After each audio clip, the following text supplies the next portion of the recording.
current energy crisis is a reminder that our energy systems are still built around a volatile and insecure commodity, and that's fossil fuels. Transitioning to clean energy is a must to cut emissions and to increase resilience, but replacing the whole energy system will take time. So what can we do here and now to get immediate impact? Energy efficiency is often described as the first fuel because it delivers immediate economic and climate benefits. It reduces energy demand, it lowers energy costs, it strengthens competitiveness, and it enhances energy security. And all the while helping businesses and societies to cut emissions faster. The solutions exist, they are proven, they're scalable, and they're ready to deploy. However, implementation remains, well, not as fast as we all would like. How do we change this? What kind of leadership is needed from business to drive the change at speed and at scale? Well, with me, I have three global players, all pushing hard for accelerating energy efficiency solutions in a post-fossil fuel world. Hopefully one day a post-fossil fuel world. I think that was rather over-imaginative at this particular moment. They do this in the energy efficiency movement, which connects 600 companies with energy efficiency solutions. And the newest member is the company Munters, a world leader in energy efficient climate solutions themselves. It's my pleasure to welcome first Klaus Forstrom. That's right. Who's CEO of Munters. Thank you very much indeed. Thomas Müller, who's President Energy Division Alfa Laval. And Eric Lambuda, President Motion Services Division ABB. Okay, let's have a few questions, shall we? I'm going to kick off with Thomas and Eric. So Alfa Laval and ABB founded the energy efficiency movement. Please tell us about this initiative and why it is needed. Either can go first. You go ahead. So from my perspective, when we founded the energy efficiency movement, one thing was clear at the time.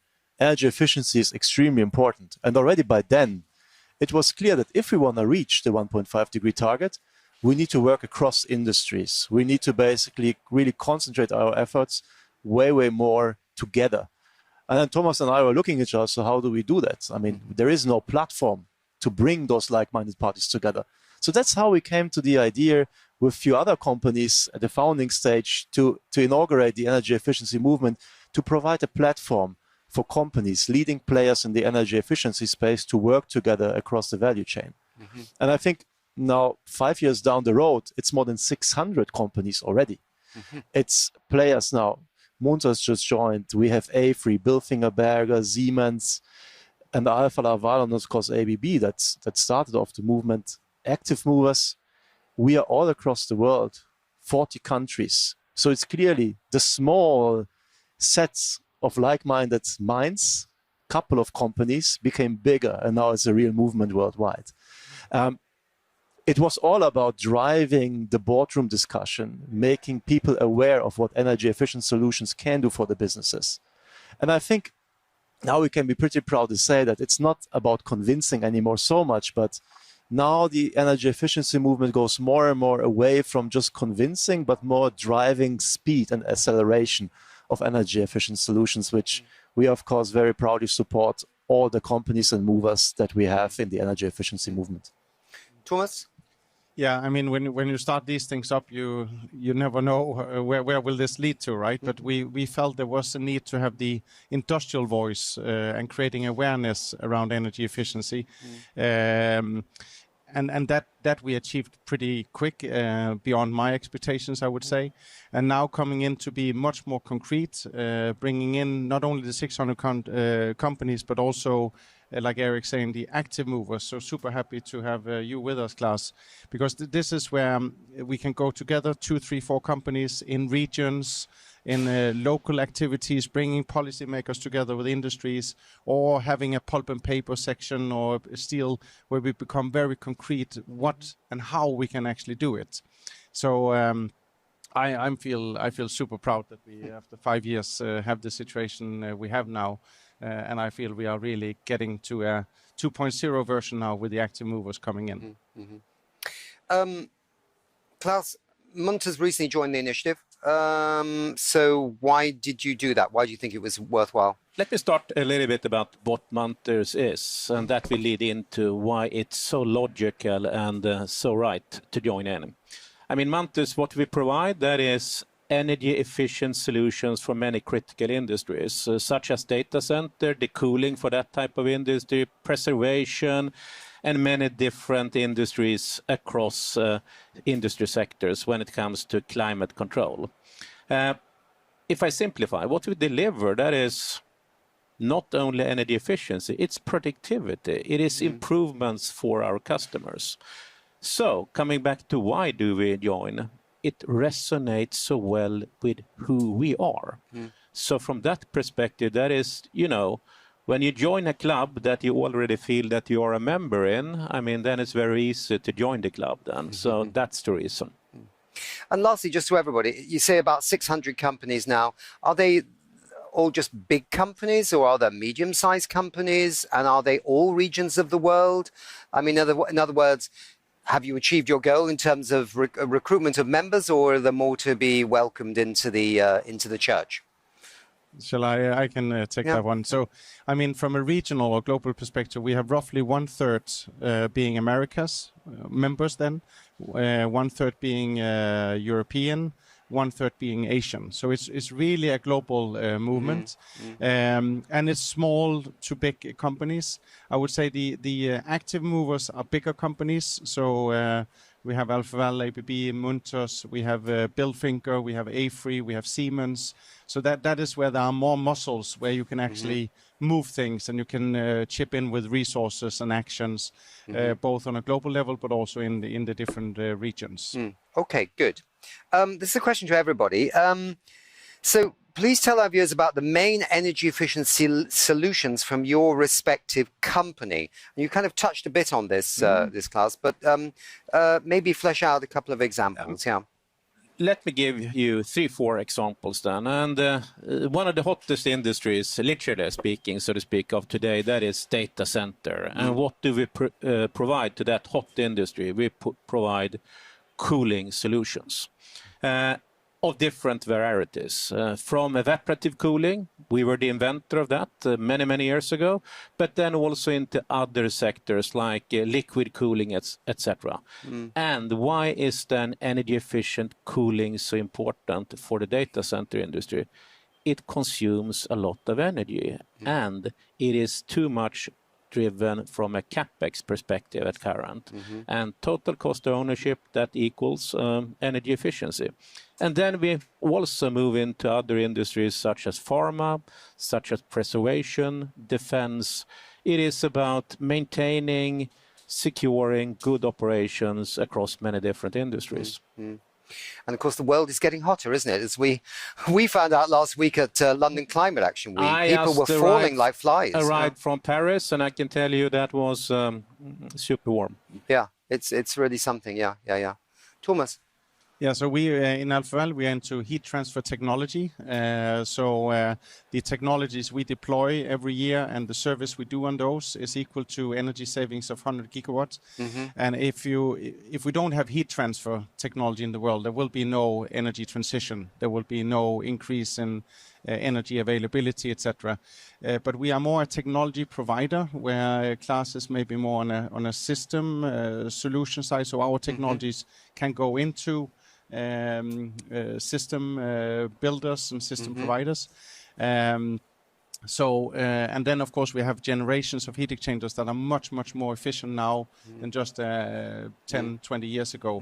So you can replace, you can rebuild, you can revamp existing facilities, but then of course the new builds, we also need to get energy efficient from day one.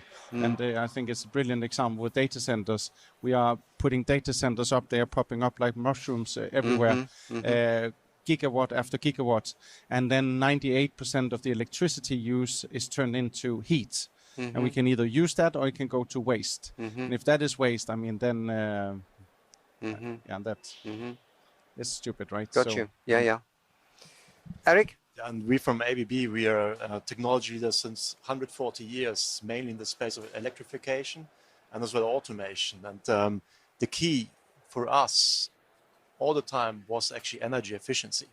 However, if you look a little bit back the agenda 5 years ago, 10 years ago, we talked about the 1.5 degree target.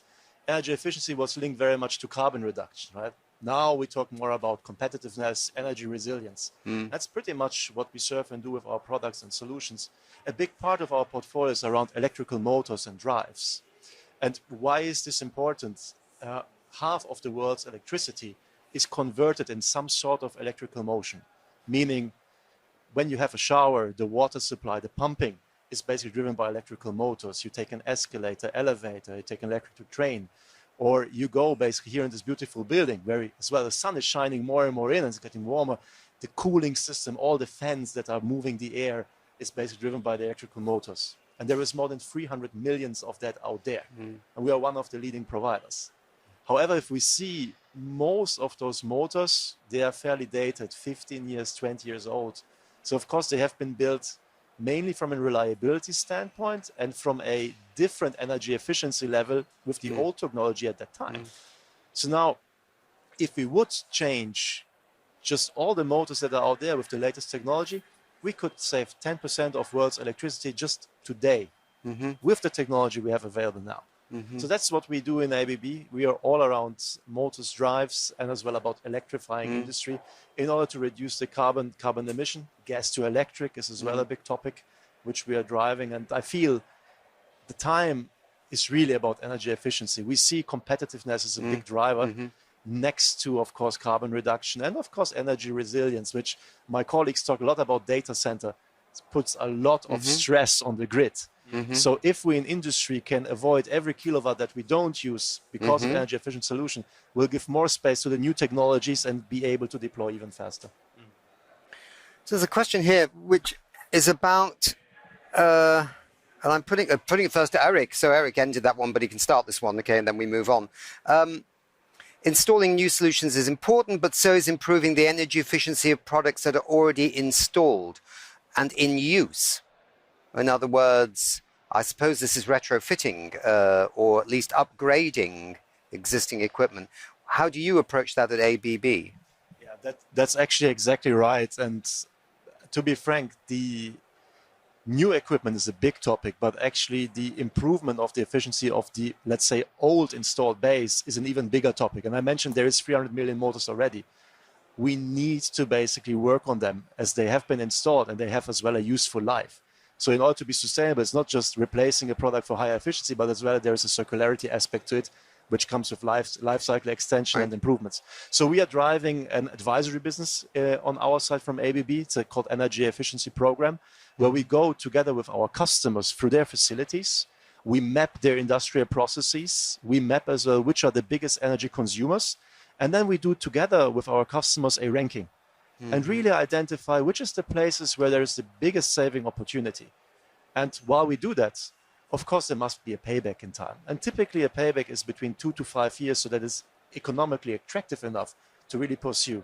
And that's what we do with our customers. We try to not only map the operations, but help them as well to take investment decisions based on the data, but as well help them to take the investment decisions in a staged way. We can't change all in one go, but we can basically stagger our investments in the right priorities depending on the energy efficiency impact. Well, that's what we do. Good. Thomas, and then we'll go to Klaus. So we have just come out with the energy efficiency movement have come out with an investment report around energy efficiency. So 2,000 industrial leaders has been asked, are you investing in energy efficiency today? And 58% have said, yeah, they have CapEx programs running on energy efficiency. Another 40% say, yeah, we see the benefit and we see that we need to do something about energy efficiency, but we don't know how, and we are missing the data. So I would speak a lot about creating data, not on a complete plant level that you know how much energy you use, but really granular. So you know where you use it, how much you use, because then that's when you can get the different business cases together. And if you do that both on electricity and heat, then you will get a story where you actually have a board level CapEx program that is really interesting with a nice feedback. And that is where we, as offering energy efficiency packages, we can help when we have that data to convert that into business cases. So it can be new technologies, but it can also be technology conversion, that you have an old oil boiler that you turn into an electrical heat pump or industrial heat pump. So there are many, many tools you can use, but you need the data. And that is where industry leaders really have to make sure you have the energy meters, the smart sensors, etc. Klaus? Just to finish off here, I mean, we talked about retrofits, upgrades, new components. I think each and every industry, I used to say, we need to walk the talk. Industrial leaders within the company always strive to drive 3 to 5% efficiencies, and that is what we try to do for our customers as well. And two concrete examples then, that is a software combined with our controllers that used right can reduce the energy consumed between 15 to 30% in existing installations. And then if we top that off with new materials that we bring in, that could give an extra 5 to 10% as well. So I think it is about innovation in different ways, and then just driving efficiencies. And I repeat, 20 years ago, everyone talked about productivity. Productivity is exactly the same as energy efficiency. It's just a different terminology. Yeah, very good point. I was reading this International Energy Agency report that they brought out on the 26th of June on the multiple benefits of energy efficiencies for business. And what they were making the point was, and I thought that was quite interesting, was that for some companies, when you make the energy savings argument, some of the people that do the procurement or whatever go, it's not bad, but, it's, well, maybe we'll just wait a bit, But when you factor in all the other multiple benefits, it may be that the processes that you do have produce a more quality product, or there's even savings in terms of air pollution in the factories, so the health benefits to people. If you add all these things in, or in some cases, the energy efficiency comes from the fact that something doesn't wear out as quickly, so you don't have to replace it as quickly. It might be a motor or something, That when you add all those in, you're looking at actually, in some cases, 30, 40, 50, 60, 70, maybe even 100% extra benefits of going for energy efficiency. And that can tip the argument. Yeah. It's a bit like what you're saying about data, isn't it? You've got to really look at this in a granular way, to look at the big picture, rather than just saying it's just energy savings. I mean, that's important in itself. But all the other benefits that come with going for energy efficiency are sometimes not factored in by companies when they're making their decisions. And to some extent, I think you're touching on a point. What can we do, and what would we like the movement / authorities to take on? And one thing that I hear we all talk about, that is capex versus total cost of ownership. Here, I think we need to stand up, we need to convince our customers, and most probably regulators also need to push forward and say, we are not only giving incentives for capex, we are giving incentives on energy efficiency. I think that is something really to drive forward. Very good. And the last thing I'd raise is that the report also says some interesting things about loans and government supported loans to businesses so they can embrace more energy efficiency, that in some countries they're very aware of that, and they cited the example of France. I don't know if that's the best example, but that the loan needs to be sufficiently attractive for the businesses to go for it. And certainly in China, we found out we were at the Santa Marta conference in Colombia, where all these governments want to get off fossil fuels. And we heard about the Chinese and how they'd structured that since 2015. No loan for an energy efficient or environmentally friendly process. It had to be that they were cheaper than a standard loan for something. They had to be, the green loan had to be under the conventional loan. And then the banks, of course, in China, if they didn't do it, they were all fined for not delivering the cheaper loan. I mean, maybe we can't do it that way in Europe or other places, but there are a lot of things governments could do, and a lot of things I suppose you can do in the movement to make the case for doing this. Yeah.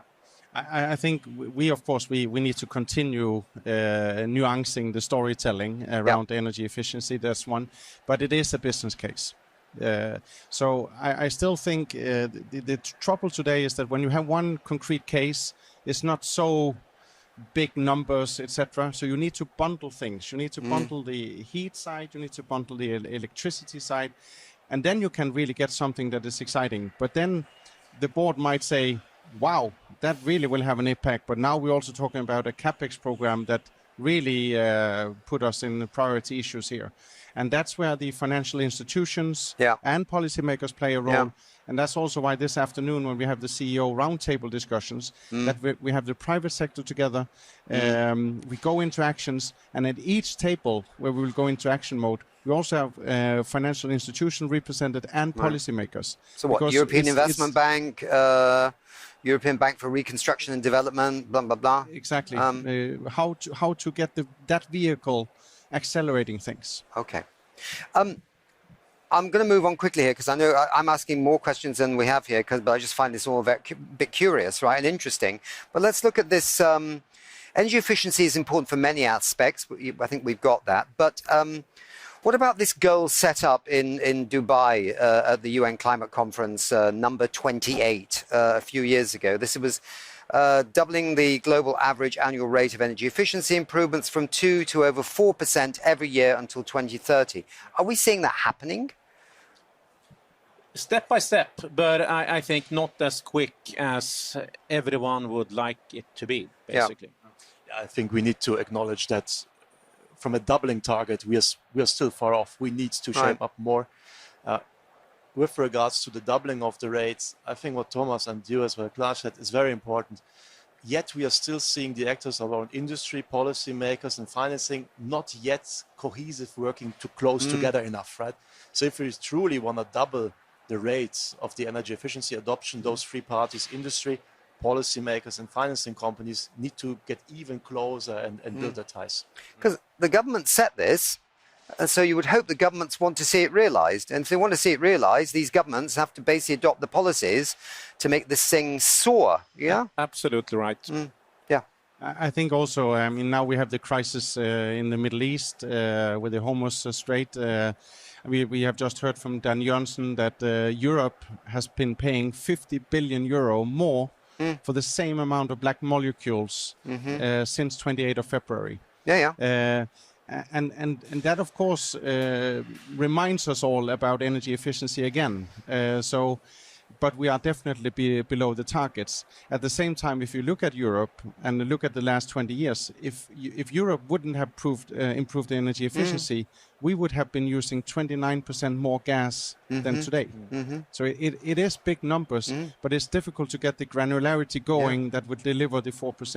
And also would there be queues for cars stretching from here to Finland, waiting to get petrol, right? Which we don't have. Again, we don't have it because we've got better at some things, So I think you've talked a little bit about the difference the energy efficiency movement can make by bringing the power of these now 600 companies together. And I think that's clear. But what are you hoping for? Hoping is a wrong word maybe, but what would you like to see at the end of this? And what would you like to see at the say the next UN climate conference? Well, what do you want? You want to see more commitment from governments, don't you? But no, that is right, and I have to compliment the two gentlemen here on my right, and as founding fathers of this movement, because it is a movement. And how do you drive a movement? You join in more and more people. You join in more and more companies, and the more everyone is talking, the clearer it becomes. So I think that is the ultimate purpose of energy efficiency movement. That is, it needs to move on, it needs to accelerate, and it is like the water drip on the stone. I mean, it will come, but we cannot give up. Yeah, sometimes you're climbing a mountain, you don't know where the top is, but once you've got the top, it runs very fast down the other side. And I think as a movement, we can see we are working very closely with IEA now. We are working very closely together with Brussels, other governments. So we are giving them an opportunity to quite easily speak with the industries. Because before that, it was difficult, should we contact that company or that company? But we represent now the industry. So we give the industry a voice, but we also give access to inviting the industry in. So we are here with the IEA conference. We went on the Climate Week last week. We will be at the COP31. And this is a planning wheel where the story just keeps growing. It's not individual incidents. It's really a movement that put layer after layer after layer on this. I think that's very well said from both of you. And I believe as well, now as the movement is growing, as well, we very much invite people from the financing industry to join as well the movement, have basically people from the operate and maintain area as well joining. So the more diverse the groups get, the better it can just go. And I'm not a believer of hope, right? I think the more basically we will drive the agenda and talk about it, the more luckier we'll get, right? And the more successful we get. So the aim is really to drive it up as a boardroom agenda, as a boardroom priority. Successful companies do have a clear capex plan, like you laid out, Thomas. And I do believe as well, successful companies are not coming by surprise. It is because from a board level perspective, there is a clear direction set. There is a clear accountability on who's supposed to deliver it. But there is as well within the company, the alignment of incentives. A procurement department, same like a site manager, same like a design engineer, are all going into the same direction. And that's something we really need to drive all across industry and across the value chain. Well, good. Thank you very much indeed. Yeah, it would be interesting. It would be good, actually, I think, at the UN Climate Conference 31 in Turkey, co-hosted by Turkey and Australia. That sounds complex, but anyway. Maybe bring some of the companies from the different regions around the world in this energy efficiency movement to see, in a sense, very visibly the strength of this movement in all regions. And I think that could be quite interesting to shuffle the pack with not just great European leaders like yourselves, but shuffle the pack with you, but also with Asian leaders and African leaders and Latin American leaders and so on. That could be very interesting to see, yeah. Good. Well, it doesn't end here. It goes on. But fantastic to have you on We Don't Have Time here at the International Energy Agency Energy Efficiency Conference in Montreal, Canada. Thank you.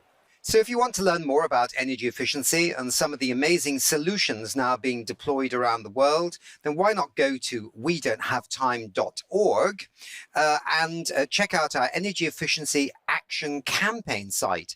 And you can see at first hand what companies like Munters and ABB and Alfa Laval and others are actually up to.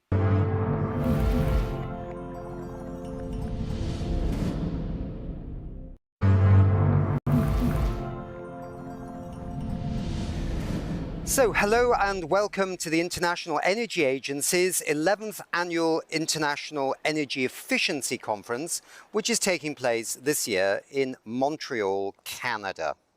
I'm very pleased to be speaking right now with James Wolfe. He's the CEO of ARC, or ARC Clean Technology. James, welcome. Nice to see you.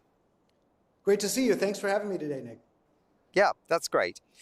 So this conference is about energy efficiency. It's about how we stop wasting energy and also concerns that maybe our progress on energy efficiency is not moving quite as fast as we hoped. You're on the supply side, I would say. You're delivering energy and you're building fossil fuel-free power in the form of advanced nuclear reactors. How does the energy efficiency story play with you in terms of the development of advanced nuclear? And are there strong relationships here? Yes, so first to start, we are a technology company developing the ARC 100, an advanced small modular reactor that delivers 100 megawatts of reliable, clean power focused on the AI and data center markets. So absolutely, there are a lot of synergies between efficiency and new power generation. I believe that we need both. We're seeing a massive increase in demand for energy, and we need to be as efficient as possible, and we're also going to need new clean generation, which is where advanced nuclear falls in. Okay. And tell me, just James, how long have you been developing these small advanced nuclear modular reactors? So our technology originally comes out of the national labs with a prototype called the EBR2 that ran successfully for 30 years.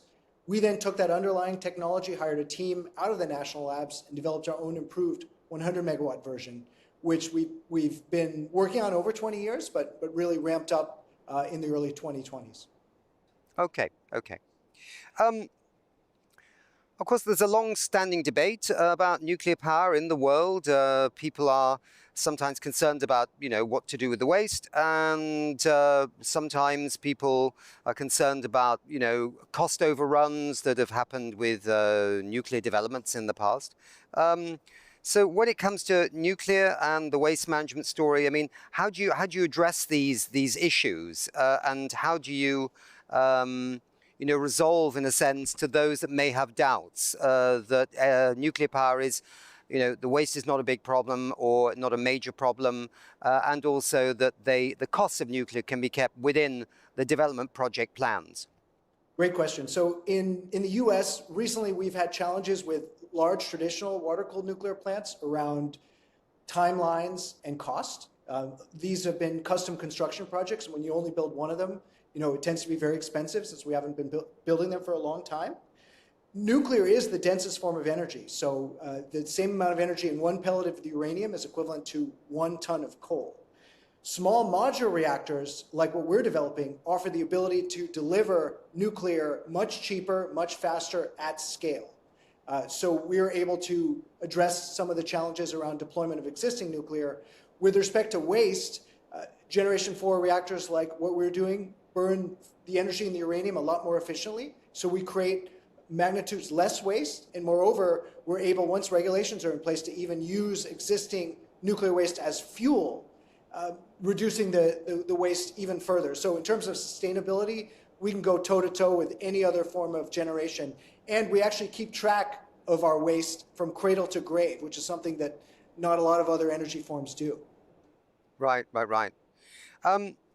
A lot of this new energy demand is coming from artificial intelligence and data centers. We've had many people on our shows. We were in London last week, broadcasting from London Climate Action Week, and this whole issue of data centers kept coming up.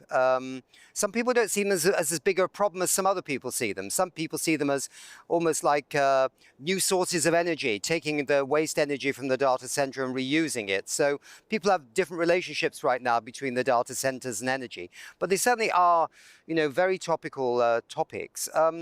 What do you see your role in terms of how you can actually, help with the challenge of these data centers and energy demand? So we've seen a massive increase in demand, mainly driven by these AI data centers. And some estimates are looking at 5 to 10 times increase in the AI data center usage by 2035 in the US, which is an incredible increase. So the ARC-100, our technology, which is 100 megawatts, it has a very small plant footprint. It has a long 20-year refueling cycle, which means very high level of reliability. And the 100 megawatt modular size can scale up to meet the demands of these AI data centers. So we think we're very well positioned to provide a lot of energy to scale up with these data centers, starting from the early 2030s onwards. Right. So your time horizon for your modular nuclear, product, right, is what? Now, or is it the early 2030s? Yeah, it's rolling out in scale from the early 2030s onward. So the challenge we have is a lot of the data centers want power now. So they're trying to get grid where they can. They're looking at any energy source. There's a lot of natural gas coming online. But as far as the medium-term solution, the early 2030s onward, the ability to help decarbonizing and transitioning to clean fuel, SMRs like ours are going to be a big part of the solution.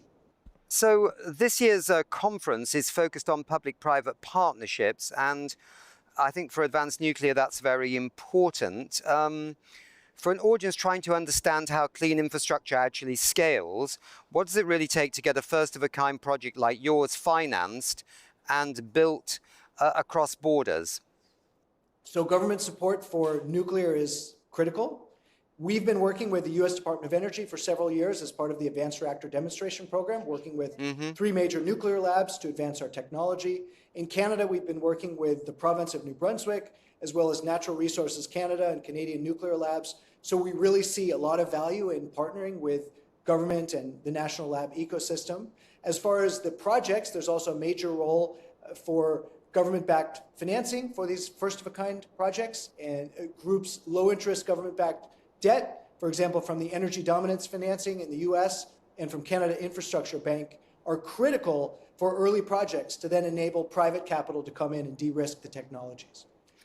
And you're quite confident, obviously, that this is going to be taken up. In fact, I notice, I think worldwide in terms of nuclear, there seems to be certainly a little tick up in interest, maybe more than a little tick up. So things like the Straits of Hormuz and, you know, somebody was joking in London that the fossil fuel industry used to say that renewables or clean technologies are intermittent and not readily available. And they were saying now after the Straits of Hormuz, we realize that fossil fuels are or can be intermittent and not readily available. There's definitely been a real increase in interest around nuclear for energy security to power AI data centers. So our technology, you put the fuel in once, it lasts 20 years. So you're totally immune from ups and downs on the market for energy pricing. You can lock in the price on day one. So yeah, a ton of interest. Good, James. Thank you very much indeed for being on We Don't Have Time and being part of our show here at the International Energy Agency's 11th Energy Efficiency Conference. And best of luck with your work. Thank you, Nick. Really great to be on the show. Have a good one. Okay.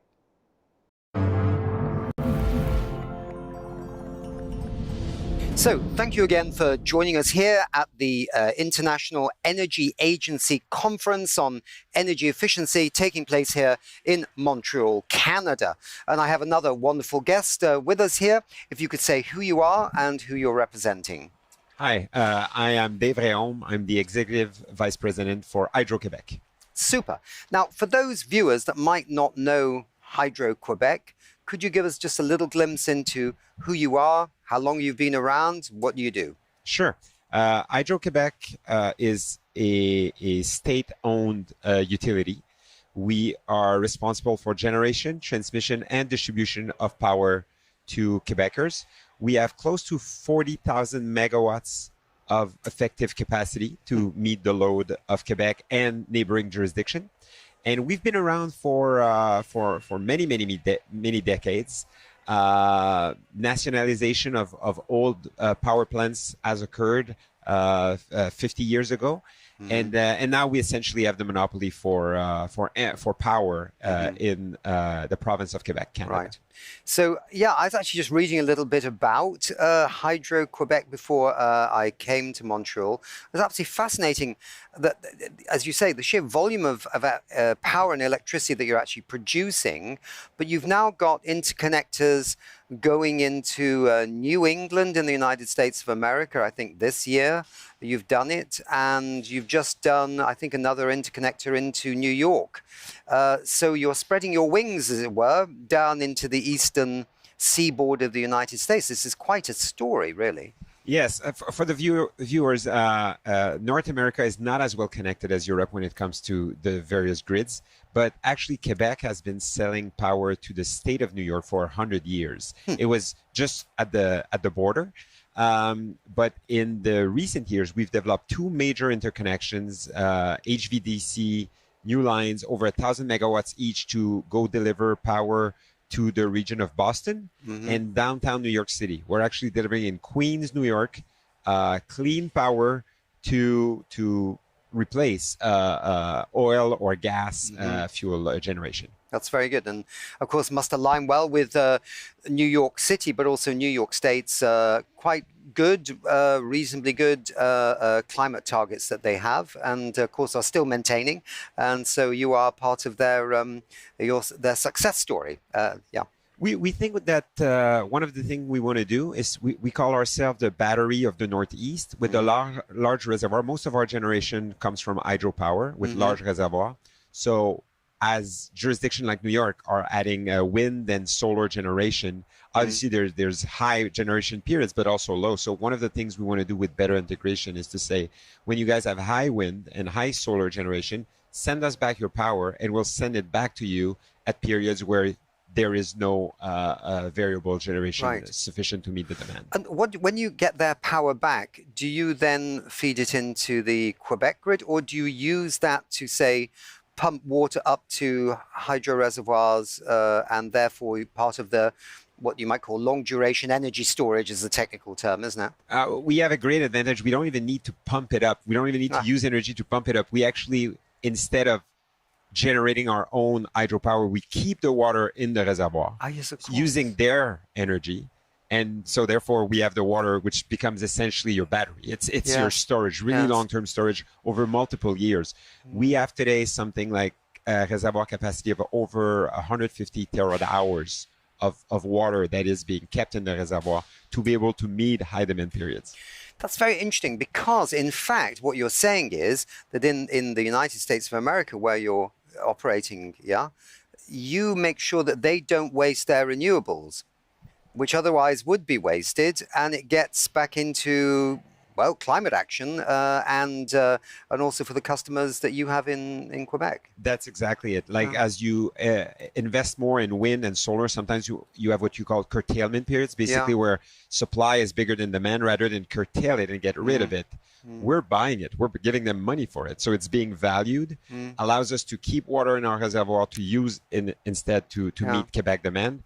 And when suddenly they have a bigger need for power, that's when we can flow the water to meet the need. Yeah, I mean, there's a company in Manchester, England. There aren't that many hydroelectric places left. So they are taking the waste wind and solar near Manchester in the north of England and converting it into, taking the air and compressing the air into a liquid, which then can be released when it's needed to the grid. It expands very quickly, does that liquid air, and turns a turbine. But you don't have to bother with all that because you've got the hydro system. Yeah, we have the geology that makes it easier. Yeah. So let's talk a little bit about this then. So you're here at the International Energy Agency Energy Efficiency Conference. What does energy efficiency mean to your company? So 3 years ago, we've announced a new phase of electrification for Quebec. Our goal is to find about 10,000 megawatts of effective load. So significant amount of investments. We're talking about $200 billion to be able to help electrify Quebec. Obviously, electric cars, industries. We want to generate wealth, but also reduce GHG emissions. One of the things we had to start thinking more about is to say, well, does it really make sense to make such big investments to generate more before actually working at being efficient at consumption? Quebec has really, really low energy prices. We're selling today a kilowatt hour for about 8 cents Canadian. So that would be 5-6 cents or maybe four US dollars, So really, really cheap. So we felt that we had a lot of work in front of us to help Quebecers, both residential, commercial, industrial, consume better. So, because any energy we can save allows us to not have to generate more, do less transmission. So it's really a win-win when it comes to saving energy. Consumers save money, and we don't need to invest as much in order to meet the demand. Okay. Is that this program Logis Vert? Logivert Logivert. So green homes. Let's put it this way.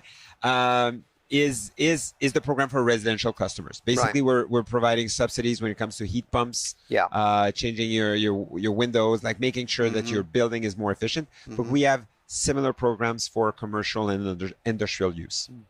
So you raise a good point there, because I think sometimes the public out there don't realize it, but the fact is that there is an increasing demand for electricity and power, right? Almost it seems unstoppable in the world, and we need to move very quickly and very nimbly, don't we, to make sure that doesn't overwhelm our ability to fight climate change.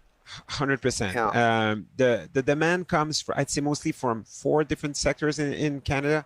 One is obviously electric cars. We're buying gallons of fuel on a regular basis. If you want this to be electric, that generates a lot of that needs a lot of power. Buildings, there's still Quebec is actually a very electrified system, but there's still significant amount of gas and even oil for heating. Data, we talk about data centers somewhat, but there's an increasing need of energy for data, but also industrial use. Today, you may have a boiler that is gas that will be electric soon. So we need to have the available renewable power to be able to meet that demand. And you have do you have industrial heat pumps coming into the market here? And Not as fast as we would wish. Like right now, we're more getting electric boilers. So, and that's actually what the issue of efficiency is. Yeah. Is there's very affordable, cheap technologies that are not that efficient that are readily available. How do you entice consumers to go for the better efficiency and the longer term investment rather than go for the cheap investment at the start? I was reading something, there's a document out from the International Energy Agency on energy efficiency, multiple benefits for industry and businesses. In fact, that's what it looks like. There we go. I was reading that the other day, bedtime reading.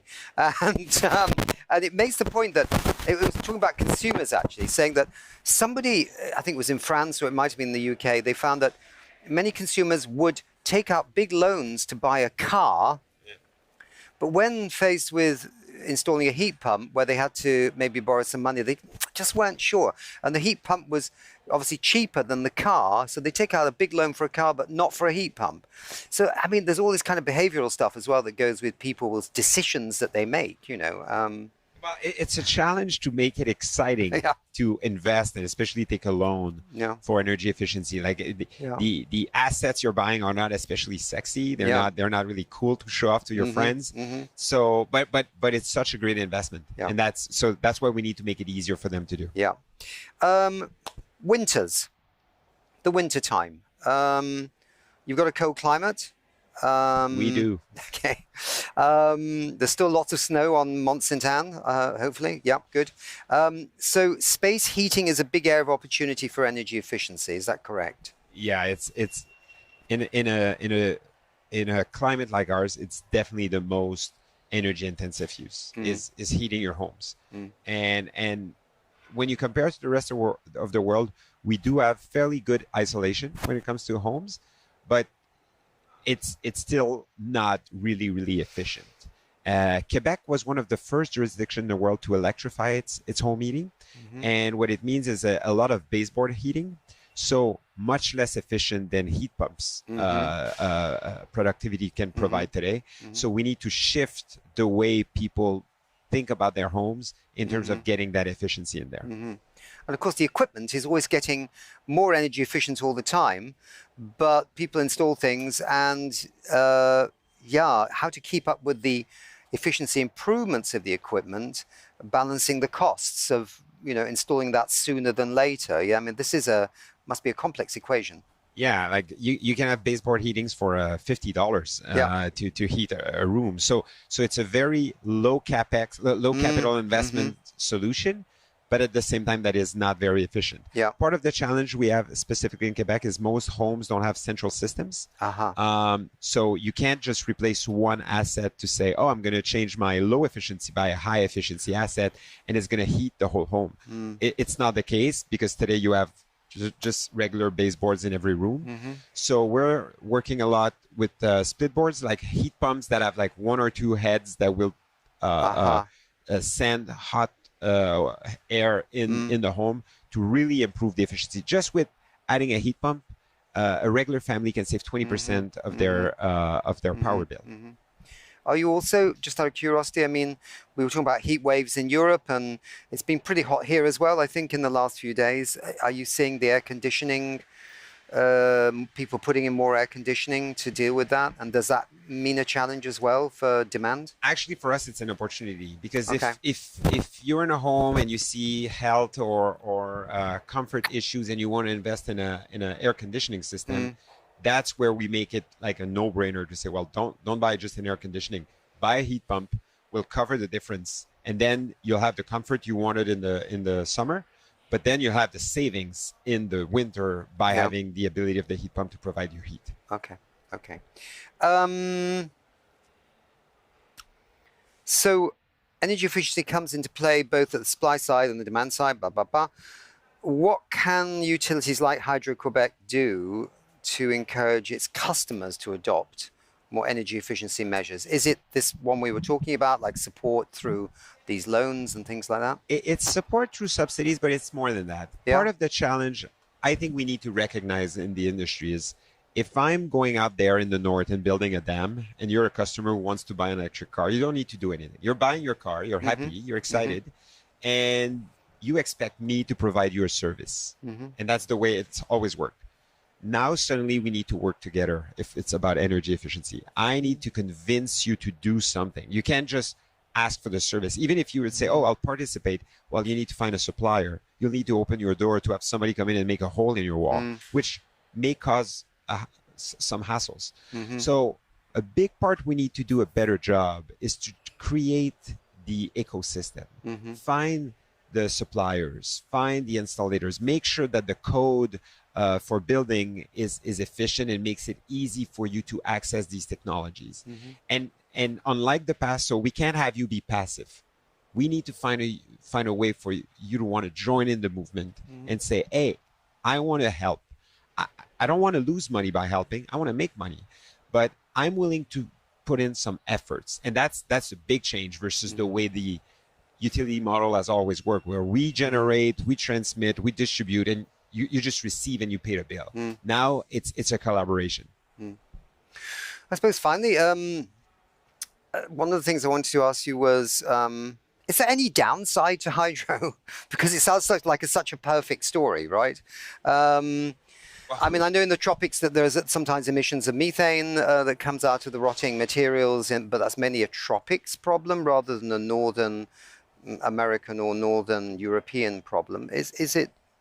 Well, I mean, any large-scale infrastructure has impacts on the territory. So even though it is arguably the best source of renewable power, it still has some impacts, which is also why we need to do energy efficiency, because rather than just build more and more and more, how do we make sure that we get the most out of them?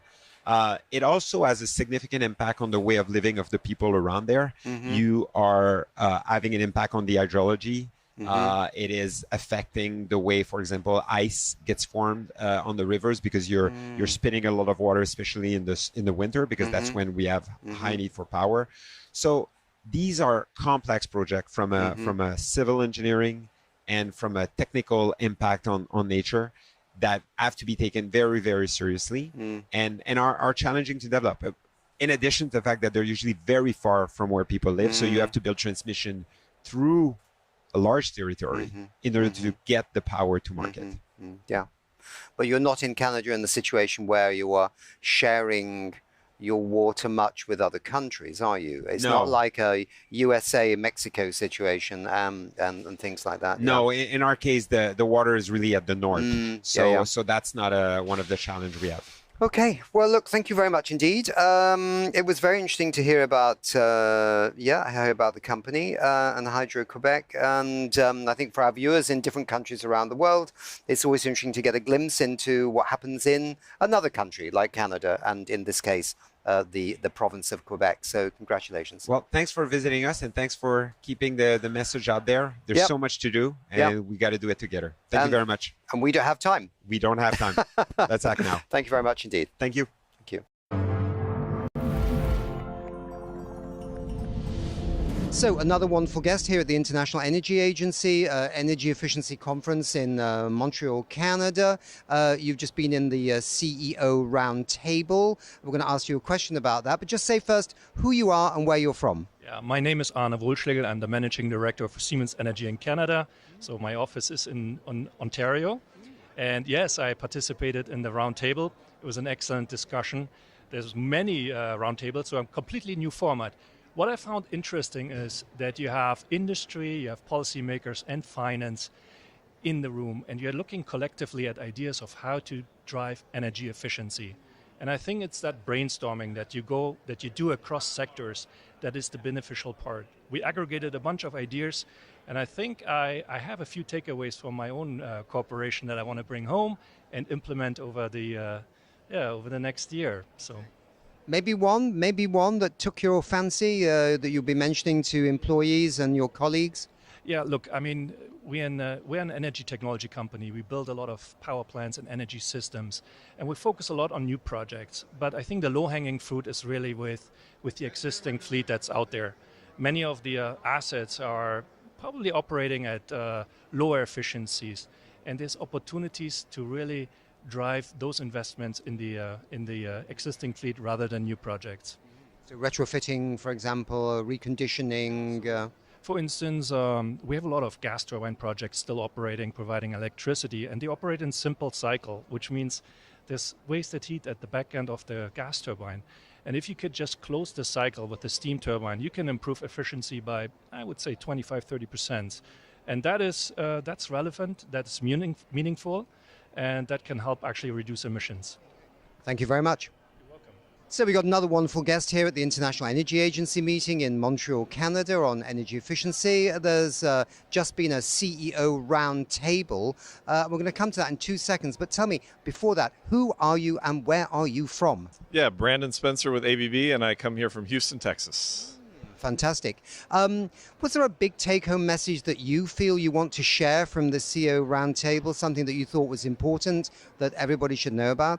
For me, I mean, in the room, policymakers, industry, finance, you bring all those parties together. We have a real opportunity to take this from pilots to portfolios and really scale energy efficiency. And so that's my takeaway. The opportunity is there, the parties in the room, we're going to go do it.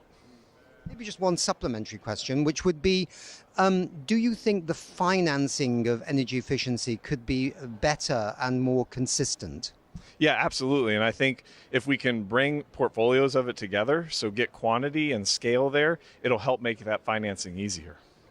Thank you very much indeed, Brandon. Thank you. So another wonderful guest who's been in the CEO roundtables here at the International Energy Agency's conference here in Montreal, Canada. Was there a take-home message that you want to share briefly? Yeah, I think one of the important messages with all these CEOs in the room is you really understand the importance of community, but also the supply chain and how we all have to work together to be able to cultivate scale in solutions and in projects. Just really thinking it through, there's no one silver bullet. It's not going to be the government. It's not going to be just financing.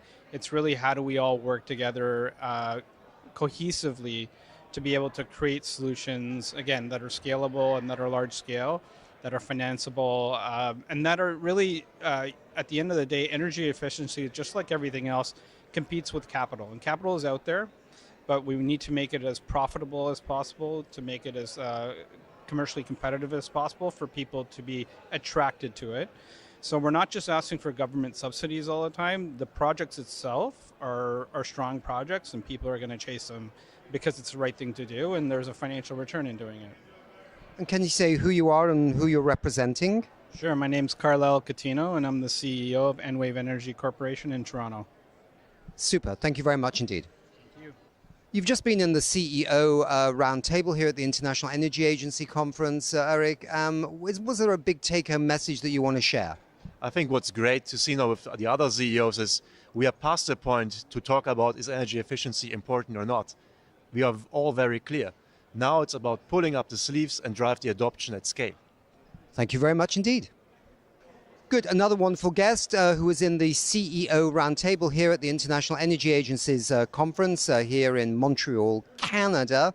If you could say who you are and where you're from. Erica Gupta. I'm from Siemens Financial Services. Super. What would be a take-home message that you would like to share from this meeting of the CEOs? One thing I kept hearing is that the financing is there. And one of the things that amazed me early on in the remarks, we heard that 98% of the C-suite is ready to make investments in energy efficiency. But only 50% or less have capital allocated for it. So that really tells me how important energy and efficiency as a service models are in order to take away that upfront barrier. Thank you very much indeed. Thank you, Nick. So, could you say who you are and where you're from? Sure. Heather Chalmers. I'm from GE Vernova, Canada. Fantastic. So you've been in the CEO roundtable. Do you have some take-home messages from the roundtable you would like to share? First of all, I would just thank the conveners, Hydro-Quebec, the IEA, for having a discussion around energy efficiency. I don't think we spend enough time on it. And we spend a ton of time on generation and moving the energy to where it needs to go.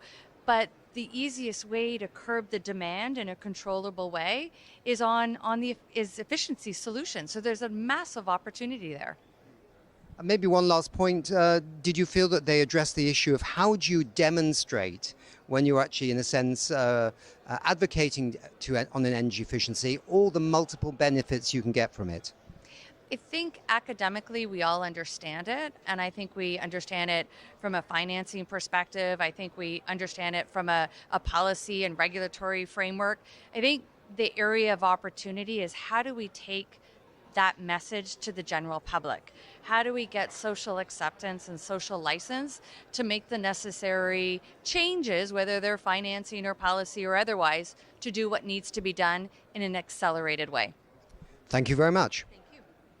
So another wonderful guest here at the International Energy Agency meeting here in Montreal, Canada on energy efficiency. You were just in the CEO roundtable. Was there a big take-home message that you want to share with the audience? Yes, thank you very much. I think the big takeaway is that business is ready to act in energy efficiency. For the first time in my career, I've seen people from finance, business and manufacturing, and policymakers all together saying now is the time to move, especially in the current context that we're seeing globally. It's really the time for energy efficiency, and the community is ready. And if you could say who you are and where you're from. I'm the head of analysis for the Office of Energy Efficiency at the International Energy Agency, and I'm from here actually, but I'm based in Paris. And what's your name? Sorry, my name is Jérôme Bilodeau. Perfect, thank you. Thank you. So another wonderful guest here at the International Energy Agency Energy Efficiency Conference in Montreal, Canada. If you could say who you are and where you're from. I'm Joe van Oren. I'm working for Alfa Laval. And you were in the CEO roundtable. Is there a big take-home message that you feel is worth sharing? Yeah, I think there are a few actually. I mean, it's so clear the collaboration is needed between the industry, the financing sector, and the policymakers. That is clear because on its own it will never fly. But then each of them has a very important role to play. I mean, we all have this role to play and walk the talk. In the industry, it is important that we set energy efficiency improvement targets for ourselves, as well as on the policymakers. They should also walk the talk in whatever kind of investments they make for government purposes. So that is super important, I think.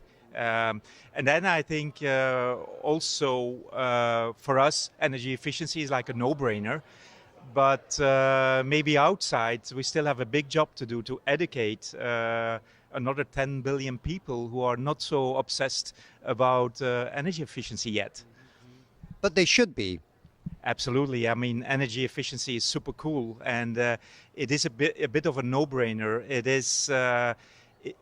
is so important that we can make energy affordable, and the best thing is to use energy which we have already paid for once and recover it. Thank you very much indeed. So another great guest here that was in the CEO roundtable at the International Energy Agency here in Montreal, Canada on energy efficiency. Could you say who you are and where you're from? I'm Julien Genetier. I'm Executive Vice President of Alfa Laval Group based in Sweden. Fantastic. And the CEO roundtable brought CEOs together and other parts of the business sector. Was there like a big take-home message that you felt you want to share from what you heard in the CEO roundtables? Well, the CEO roundtable is an important event for us as private companies to really be discussing profoundly how to move from commitment to action. And this year was a particular focus on that. Last year we discussed about the what to do. Here, this year, we talk more about how to do it. We reflect a lot around what we call now the Montreal Collaboration Framework, which is how financial institutions, politicians, and companies are collaborating together to move into action. And what's going on in like the Straits of Hormuz popping up as a topic to drive the sense of urgency with energy efficiency and, of course, renewable energy?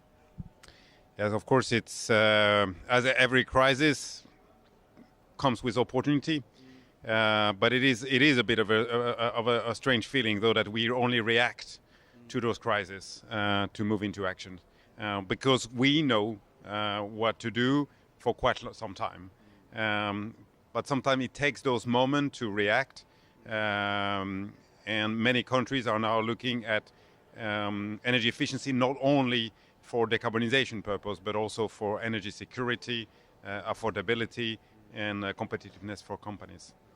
Thank you very much. So another wonderful guest who is in the CEO Roundtable here at the International Energy Agency Energy Efficiency Conference in Montreal, Canada. Could you say who you are and where you're from? Claes Forsström, CEO and President of Mantis Group. Fantastic. Maybe there was one thing that really stood out from many, I'm sure positive things, but one thing that you would want to share as a take-home message from this CEO Roundtable. As you said, we had many different questions, but what stuck out for me there was the dialogue about regulations and how to tie regulations into total cost of ownership. At the end, it is not about the capex, it is about what benefits will the end user have at the end. And if regulations could be in that direction instead of just spendings, that would be great. Perfect. Thank you very much indeed. So you've just been in the CEO Roundtable here at the International Energy Conference in Montreal, Canada. Could you first say who you are and where you're from? I'm Lavinia Bauchse from Deutsche Bank, based in Germany. Super. It's actually my bank, but also have a bank account at Commerce as well. But anyway, could you give us the take-home message from this table as far as you're concerned, this roundtable? Energy efficiency are critical for large-scale corporates and industrial players, but similarly also for the small and medium enterprises, both from a cost-saving perspective, but in particular also from an efficiency point of view to reduce greenhouse gas emissions. So that's one take, but also when it comes to spending on energy efficiency, it's critical not only to focus on the capex initially, but to focus also on the long-term cost of ownership. Good point. Thank you very much indeed. So another guest here at the International Energy Agency Conference in Montreal on energy efficiency. If you could say who you are and where you're from. Mike Umiker, and I'm the Managing Director of the Energy Efficiency Movement. So you were in the CEO Roundtable here today. Is there a key take-home message that you would like to deliver to the viewers? Yeah, first, we were the proud co-host together with Hydro-Quebec of the CEO Roundtable, and I gave a key takeaway. So number one, the Montreal collaboration framework is key.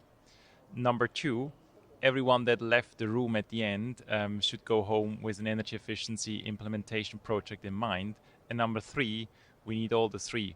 We need the companies, we need the policymakers, and we need the financial institution at equal level to accelerate and implement energy efficiency at scale. And you think if all those are working together in perfect harmony, we might be able to achieve the 2030 targets for energy efficiency? At least it brings us in the right direction. Thank you very much, Mike. Thank you. So another wonderful guest who is in the CEO Roundtable here at the International Energy Agency Conference in Montreal on energy efficiency. If you could say who you are and where you're from. Sure. My name is Paula Glover, and I'm with the Alliance to Save Energy in Washington, D.C.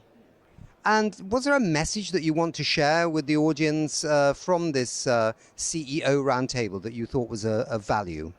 Yeah, I think what I took away from it is that while the challenges seem really large, when the business community gets together, collaborates, and partners, we can actually resolve all of our problems.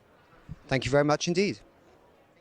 Another wonderful guest here at the International Energy Agency Energy Efficiency Conference taking place in Montreal, Canada. Could you say who you are and where you're from? Hi, Nick. My name is Rosalinde van der Vlies. I'm from the European Commission in Brussels, working in the Energy Department. But you knew that already. But Well, yes, but we've got an audience out there that may not know it, and they have to be informed. So, Rosalinda, you spent some time in the CEO Roundtable today. We want to find out, was there some take-home message that you felt was worth sharing with our audience? yeah, it was amazing to be today in the CEO Roundtable, Nick, because there was the launch of the Montreal Collaboration Framework.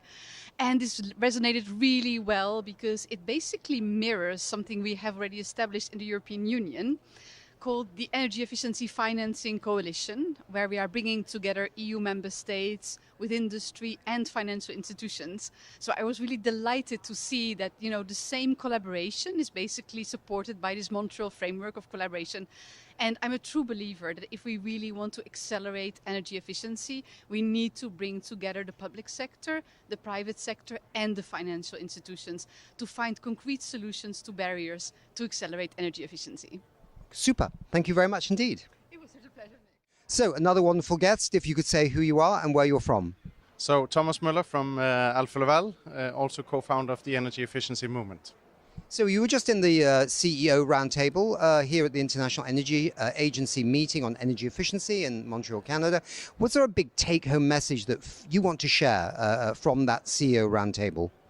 I think this is the third time we do it. So we had a room full of CEOs, so the private sector heavily represented.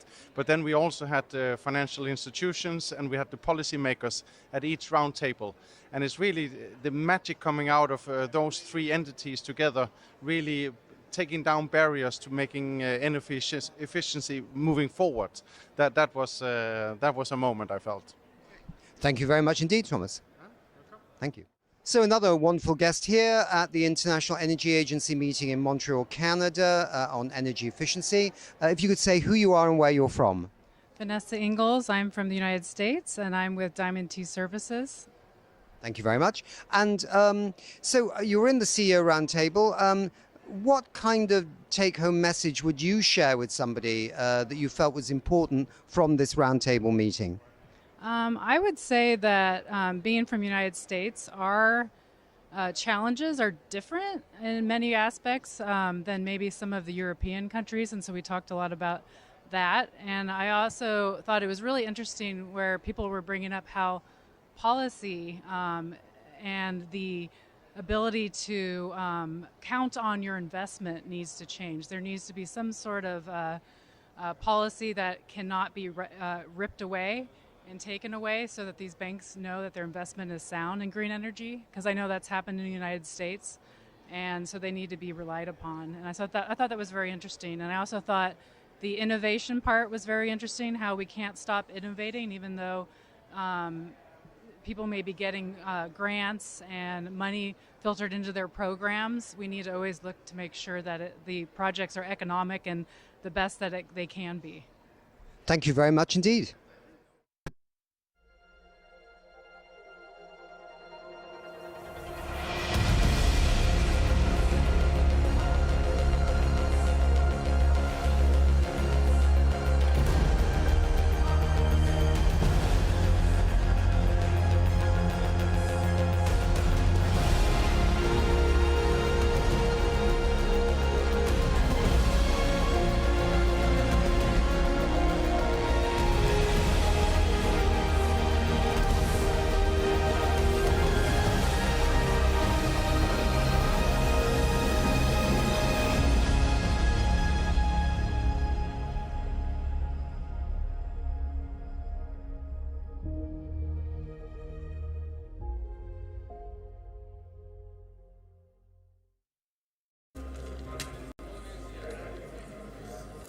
Good morning.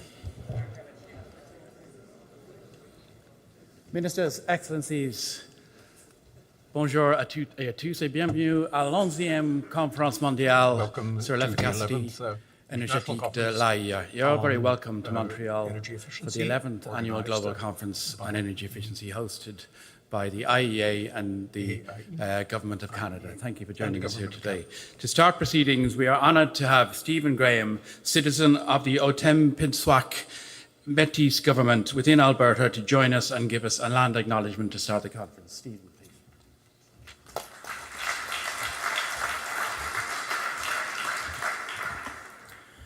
Tansei, good morning. Thank you, Dr. Brian, for the introduction. It's wonderful to be here, and a warm welcome to everyone joining us from across this country and around the world. Where I come from, before we begin anything that matters, we take a moment to recognize the land and the people who have cared for it for thousands of years. So begin in that spirit. I want to acknowledge that the Ganao-Hawaii Nation is recognized as the traditional custodian of the lands and waters on which we gather today. Jodage, or Montreal, is historically known as a gathering place for many First Nations.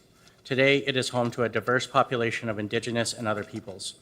We respect the continued connections with the past, present, and future in our ongoing relationships with Indigenous and other peoples within and around the Montreal community. Thank you to the IEA, to the Government of Canada, and Hydro-Quebec for hosting this event. And thank you for making space for Indigenous voices in a conversation that has too often left us out. For those meeting us for the first time, TradeWinds to Success is an Indigenous-led nonprofit training society based in Alberta. Last year, we marked 20 years of training First Nations, Métis, and Inuit students in skilled construction and commercial trades. More than 3,000 have gone on to successful careers. Now you might ask, what brings a trades training society to a global energy conference? For Indigenous people, caring for Mother Earth is not a policy, it's a way of being. We take only what we need and we use it well. Energy efficiency is that teaching in modern form. And for our communities, it's not just a global priority, it's a daily reality. Many of our communities carry some of the highest energy costs in this country. And that brings me to the heart of our program, our students. They learn by doing real work that matters. They build real homes. These small homes go to Indigenous communities across Alberta. We call them our eco-smart homes. Each one does two things. It gives a student real-world experience, and it gives someone a home. But who is that someone? In many Indigenous communities, housing is built mainly for large families. But another group is often left out. Elders who want to age independently, young people leaving multi-generational homes, and people who need emergency housing. They all deserve safety, privacy, and a place of their own. So we build for them. Our homes are designed by Indigenous people, built by Indigenous students, and sent to Indigenous communities. These are not temporary shelters. They're high-quality homes for Alberta's climate, thoroughly insulated and durable. For us, efficiency is not a number on a chart. It is the difference between a home a family can afford to heat and one they cannot. Over these next 2 days, you'll talk about how to accelerate energy efficiency around the world. We suggest that the global solution and the local one are the same. When we train the people who have been overlooked, build for the people who have been left out, efficiency stops being a target. It becomes a home, a set of skills, and a future. This is the work we do at TradeWinds, and this is the partnership we invite you to. Merci. Thank you.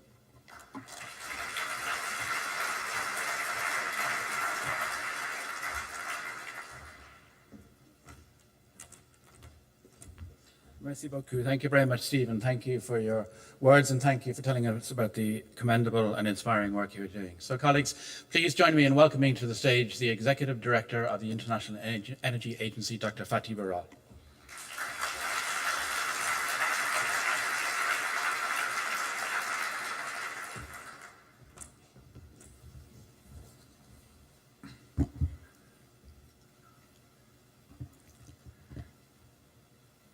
Ministers, ladies and gentlemen, welcome to IEA's 11th Annual Global Conference on Energy Efficiency. I would like to sincerely thank all of you for being here today. Bienvenue à notre conférence mondiale. Welcome to our global conference. It's an honor to co-host this conference with the Government of Canada. And I would like to thank the Government of Canada, especially thank Minister Tim Hodson and Minister Julie Darbussen for organizing this year's event with us. Also, I would like to thank Hydro-Québec for their support and partnership. Dear colleagues, we have today in North America, and it is far from many continents. We have about 600 participants, over 40 governments, dozens of ministers and the government representatives, and more than 70 CEOs of leading companies from all continents around the world. So I want to thank you for that, especially the Canadians. But for Canadians, before going to my speech, another word, congratulations. So being the top 16 one of the top 16 team in the FIFA World Cup. Congratulations.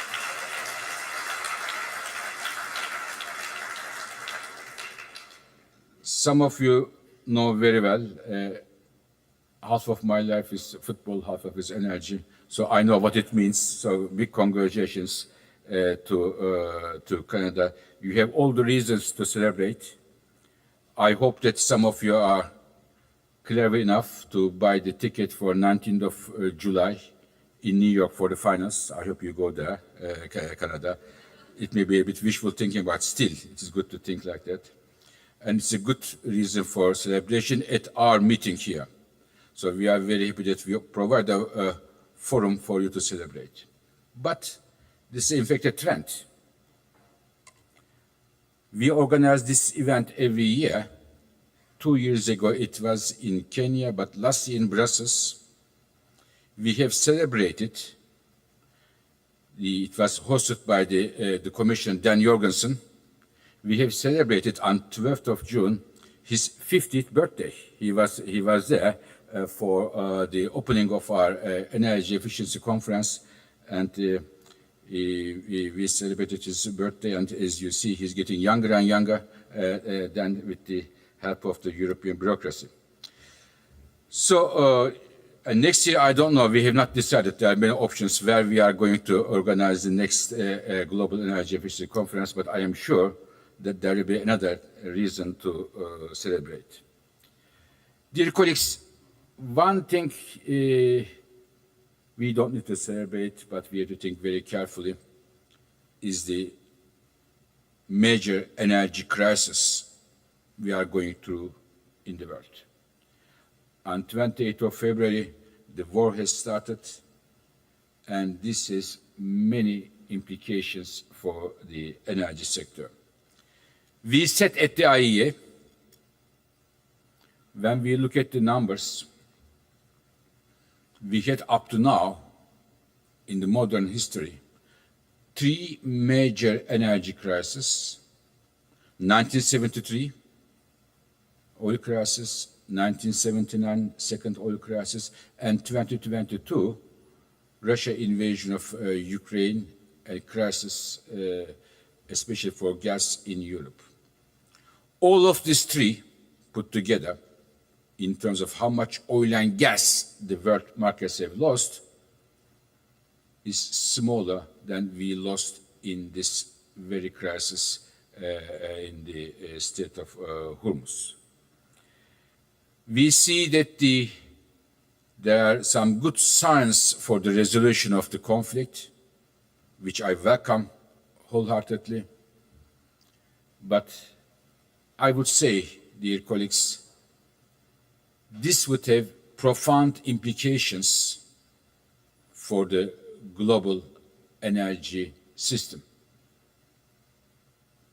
Many governments around the world, I talk with many government leaders, business leaders, they are reviewing their energy strategy, choosing new partners, new technologies, new fuels, new trade routes to be on the safe side and not to see such a nightmare in terms of the availability of their energy supplies. And many energy commodities are scarce. But today, when I look at the energy world, what is most scarce is the trust. To have trusted partners, energy partners, trusted trade routes, trusted technologies. I was last month again in Canada, visiting Prime Minister Carney, Tim Hudson, other ministers, Minister Champagne, you will see this afternoon, and others. And I told the Canadian public, business leaders, government leaders, Canada, being a trusted partner, AAA market economy, democracy has huge chances in the new paysage, in the new landscape of the energy world to play a bigger role. And I am following Canada very closely, and I am very happy to see that under the leadership of Prime Minister Carney, Canada is making the right steps in the right direction. Dear colleagues, when the governments, companies are looking for new partners, new technologies, I also see that the interest and the appetite for using energy more efficiently gets a big boost, mainly for security reasons. And this will, I believe, will revitalize many efficiency programs, and we are seeing it in the last 4 months.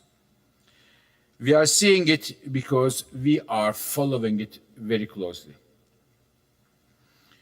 In the last 4 months, we made some suggestions to the governments how to save energy in a hurry, especially those countries at the forefront of the energy crisis, those in Southeast Asia, but also in Europe, in Africa, in Far East Asia as well. And more than 40 countries are using our suggestions how to make sure that they use energy more efficiently, putting new policies in place. And my hope that energy efficiency, I should say my hope, my conviction that energy efficiency will get a big boost is not only because of our discussions with the government leaders or with the businesses or what we are seeing in the last 4 months, but when I look at the past,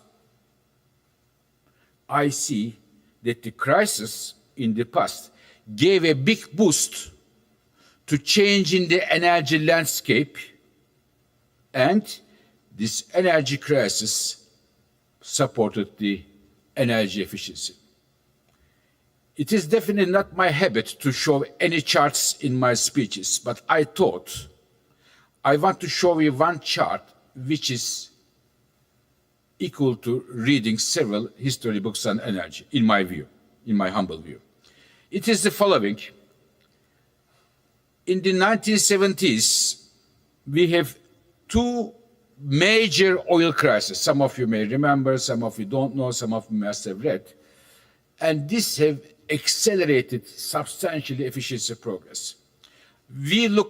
I ask my colleagues to look at 3 areas: efficiency of energy use at home, in the cars, and in the refrigerators. It was the beginning, 1970, before the crisis started, if you take them as 100. Then we hit the crisis number 1, 73, 74, and then reaction started, policy reaction. I told you, governments will come in the next few years with the new policies, new strategies. They came, and we have seen that you needed more, you see more energy efficiency improvement, and you need less energy for homes. It continue and continue, and today we use major reduction in energy for fueling these services. The reason is people wanted to use energy more efficiently, not to be put in a difficult situation when such a crisis happens. For example, for cars, just before the crisis, an average car to drive 100 kilometers, you needed 20 liters of gasoline or diesel. And in 1980s, we need about 10 liters, about half of it. The same thing will happen again, dear colleagues.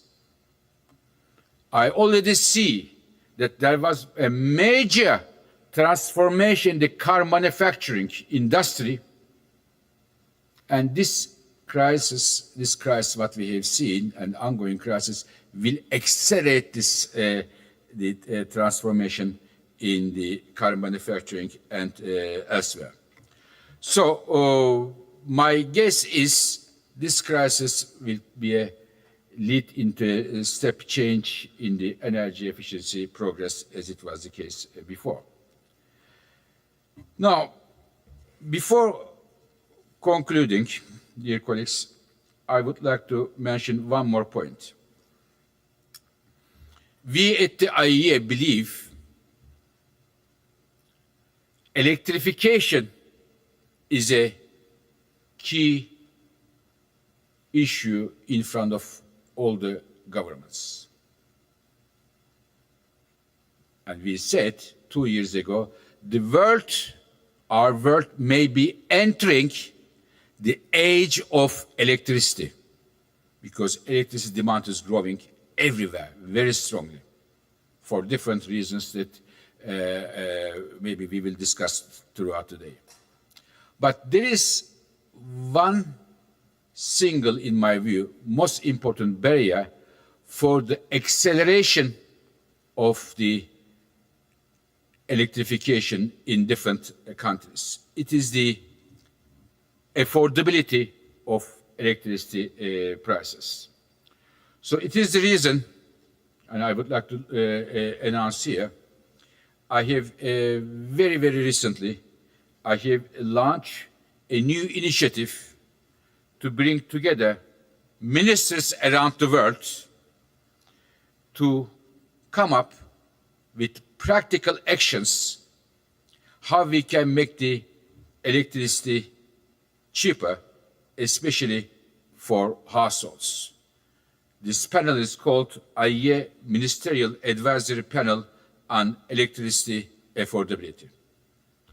Several ministers already joined this panel, and from Latin America to Europe, from Europe to Asia, Africa, and I would like to also thank Minister Tim Hodgson to agree to be the one of the first members of it. And in our next Global Energy Efficiency Conference, we will announce what are the practical actions we suggest, getting the information, advice, thoughts from these ministers to have the electricity prices affordable. Dear colleagues, to conclude, I said half of my life is energy, half of it is football, but there is also some of my colleagues that I know, I love music, listen to music, but not the new ones, but the old ones. And one of my favorites, heroes, since years and years, and many of you know, has been Leonard Cohen. And Leonard Cohen is a son of this very Montreal, this Quebec, and I listen to him together with some of you may know, Cat Stevens, Charles Aznavour. These are the heroes of my time. But Leonard Cohen has a special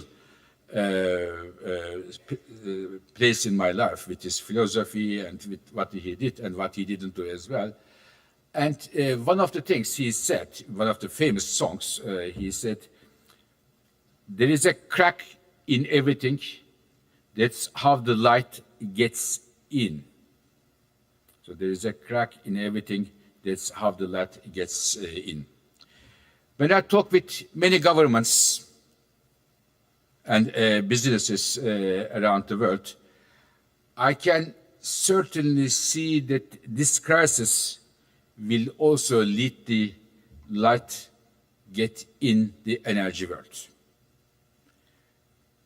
Governments, consumers, businesses understand that they have to change their energy policies to make more secure, more affordable, and more sustainable.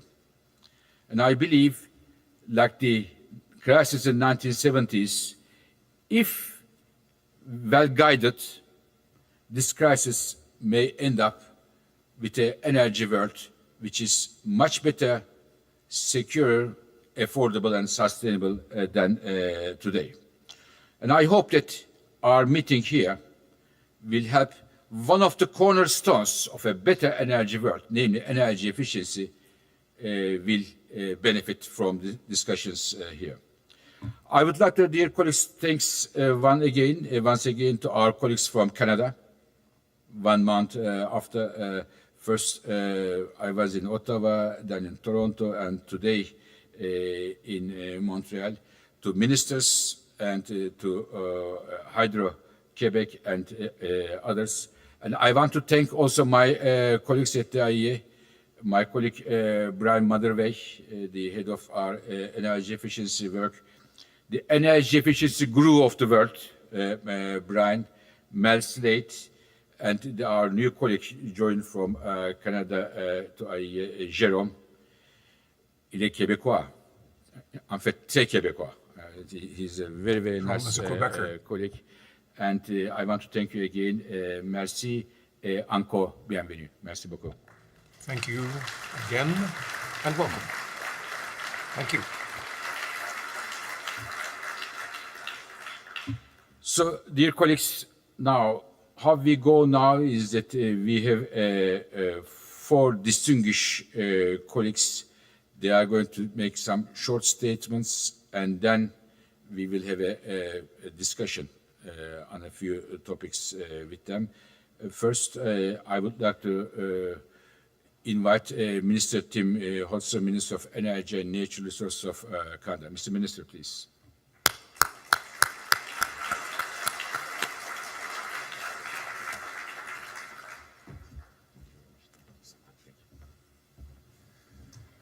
Thank you, Fatih. Bonjour tout le monde. Hello, everyone. Hello, everyone. I would like to begin by acknowledging that we are meeting on the traditional territory of the Kanien'kehá:ka, a founding nation of this land. Dr. Barol, distinguished ministers, colleagues, industry leaders, and partners from around the world, bienvenue à Montréal. Welcome to Montreal. It's an honor to co-host this conference in North America for the first time with the IEA, Hydro-Quebec, and my friend and colleague, Minister Julie de Bruzen, and to engage in a conversation that matters deeply to economies and households around the world. We're meeting in Montreal today at a pivotal moment in history, as we just heard, at a time of global uncertainty, volatile energy costs, and growing demand for electricity. We must all take action to make energy more affordable, more reliable, and more secure for all our citizens. As we endeavor to meet this moment, one truth stands out. Energy security and economic strength are inseparable, and energy efficiency sits at the center of both, as your chart so clearly showed. Energy efficiency is one of the fastest and most cost-effective ways to strengthen our energy systems. It helps us use less energy to do the same or more work at lower cost. It reduces strains on our systems, and it strengthens our national resilience. For businesses, it means lower operating costs and higher productivity. For households, it means more affordable bills and more comfortable homes. For governments, it means we can make better use of the energy systems we have, and as we build the energy systems of the future that we will require. It also strengthens energy security. When we use energy more wisely, we reduce pressure on supplies. We make our systems more reliable. We protect people and businesses from volatility and disruption. Ladies and gentlemen, Canada is ready to lead in this space. We are an energy superpower with abundant resources, a skilled workforce, and a strong track record of innovation and trust, as you so rightly pointed out. We're committing to building a complete and connected energy system through our forthcoming national energy strategy. An energy system that is reliable, responsible, and ready to meet rising energy demands at home and abroad.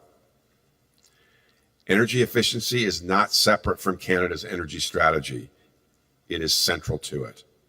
Because our strategy is all about helping Canadian companies stay competitive, attracting investment, and supercharging productivity across our economy. From modernizing industrial equipment to upgrading buildings to improving how we move goods across this vast country, Canadians are already putting efficiency to work. But we can't do it alone, nor do we wish to do it alone.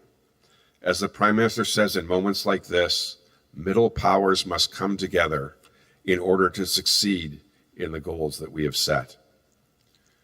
Canada is a team player, and we're committed to working with partners around the world through trade, through investment, through innovation, and through important multilateral institutions like the IEA.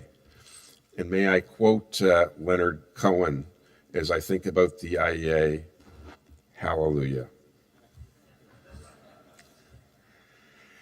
This is why I'm pleased to announce that Canada is joining the IEA Ministerial Advisory Panel on Electricity Affordability.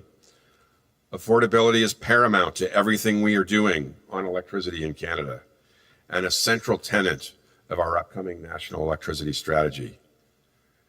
Keeping energy affordable is essential to public trust, economic stability, and energy security. And as we've seen for decades, energy efficiency can play a central role in that effort, a role we will discuss over the course of the next 2 days. Let me close with this. Energy efficiency is not an abstract concept. It is a practical choice that delivers results today while preparing for tomorrow. It saves money. It makes our homes and buildings more comfortable. It makes industry more productive and profitable. It means we can rely less on energy imported from elsewhere.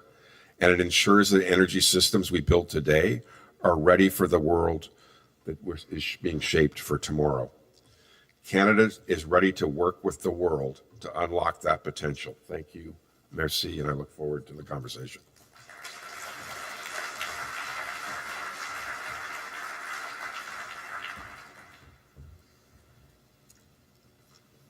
Many thanks to Minister Hodgson. Now, dear colleagues, we are so fortunate that we have a second minister from Canada. In fact, we will have a third one in the afternoon. We are so fortunate to have Minister Julie Darbison, Minister of Environment, Climate Change and Nature. Madam Minister, please.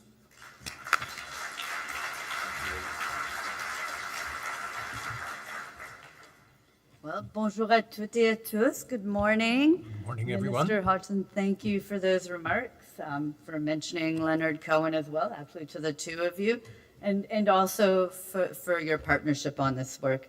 And Dr. Birol, distinguished guests, colleagues from around the world, welcome to my hometown of Montreal. I hope you enjoy it. Please take some time to check it out. It is a beautiful city. I just came back from London Climate Action Week and the Ministerial on Climate Action in Brussels, where Canada joined the Global Electrify Now initiative, along partners who see, as we do, that accelerating electrification through clean power is one of the surest responses to the energy crisis we're in. Dans toutes ces conférences internationales, quelle que soit la direction que prenait la conversation, elle revenait toujours au même endroit, la sécurité énergétique. Les prix de l'énergie sont élevés et imprévisibles. Au Canada, comme ailleurs dans le monde, on voit que c'est vrai. Quand les prix augmentent, ce sont les personnes les moins en mesure d'absorber. People who are the least able to absorb the increases are the most affected. We're investing in clean, reliable power and in energy sovereignty that comes from generating it at home. That is a work of years, and we're committed to it. But families are facing these costs now. So alongside the long-term investments, we have to make sure that everyday Canadians are supported through the affordability pressures they're feeling today. And that's why just this morning, Minister Hodgson and I announced the expansion of the Canada Greener Homes Affordability Program. We're investing an additional $300 million into energy efficiency initiatives to help 35,000 households across Canada to retrofit their homes. Now, this program is special because for low and median income households, it means retrofits at no costs to them. A heat pump, better insulation, windows that hold the heat. It's designed to be simple. The upgrades are installed directly with no money down, no waiting on reimbursements. Delivery partners handle the planning, the logistics, so a family gets the result without the runaround. The upgrades that we're talking about bring an energy bill down, and they keep them down, as much as $1,700 at savings in year, and that is every year. And we're doing this in partnership with provinces who help us to reach households that need it the most and to get the work done on the ground. This is energy efficiency doing what it does best. It's one of the fastest, most practical tools that we have to lower costs, and it works for everyone who uses it. It lowers the bill for the family that gets the retrofit. It eases a strain on the grid that we rely upon. And because buildings are the third largest source of emissions in Canada, the same upgrade that lowers the bill also lowers emissions. The costs and the carbon come down in the same step. No one has to choose between a lower bill and a cleaner country. That is the heart of what climate competitiveness means. The practical choice and the responsible choice are the same. And the same holds true beyond homes. It's also true across the economy. So you're gonna have to pardon because there'll be a few mom jokes in this one, but I have a sweet story to share. I visited a local sugar refinery in the city that I now live in, Toronto. It's called Red Pass Sugar. And with funding from the federal government, this business conducted a facility-wide energy-efficient lighting upgrade. Now, not only did this reduce their emissions, but it also lowered their energy costs. It made their operation more competitive, but at the very same time, it created a safer workplace for its employees with higher quality lighting. So here's a mom joke. Sounds like a sweet upgrade to me. I know, groaner, but you know, I'm a mom, we have to do it. That's the opportunity in front of all of us, though. The cheapest energy is the energy that you don't produce. So for households, industries, utilities, and governments, energy efficiency is a winning bet. And our expansion of the Canada Greener Homes Affordability Program is one step onto something much larger. Through the National Electricity Strategy, we've committed to supporting up to 1 million home retrofits in Canada. That is something to repeat, 1 million homes. That's a scale of the ambition that I am bringing to this file at Environment and Climate Change Canada, and that's the work that I'm looking forward to do. Over the next 2 days, let us share the best practices on what works. Let's exchange that knowledge and that innovation that happens when we have these conversations in rooms like this that helps drive us each to move faster. We're ready to get to work, and we're going to get that work done together. Merci. Thank you.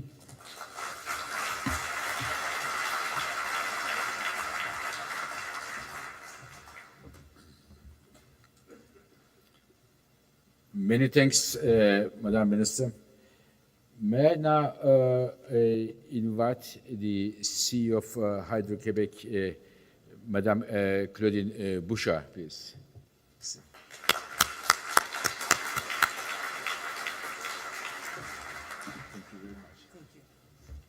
Hello, everyone. Kwe, salutations. Greetings. Dr. Birrell, Mr. Mordaway, Mr. Hutchton, Madame de Brucin, all of you colleagues from all over the world. It's very nice to have you this morning, and bienvenue à Montréal. Welcome to C'est Montreal. un plaisir pour It is moi a de pleasure partager for ce me to moment share this important avec vous. important moment with you. Je suis très heureuse de I'm vous very glad accueillir to welcome ici à you Montréal, here in Montreal. chez nous, au Québec. Pour Hydro-Québec, At our c'est un home in privilège Quebec. For d'être le Hydro-Québec, partenaire de it's a cette privilege to be a 11e partner conférence of mondiale this en 11th efficacité World Conference énergétique. in Energy Cette Efficiency. conversation This arrive à un discussion moment charnière. comes at a Nous venons de lancer la trajectoire en efficacité énergétique la plus ambitieuse de notre histoire. Une trajectoire qui repose sur une idée très simple. L'énergie la plus verte est aussi celle que nous utilisons et consommons mieux. Nous sommes parmi les leaders mondiaux en hydroélectricité.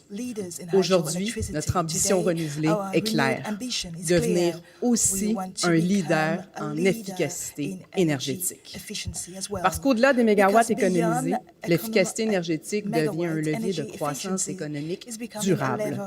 Je vais vous parler de notre vision chez Hydro-Québec, mais surtout de tout ce que nous pouvons accomplir ensemble en mettant en commun nos expériences, nos expertises, nos idées et surtout notre engagement.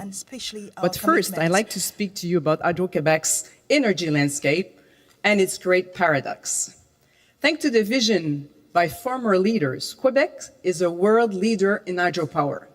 98% of our electricity is generated by our large installations located in the north of our country. Clean, renewable, and reliable energy.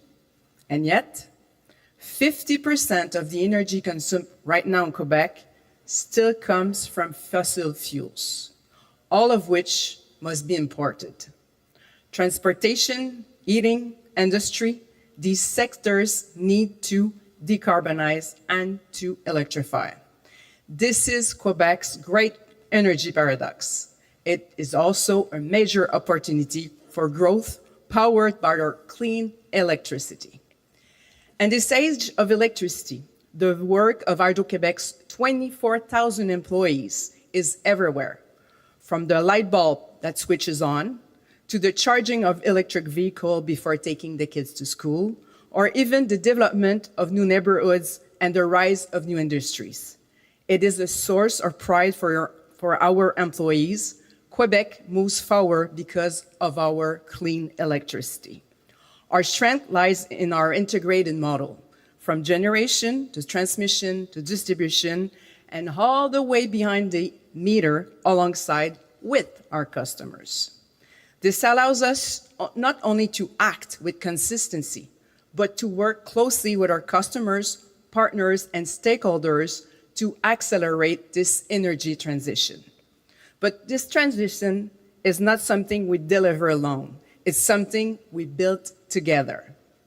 Looking ahead to 2035 and beyond, our ambition is clear: to decarbonize and create sustainable prosperity. That is the essence of our 2035 action plan, which aims to add 10,000 megawatts of new capacity. It's a major collective effort backed by $200 billion in investments. It's not only Hydro-Quebec's plan, it is a plan for all Quebec. It creates jobs, supports businesses, and solidifies our economy. We are at a key moment. Electricity demand is rising everywhere, and it could be doubled by 2050.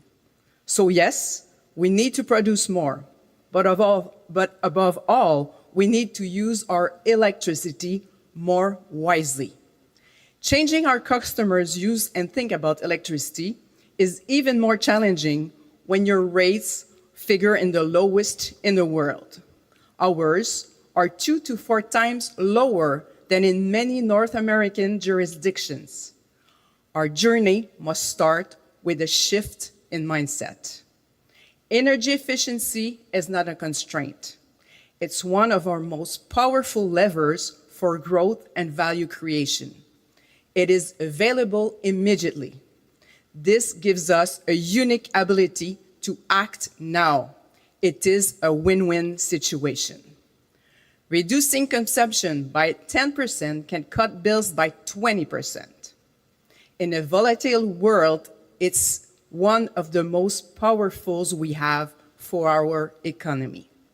But energy efficiency does more than reduce cost. It is an investment that increases the value of assets, improves performance, and drives long-term sustainability. It is a powerful driver of value creation. This is precisely why Hydro-Québec and like ICE are leading our coalitions of organizations that published in April 2026 a white paper on sustainable real estate. It clearly demonstrates the economic and strategic value of sustainable real estate. Let me share a few data points from this research that is highlighted in that white paper. High-performance sustainable buildings deliver occupancy rates between 8 and 17% higher. Resale values is up by 15 to 16%, and rental assets or rental rates are up by 3 to 5%. The conclusion is clear: sustainability pays off. Energy efficiency is growth we can unlock. Every megawatt saved is a megawatt that can be reinvested in new projects, new industries, and new opportunities. Once, we only seen energy efficiency to help customers reduce their bills, but now becomes a strategic resource for Hydro-Québec and Quebec, on par with building new infrastructures such as dams and transmission lines. That is why it is at the core of our action plan of 2035. We are investing $10 billion over 10 years to reduce consumption. To maximize the value and reach out for our investments, we work side by side with our customers, industries, and communities to better understand their realities, unlock opportunities, and to co-create concrete, high-impact solutions. Because real transformation comes from shared ambitions. Since 2099, investments in energy efficiency have increased roughly by 50%. It is a rapidly growing market that cuts across every sector of the economy. And it is an active and well-established ecosystem in Quebec. Our action plan will create over 5,000 jobs across all regions in energy efficiency-related businesses. A large-scale transformation is already underway across residential, commercial, and industrial sectors. But beyond programs and technology, what truly matters is the meaningful story we continue to build together. A story of clean energy, a story of innovation, a story of collective ambition. A story where Hydro-Québec plays a defining role, not only as a utility, but as a partner and as a catalyst. Cette histoire, nous ne l'écrivons pas seuls. Notre succès dépend de notre capacité à nous mobiliser collectivement. Le plus grand risque aujourd'hui, c'est l'inaction. Investir maintenant, c'est agir pour le futur. L'efficacité énergétique est un puissant outil qui a fait ses preuves. Elle est rentable, concrète, prête à être déployée de façon accélérée. Elle nous permet de renforcer notre autonomie énergétique et de créer de la richesse durable. Alors, qu'attendons-nous? Allons-y ensemble. Faisons de l'efficacité énergétique un moteur de croissance globale. Thank you.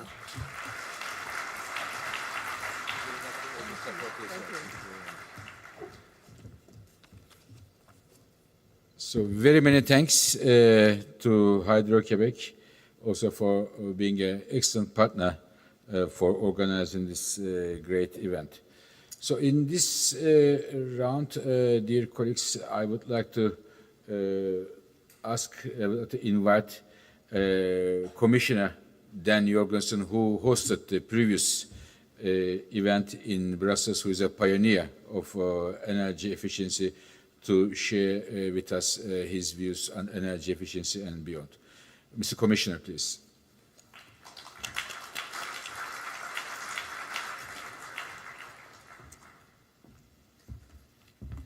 Thank you very much. So, ministers, thank you so much for hosting us here in beautiful Montreal, in beautiful Canada.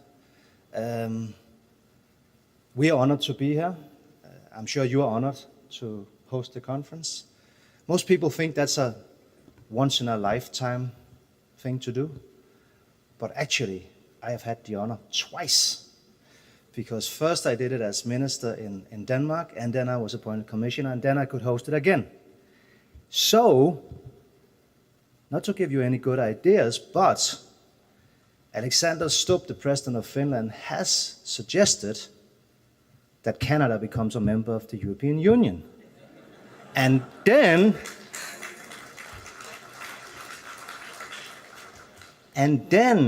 maybe one of you could become commissioner and host it again.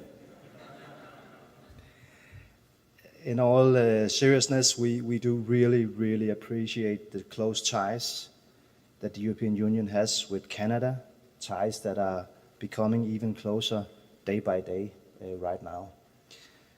I'll get back to that. Fatih, thank you for your leadership. To be honest, I don't know what we would do without you and the IEA in these turbulent times. You really play an invaluable role in giving us the data, helping us translate the data, giving us advice. And by us, I mean more or less all policymakers in the world, and especially us in Europe. We really, really value it. So thank you so much. And Brian, thank you so much for your hard work on bringing energy efficiency high on the agenda. And thanks to the whole of the IEA for your excellent work. So, friends, I started on a light note, but let's be very honest. We live in turbulent times. Let me give you just 3 examples of what that looks like from the EU. 1, we've paid more than 50 billion euros more for our energy since the war started in Iran, without getting one single molecule more than we normally get. 50 billion euros. Imagine how much renewable energy you could get for that money. Imagine how many energy efficiency tools you could employ for that money. 2, this week has been the hottest ever recorded in European history. People die. Climate change is not something that might happen in the future. It's not something that leads to a little bit of volatility in the weather and sometimes actually a nicer summer. Climate change is a real issue and it's killing people, and it will only get worse. And this is Europe I'm talking about. I'm very well aware that in many more vulnerable parts of our planet, climate change hits even harder and has even more detrimental consequences. 3, we have a war in our continent. We have a country that's negotiating to become a member of the European Union, who's in war with Russia. People are being killed every day. Russia is bombing brutally, even civilians, ruining the infrastructure, energy infrastructure, also in the wintertime when it's minus 20 in Kiev. And some member states of the European Union fear that they might be next.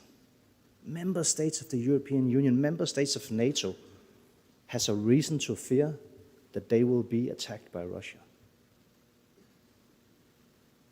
At the center of all of this is energy. Affordability, we need to get the prices down.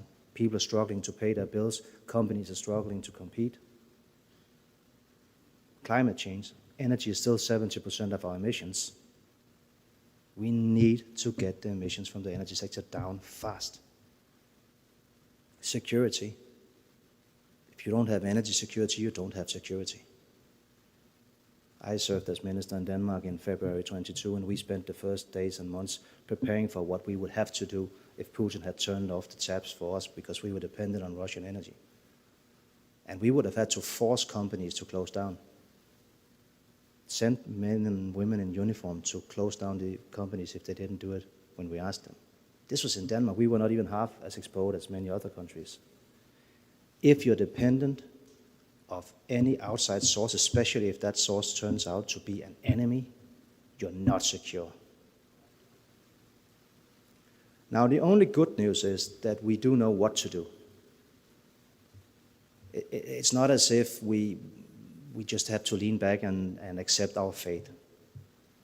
All of these 3 challenges can be solved. How? Well, by deploying more renewables, first and foremost, faster. Renewables are cheaper, they're homegrown, they're more energy efficient, So it's not either looking at using renewables or deploying energy efficiency. It goes hand in hand. It's about getting the black molecules out of our energy systems and replacing them with green electrons. Electrification is at the core of this, and electrification is 9 out of 10 instances more energy efficient.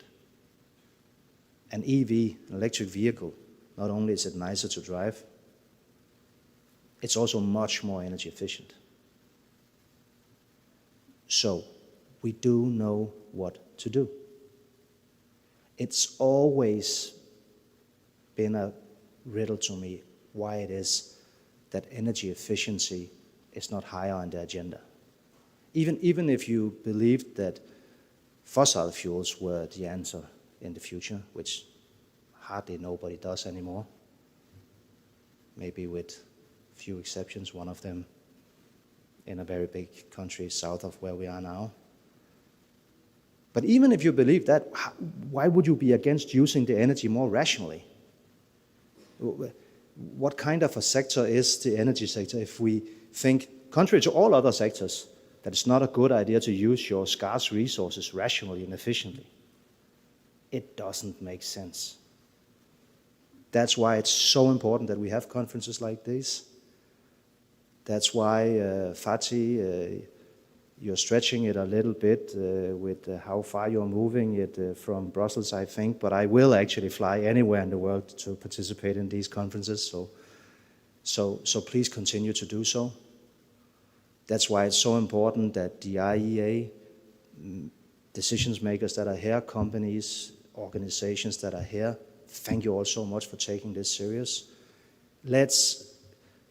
Even though it's a tall order, let's try and help each other getting energy efficiency at the center of all policies on energy in the world, at the center of the public debate discourse of our energy future all over the world. It's difficult, it's a tall order, as I said, but as a very famous Canadian hockey player once put it, you miss 100% of the shots you don't take. Thank you.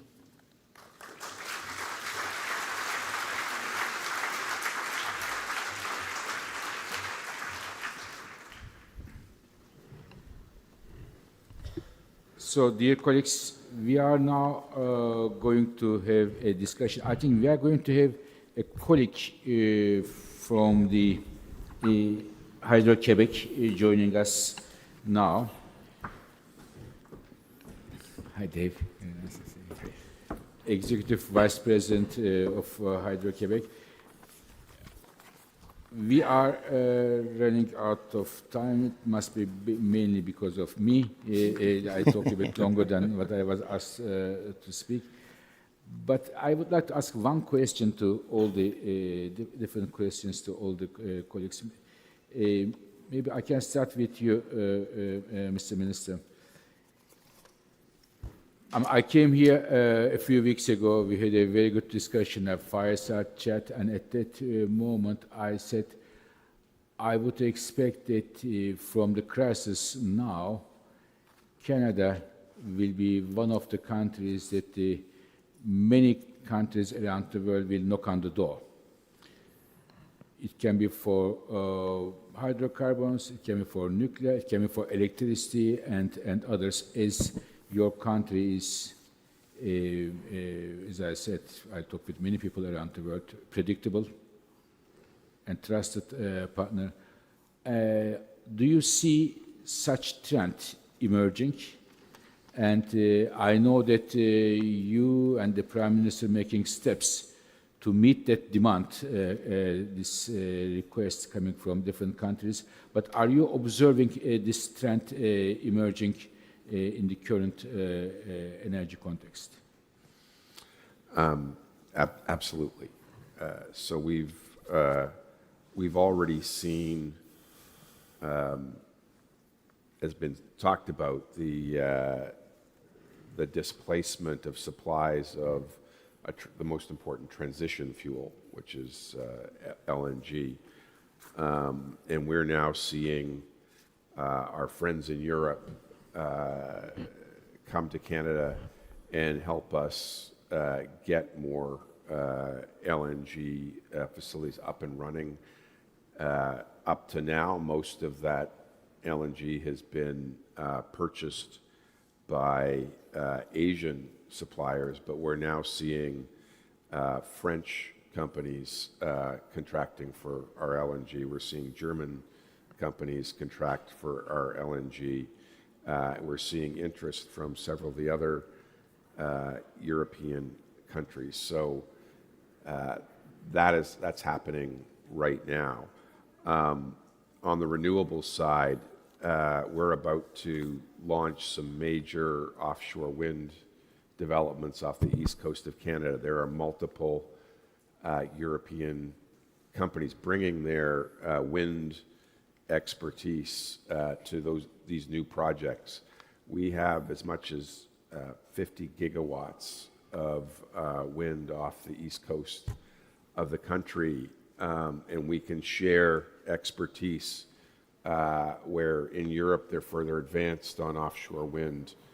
We have some great companies who do that, but there's added technology and added expertise and actually some great investors from Europe who are looking at that. And I'll be brief. Canada is one of the few countries in the world that can offer end-to-end solutions on the nuclear side. Many places are not blessed with unlimited hydroelectricity assets as Quebec is. They have to find other ways to generate baseload power. A zero-emitting form of baseload power is nuclear. For the first time ever, the G7, every country in the G7 endorsed putting nuclear into their grids. Think about this. Germany, which shut down its nuclear reactors, is now saying we need this form of baseload non-emitting power to be back into the grid. Japan, which had shut down all their reactors, has retooled, upgraded them for some of the challenges we've seen, and is now already started half of their 20-plus reactors and have plans to start the rest. Canada is one of the few countries in the world that can offer the 30-plus countries who've said they want to add nuclear to their fuel mix. We can offer them solutions from uranium to regulatory, from financing to reactors to oversight of those. And we're having ongoing discussions with a number of countries on that. So there's lots of ways we can collaborate on this. This, I also observe it when I talk with other countries, seeing Canada as such a safe, predictable partner. But in addition to those, also critical minerals. You have this huge critical minerals potential. And last time you gave me the good news that you also look at not only the mining, but also refining. It is also very good. And as a person who looks at the global energy, I am very happy that Canada is taking these steps, Mr. Minister. Thank you very much. We just announced a deal here in Quebec, Nouveau Graphite, where graphite is a critical mineral, very important to energy transition. The Western world doesn't have a supply of graphite. Partnering with our friends in Italy and in Japan, we put together a series of stockpiling agreements so that we could start the first graphite mine in the Americas just a couple of weeks ago. So we're absolutely focused on critical minerals. Thank you very much, Mr. Minister. Madam Minister, I understand that you'll be looking more and more closely the energy efficiency dossier now. Congratulations for that, first of all. How do you see, what is your vision, Canada and energy efficiency in the next years to come, Madam Minister? Yeah, thank you. I'm very excited to be taking on this work and to be working with the Office of Energy Efficiency in Canada, because I know that we're already a global leader in many ways, and there's much more work to do together. So, but continuing to work very much hand in hand with Minister Hodgson on so many of these files, because a lot of what we're talking about is electrification. And we have put out an electricity strategy that it has as a goal that we're going to be doubling our electricity grid over the coming decades. And that goes hand in hand with the work that we're going to need to be doing on energy efficiency.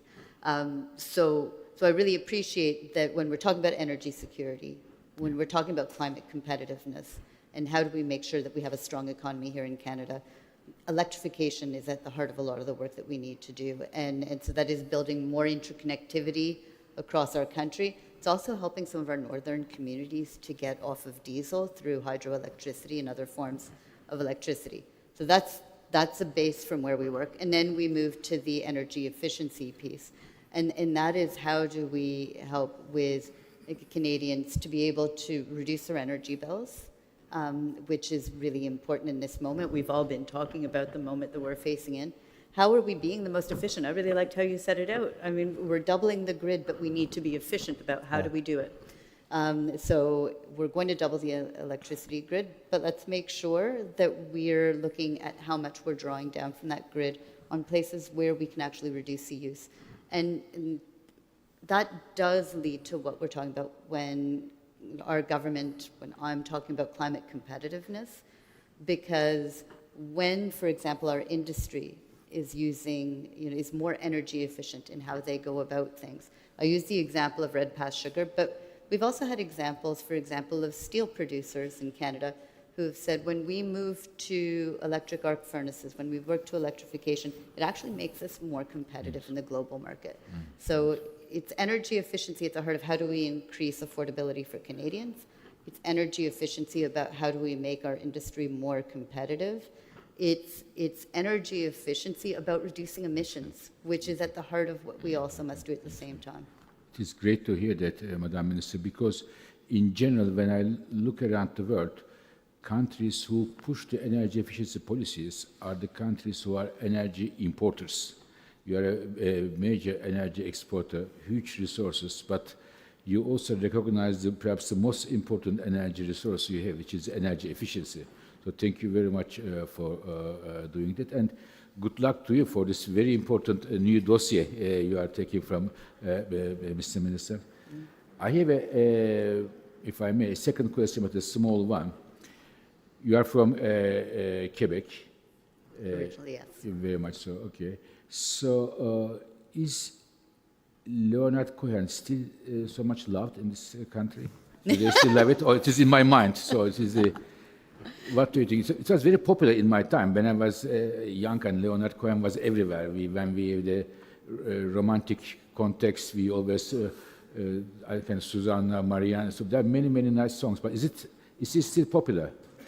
So actually, for all of you, if you're walking around Montreal, there's a beautiful mural of Leonard Cohen for all of you to check out. And if you get a chance to go to the top of the mountain, and I hope you do, in Montreal, you can look from the lookout and you can see that wonderful mural, very much at the heart of the city, of the country, and I'm glad to hear around the world as well. Thank you very much, Madam Minister. Wishing you all the best with your new dossier. Now, may I go to Mr. Commissioner? Then I think many people will agree with me that you are the Energy Commissioner in Europe, which delivers a lot. Bang, bang, bang, very dynamic. I can just quote a couple of them, which we made some modest contribution as well, such as the Russian phase out of Russian gas, 2027. It's a historic one, which is very important. The second is what you do for grids, electrification of the Europe, which means not only an energy but also sovereignty issue for Europe. For batteries, renewables.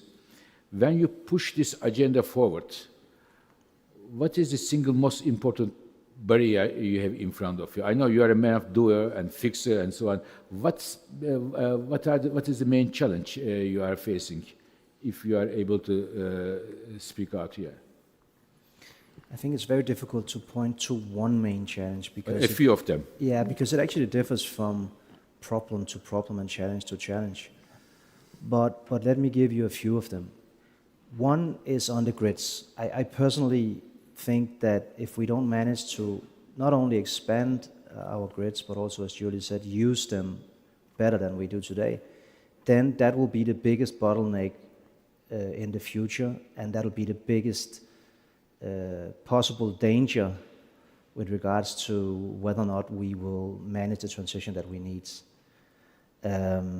And one of the problems is, and I have to be brutally honest there, and it's not a nice thing to admit, we haven't been really aware of just how big this challenge is. When I served as minister in my own country, we expanded new renewables at record speed. We made decisions on even bigger investments in the future. But we thought that the grid problem would more or less solve itself. We have our independent regulator, we have our independent TSOs. This will just happen. But it hasn't happened. And right now we looking into a future that if we don't do better, then that will be our biggest problem. So what I've proposed, the member states and the European Parliament, and it very much looks like it will get support, is to do three things. One is we need better planning, because that is one of the barriers today. Today we actually, I sometimes compare it with a situation where, imagine you're building a jigsaw puzzle. 27 people are building a jigsaw puzzle. And they're not looking at the picture on the box. They're just putting... Obviously, that will not work. That's the situation today. We have member states planning their energy systems, but we don't have one collected planning unity. So I've asked for them to allocate the power to the European Commission for us to make European-wide planning, a European-wide scenario. 2, we need faster permitting. Obviously, we need to protect our environment and our nature and the rights of the people affected, of course. But the bureaucracy around it now is out of proportions. It takes easily 5 years, very often also 10 years, to get a permit, to start building. So this needs to change. And with the new proposal I put forward, we will cut these times fundamentally. In the future, it'll take hopefully around 6 months in average to get a permit. And thirdly, we need better rules for cost sharing, because we are 27 different countries with 27 different energy systems that we are trying to combine into one, but it's still different member states with different ministries of finance, with different economies. So when we cross the borders, which of course we need to do if we want to be a true energy union, then there is some cost sharing, and the ministries of finance, they will fight each other for every one last cent. So we need better rules for sharing those costs. So that's a few of the biggest challenges that we're facing now, and barriers that we see. But I am an optimist. I think there's political support to change these things. Thank you very much, Dan. And I think it is not an understatement to say, at least for the IEA colleagues here, that you see Canada and Europe getting closer and closer, maybe Yes. also with the UK. This is a very strong partnership. There are many common areas that one can acknowledge and thank, but I personally want to thank both Europe and Canada for the steadfast support for Ukraine. It didn't change Yes. once 1 millimeter in the last few years, and we are one of those. Then thank you very much for. Now, David, thank you very much for joining us. Maybe about the hydropower. When I say our CEO was talking about the hydropower, we are seeing solar and wind growing around the world so strongly, but we forget that hydropower is still the single largest source of electricity generation in the world. So 60% more than solar PV, 70% more than wind, 60% more than nuclear power, and it's the base load and can be flexible. But unfortunately, in the international forum, we don't talk about hydropower a lot. It is, in my view, hydropower doesn't get the appreciation it deserves. There is not much going on there. But thank you very much to you and your company for what we are doing here and also beyond. It's unforgotten. It's a giant. It's a giant which is forgotten, unfortunately, hydropower. But we have to push it stronger because there's a huge potential around the world for hydropower. You are a power producer. You produce hydropower. How do you see the role of energy efficiency in the context of electrification, electricity generation, from your company's point of view? Well, thank you. And in this province, hydropower sure gets its noble letters, and everybody knows the importance it has on our system and what we believe would be a strategic asset for the future.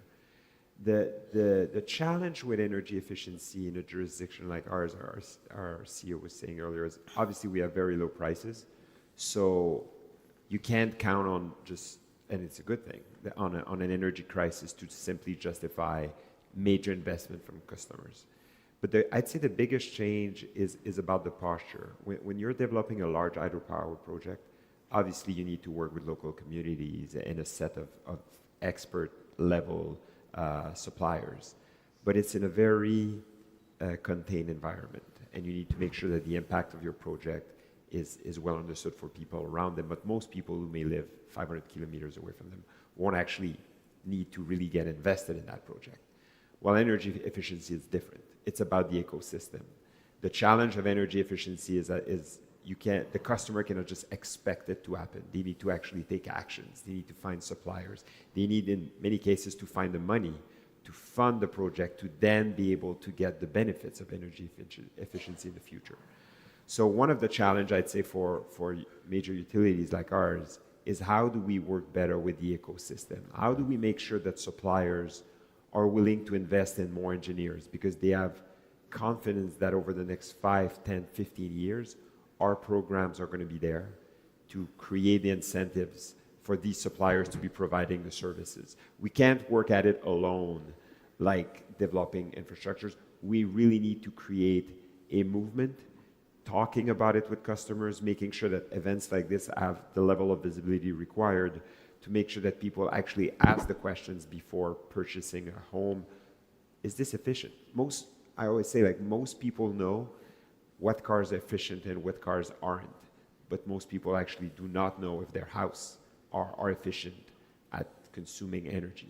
And that's something we need to change. We need to make this an element that is part of the conversation when it comes to saving money for the consumers and for our jurisdictions to save energy to be able to invest in growth, wealth, and decarbonation. Excellent. Thank you very much. And it is because for many, it may be a bit contradictory. You want to sell energy, at the same time you want to save energy. But it is very good that you have a very comprehensive view there, and you see the sustainability as a very important part of your business portfolio. Well, we want to supply energy. So if you can get the services you want, the comfort, the security you need with less energy, customers happy, sees a lower bill, Excellent. And we're meeting our purpose. Perfect. So thank you very much. Dear colleagues, it was a very, I would say, very colorful, very good discussion. We talk about the energy efficiency, the victory of Canada yesterday, from Leonard Cohen and from the oil, gas, everything. But one thing is common. I think even though we are under very difficult conditions, the world energy system, and I would say even the world political system, there is a lot of optimism going there. And I am very happy that we can share this optimism with you today and tomorrow. And a cornerstone of this optimism will be using energy more efficiently. Thank you very much, and hope to see you around. Thank you.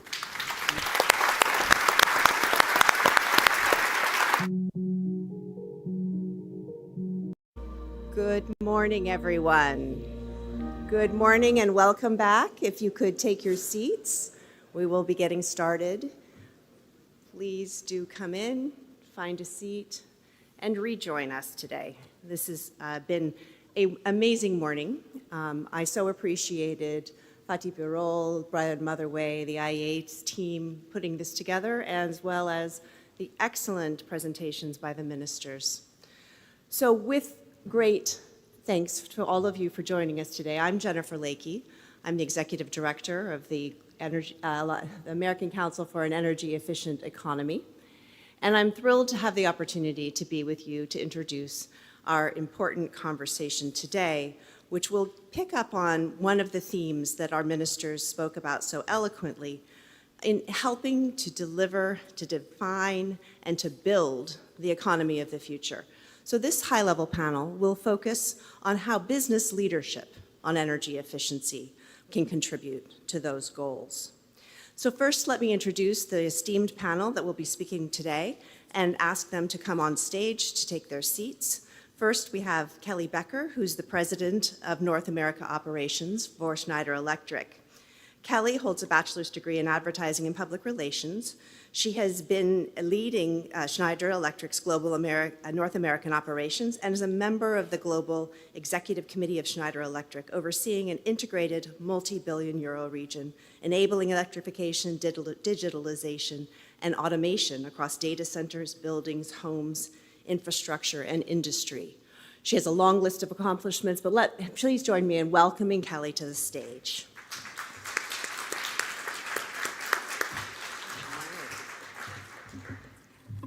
Joining us on stage next, we will have Brandon Spencer, who's the president of the Motion Business Area and member of the Group Executive Committee of ABB Limited. Brandon holds a bachelor's degree in economics and MBA and has more than 30 years of experience in industrial technology sector. And he's a member of the Executive Committee, president of ABB Motion, and one of the 3 global business areas of ABB. He leads the multi-billion-dollar business operating in over 100 companies. Brendan, please join us on stage.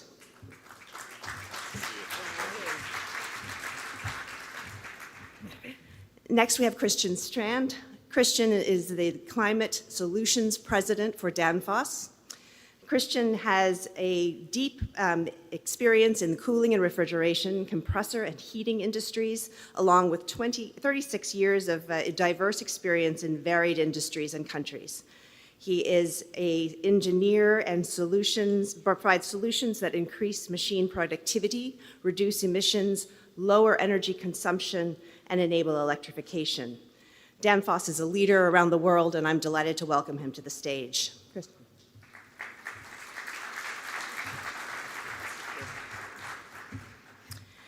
And now I would invite Anil Rawal from IntelliSmart, who's the Managing Director and CEO, to join us on stage. Mr. Anil Rawal is the Managing Director and a former Indian bureaucrat who has transitioned through his MBA programs and other important academic experiences with 27 years of leadership, as well as bringing experience in corporate other organizations. He's been actively involved in the evolution of the public-private partnership frameworks in India for power projects. Under his leadership, India has been digitalizing its power sector and informing how the distribution systems can contribute to a more efficient Indian economy. Please join me in welcoming him.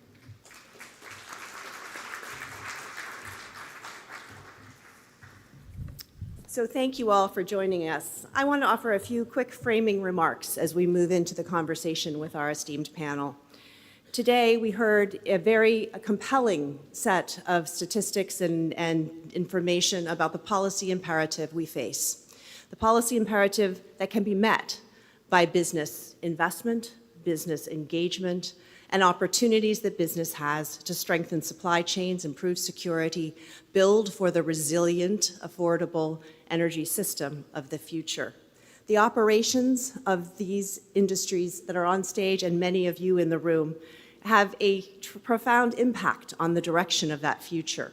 And through technology, through recognition of the moment that we are in our economy where reinvestment in energy efficiency is paramount, we will have a conversation today about the actions that we can take to build that forward.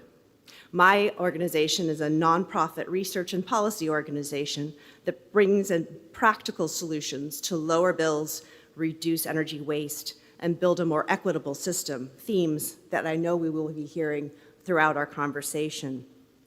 So managing for external heat and weather events, thinking about economic demand growth, and the digital economy are all in our speakers' portfolios. In managing for their operations, we have an opportunity today to discuss where and how investments take shape within the companies to enable them to meet those challenges that we spoke of.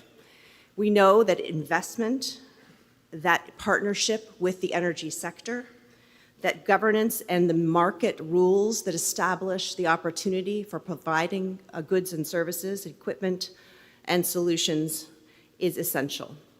So as we think about ways to build the response from energy external events, we have an opportunity to examine the supply chains, the operational efficiency, and the products and services that these leaders are offering, and to hear from them on the journey ahead. So, with that, we'll now begin our discussion, and I'm thrilled to have the opportunity again to welcome Kelly. Kelly, companies like Schneider Electric are leading in energy efficiency, and you do that not only within your operations, but you shape the customer behavior, and your activities can transform the markets to scale. I'm interested if you could pick up on that theme and tell us a little bit more about how you make those things come to life within Schneider. Sure. So I think we're well known. It's deep within our DNA as a company around energy efficiency and sustainability. We've been doing it ourselves, which is where we really start from. In order for us to advise customers, we're obviously testing all the technologies in our own factories and our facilities to figure out what works, what doesn't work, what's going to be the most effective to ultimately helping customers. We've been doing this for the better part of a decade. It's evident in our facilities. We have double-digit number of World Economic Forum lighthouse factories that really show how we use electrification and automation to ultimately digitalize for our customers. We're absolutely still focused on sustainability as a topic as a company. We've been named the world's most sustainable company just last week again for the third year in a row by Time Magazine. So we live this deeply inside of us. Our employees all, for the most part, have a piece of their compensation that are tied to sustainability and energy efficiency because it's so deeply ingrained in the company and who we are. This obviously then ultimately translates into our customers and all of the different platforms that we have, which I think we're going to talk about certainly further in this discussion. And then what you'll also see us talk about a lot is ourselves, our customers, but then ultimately our supply chain. So we've had a project called the Zero Carbon Project for the last number of years, which original mission was to get 50% of our supply chain to reduce their own emissions. We're glad that in the last 3 years, we've actually gotten to 56% for the top 1,000 suppliers that we use within our own operations. And so now we're expanding it to an additional 500 suppliers. So it's really about every day getting the entirety of the company to wake up and think about efficiency, think about sustainability. How do we do that for ourselves? But then ultimately, how do we drive it through with our customers and our suppliers? Thank you. And we are going to come back to some of those themes, but thank you so much. Brandon, tell us about how ABB embeds energy efficiency as a strategic priority, not just as a question that is part of the portfolio, but integrated, and how that long-term strategic priority drives operations and the design of technologies and solutions that can scale. Yeah, thanks for having us. It's great to be on stage with other companies that really walk the walk. I think that's probably one of the most important aspects. I mean, you know, for us, we're in our planning cycle right now, our long-term planning cycle right now, and the sustainability side, the efficiency side, all that's part of the organic plan that we build. So it's not an or part of the equation, it's an and part of the equation. So it's a fundamental of our business. In the U.S., we just opened up a factory, $100 million facility in Wisconsin, geothermal for the cooling and heating side. Highest efficiency motors, drives, et cetera. That facility will use 45% less energy than if we had built it in a traditional manner. We didn't do that so it's a commercial. We did it because there's a business case to doing it. And I think that's what's really important is that we walk the walk. We show why it matters for us. We, of course, invite customers and partners and policymakers and everyone to that facility to see what we're doing. But we do that in the other countries around the world where it's also tougher or could even be more relaxed. So in India and China, these facilities, you know, zero water or water reclamation, zero waste landfill, all these sort of things. So kind of the sustainability efficiency piece is super important for us. And I think the big message from our side is that we do it because there's a business case to it.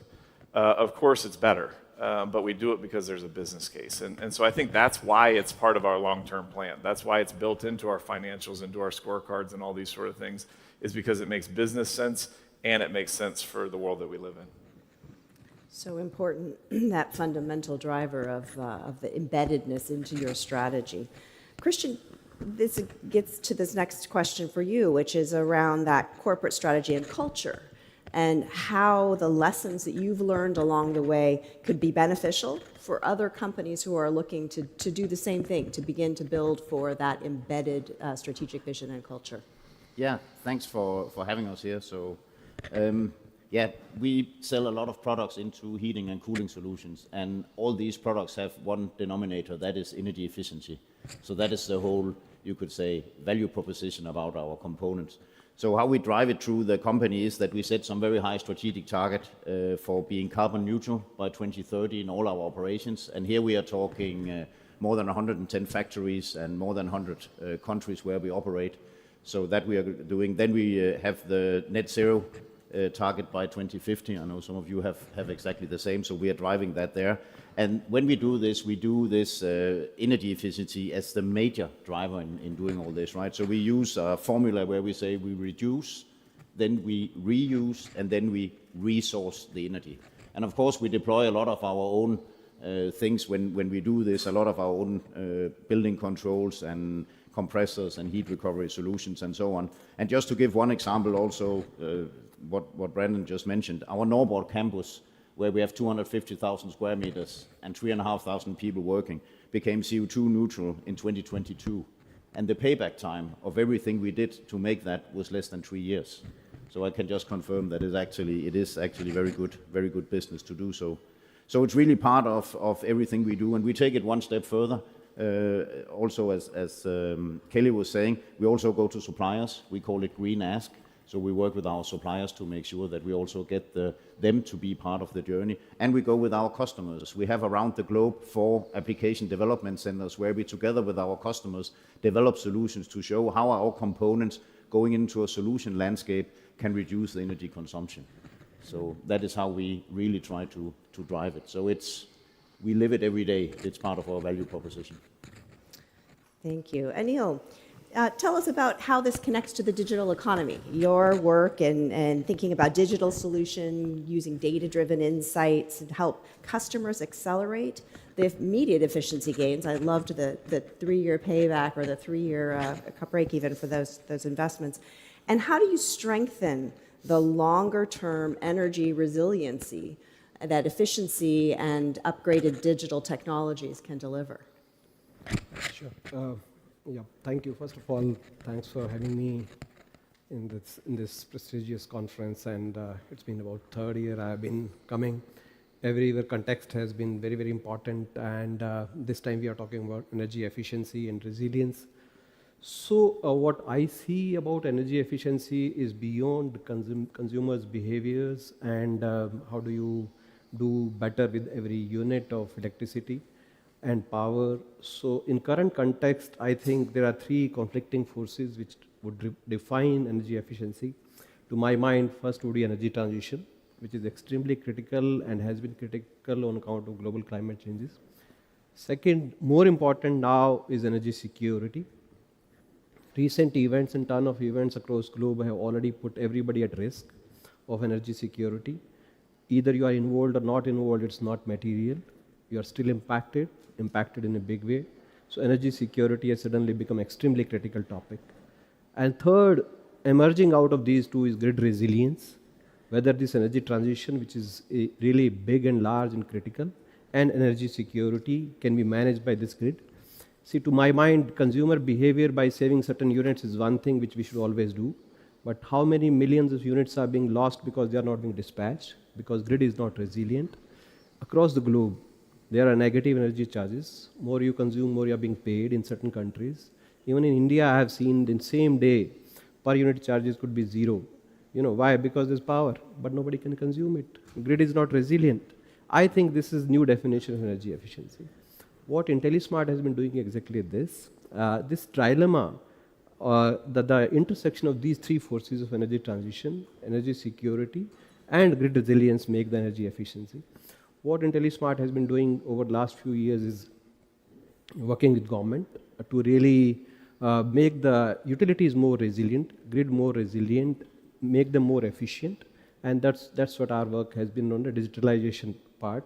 So we are working with distribution utilities to really strengthen their networks and provide smart meters at the ground level, which are no touch, no kind of intervention instruments, and provide lots of data in understanding the consumer behavior as well as the grid structures. That would lead us to be more efficient in consuming every unit we generate. You know, this power is no deficit. There's lots of solar power, lots of wind power. How well we consume and use in the grid is the extremely sensitive part. That's what IntelliSmart has been doing along with governments in India. Thank you. Well, I'm really pleased that we've picked up on so many of the themes that were discussed in the opening session. And I want to open the panel portion of this. Thank you for those opening comments. But I want to first pose a question that I believe all of you should be able to help us understand better in this moment. How can business, government, and financial institutions work together to more effectively accelerate that energy efficiency progress that we are all seeking, both in terms of the short-term actions and the long-term security that we know we have to build for, right? This longer-term vision. As we think about that, I'd love to have you think specifically about how your company is positioning that question, this partnership structure that will enable the unlock for energy efficiency to be embedded in the economy of the future. So let me see if we'll start over here with Kelly. Kelly, do you want to take a crack at that? You know, when I first got into this industry 25 years ago, I think companies were pretty closed off, right? What you made was what you made, and that's what you sold into the market. And I think what most of us have realized over the last decade is the scale of the challenges is pretty immense from an energy perspective and from the grid and everything we're trying to add onto the grid. And so what we're finding is that this component around partnerships, it's not enough to do M&A anymore and buy somebody. You have to drive partnerships throughout the whole of the industry, because I think a lot of us have figured out we need a whole lot of big brains working on all of the challenges, but frankly, all the opportunities that we also have. And so we're definitely approaching it from that perspective by saying through venture funds and which, you know, a decade ago we wouldn't have sort of been set up that way, but we've gone down that path certainly, and we're doing a lot of partnerships, and most large companies in our space now are along those same lines, because we need a whole lot of minds to solve the challenges that we're all looking to fix, quite frankly. Partnerships is absolutely a critical part of that. And let me just offer Brandon an opportunity to think about that. Look, I think I agree fully, and I think the technology, you know, I'm an optimist for sure, and I think the technology can play a key role, and I think that's where the partnerships can really have an impact. So I mean, something we always say in ABB is the greenest unit of energy is the one you never consume. That's not we don't have to debate that topic. That's not political, it's just a fact. And so how can we make energy efficiency as important, as urgent, as relevant as everybody wants to talk about new generation? Because you meet with customers and you meet with policymakers, and it's all about we need more generation, we need more generation. If you take the US, for example, the utilization rate of the grid is around 65%, 70%. So if you kind of make a parallel of an interstate system, the interstate can handle a lot more cars. It's just, where is the power? Is it in the right places? And so what we're working with our customers on is really trying to deploy technology to try and help solve some of these challenges. So grid stabilization, we're doing that for data center customers. We're working with a geothermal company, Fervo Energy, that just went public in the last few weeks. and they're deploying our technology for baseload geothermal, so most efficient baseload, no emissions, and feeding into data centers. So, cool examples like that where I think the companies on stage, ABB, the technology's there. That's the thing that I think is kind of most frustrating to me on this topic, is that we don't have to wait for capacity of factories that are being built. We don't have to wait for new technology to be created. We have it.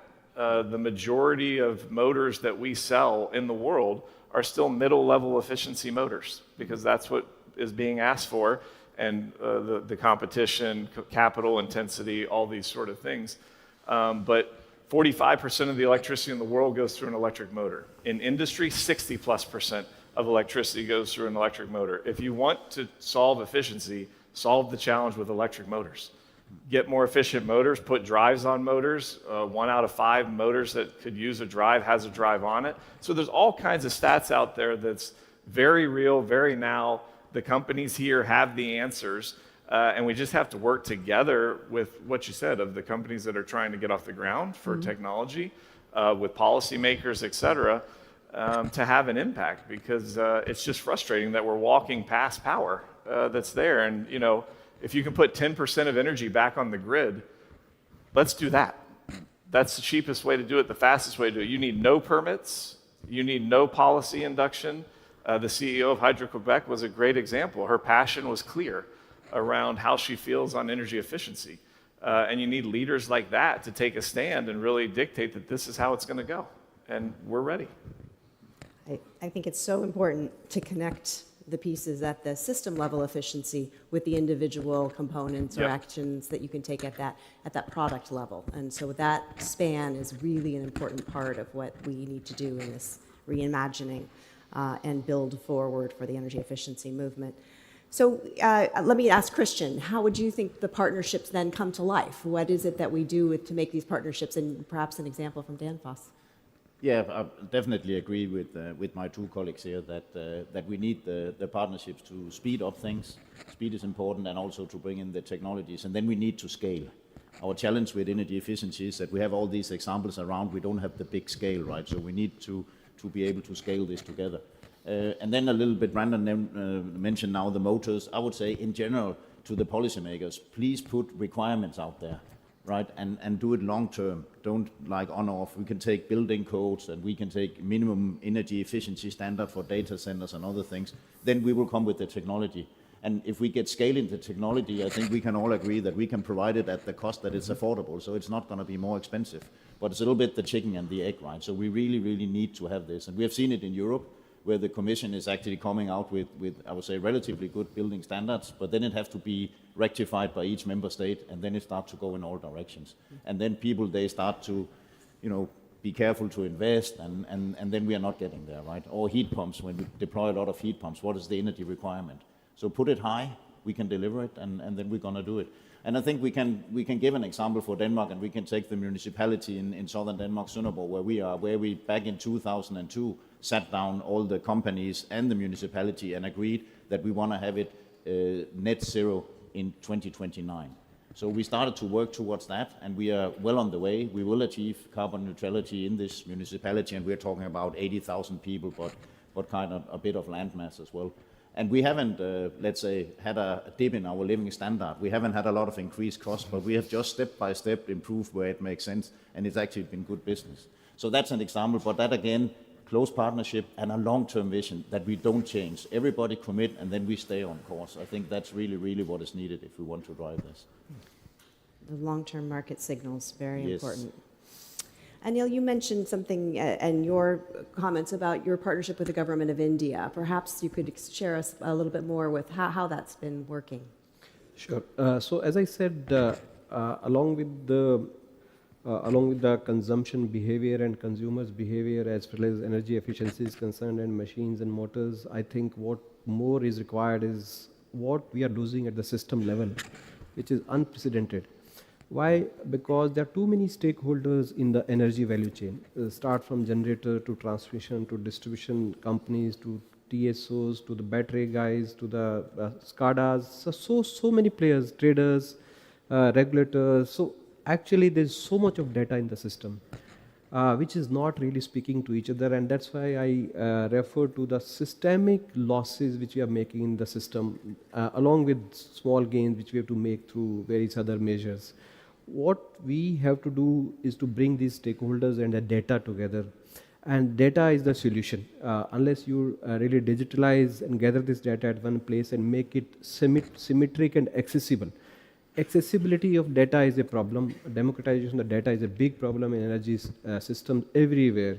At least in India, we are doing this at big scale. There's a new initiative by Government of India, which is called India Energy Stack.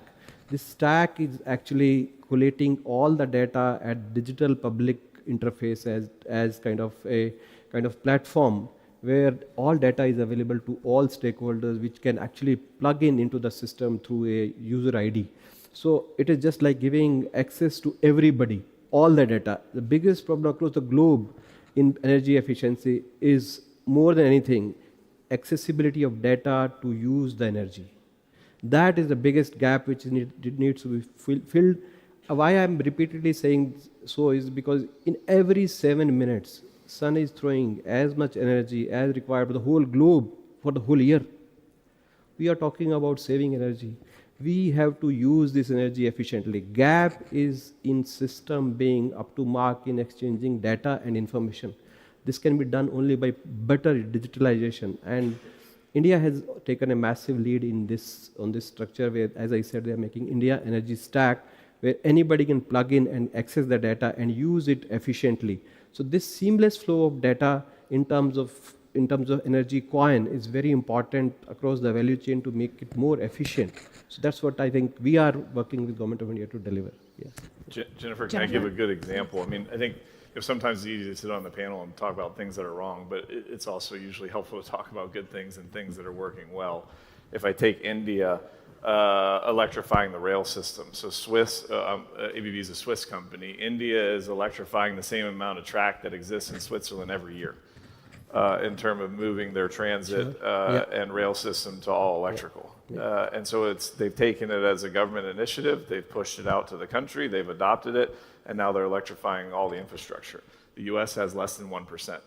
Of rail that's electrified. And so I get distances and heavy haul and all these sort of topics. I get all that. But the point is, if there's a commitment to it at the policymaker level, the companies will come with the solutions that are competitive to make the industry move. And I think it's a great example in India of driving efficiency and electrifying industry.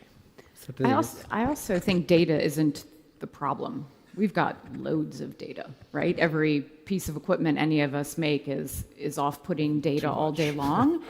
And I think it's actually about democratizing the data and helping customers along the way make better decisions with the data, or even having visibility into the data, which is where certainly a lot of us are spending time around software. And how do we help everybody from a homeowner up to the railways and everybody in between actually understand, what do I do with this data? And most importantly, what are the decisions I'm making? Because I think energy efficiency comes down to, yes, using less overall, but we're still going to use some, dependent on whether it's in your own home or it's charging your electric vehicle or it's running Hydro-Quebec. We're using energy.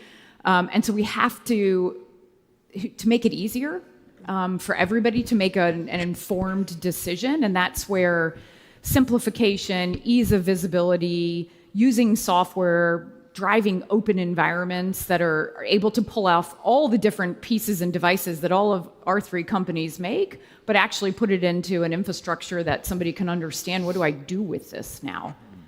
It's critical to actually driving the energy efficiency topic, is to give people the information to make a decision. I want to pick up on that, and I think it is a really important part. Christian, I'm wondering if you want to jump in here about the tools, because you spoke to this visibility around the carbon targets and goals, and those long-term challenges that you're seeing that Danfoss is contributing to as well. How do you help the rest of the companies in the community understand where those tools and the strategies are that will enable that vision, which I think both Brendan and Kelly spoke about so eloquently? It's a lot about awareness and about training. So, and about how do you contribute in this journey, right? Because you have a lot of different, you have the private households, you have the companies, you have the shop owners. So simply making a kind of idea catalog for each of them, what could be the different measures, right? They're the easy ones, that lighting, and there's the one where you can put a drive on a motor, and there's insulation. There's a lot of other things that you then go through. If you have to change this, then do this. And then by these steps, creating that awareness. So that has been the journey. And that's also why we have been successful, because it's been a target set, but then it's taken the time to go there. So it's not a sudden investment, but over time. And whenever you do these decisions, then you think, what is the most energy efficient way to do this? And of course, looking also at the cost benefit of it. Kelly, you mentioned this unlock that data and visualization can provide. How have you helped other organizations take advantage of what you've learned about how to take forward those types of tools and implement them in their businesses? I've been lucky enough within Schneider to work and lead in 5 different countries, and I can tell you that the problems are the same. It's just a matter of, I think Christian was talking about scale and how do you actually drive. We've been working with Vancouver International Airport, so when you talk about critical infrastructure and ensuring it stays up and running, and this is a customer who had very disparate systems, because they bought something from me at one point, and they probably bought something from Brandon, and they bought something from Christian, and then they look at the entire infrastructure and go, but how does this all talk and speak? And so we've really moved to helping them drive software layers that can pull information out of all of these sort of disparate systems and give them those insights. And I think we're seeing that in sort of every type of customer, is actually getting that visibility, using software to help you look at that, and then using analytics to help you make decisions in real time, which is certainly where the industry is going. This speaks to the power sector and what you're seeing with IntelliSmart and the work that you're doing, Anil. What is the data platform interface, and how does it also help to think about other things like the resiliency in particular? Sure. So data, starting from the availability of energy in the grid on one side, and consumption at different levels in view of the variability of energy being input due to renewables and consumption on ground. Just balancing these 3 things is extremely critical. And when there are multiple utilities working on the same grid, at the end of the day, there's only one grid which actually is supplying to different utilities, and there is variability of energy being pumped into the system. So this data, when if available from different stakeholders in terms of consumers as well as in terms of generation, it can be balanced out. It will actually allow lots of energy to be utilized better, to be same unit being delivered more efficiently to the consumers, and hence avoiding losses on the grid. This actually also means lots of systemic efficiency improvements on the utilities side, because those are the neglected areas in many parts of the globe, because they are not best at energy efficiency and systemic efficiency improvements. They don't invest back onto the grid. Because they don't invest back onto the grid, again they are mismanaging the grid and again making heavy losses. That is what example has emerged in India, because a few years back, people will recall that India was losing about 30% of energy from the point of generation to the point of delivery to the consumers, which has now got down to 15%. That itself means millions and millions of units. So why I'm just trying to bringing something which is more kind of macro and more kind of wider is this, that let's use this transition or this energy or the green energy in a manner that people can be saved of this kind of changes which happen globally and get impact. Every individual on the ground gets impacted. How do we really deliver this energy more efficiently on ground, and how do we reduce these losses in the system by connecting various dots which are actually separated significantly due to lack of information? So that's why I said having platforms which actually seamlessly make information accessible and make it more democratically available would actually help the system do better and make them more efficient. So that's the way I think forward for the whole globe. I would think not only India. Yeah. Yes, absolutely. I think that there's a workforce and training element in there as well around data and information and how people access and utilize that in their day-to-day decision making. So I want to ask a question, and Kelly, You had mentioned the theme of resiliency as well, and sort of how that long-term resiliency plays out for the system. And perhaps we could have each of you speak to the moment that we're in of efficiency and resiliency, because there's certainly a lot of economic resiliency. There's also system-level resiliency that we're needing to embed into the way we think about efficiency as part of the solution. So why don't I actually just ask each of the panelists to respond to this question of efficiency and resiliency, and how do we actually build for that in the next 1 to 3 years? So I just recently moved back to North America from living in the UK for a number of years, and we had a really interesting challenge there because so many of the buildings are listed. So grade 2 listed buildings, which means you can't change a lot of the facade. You have to work with what you have.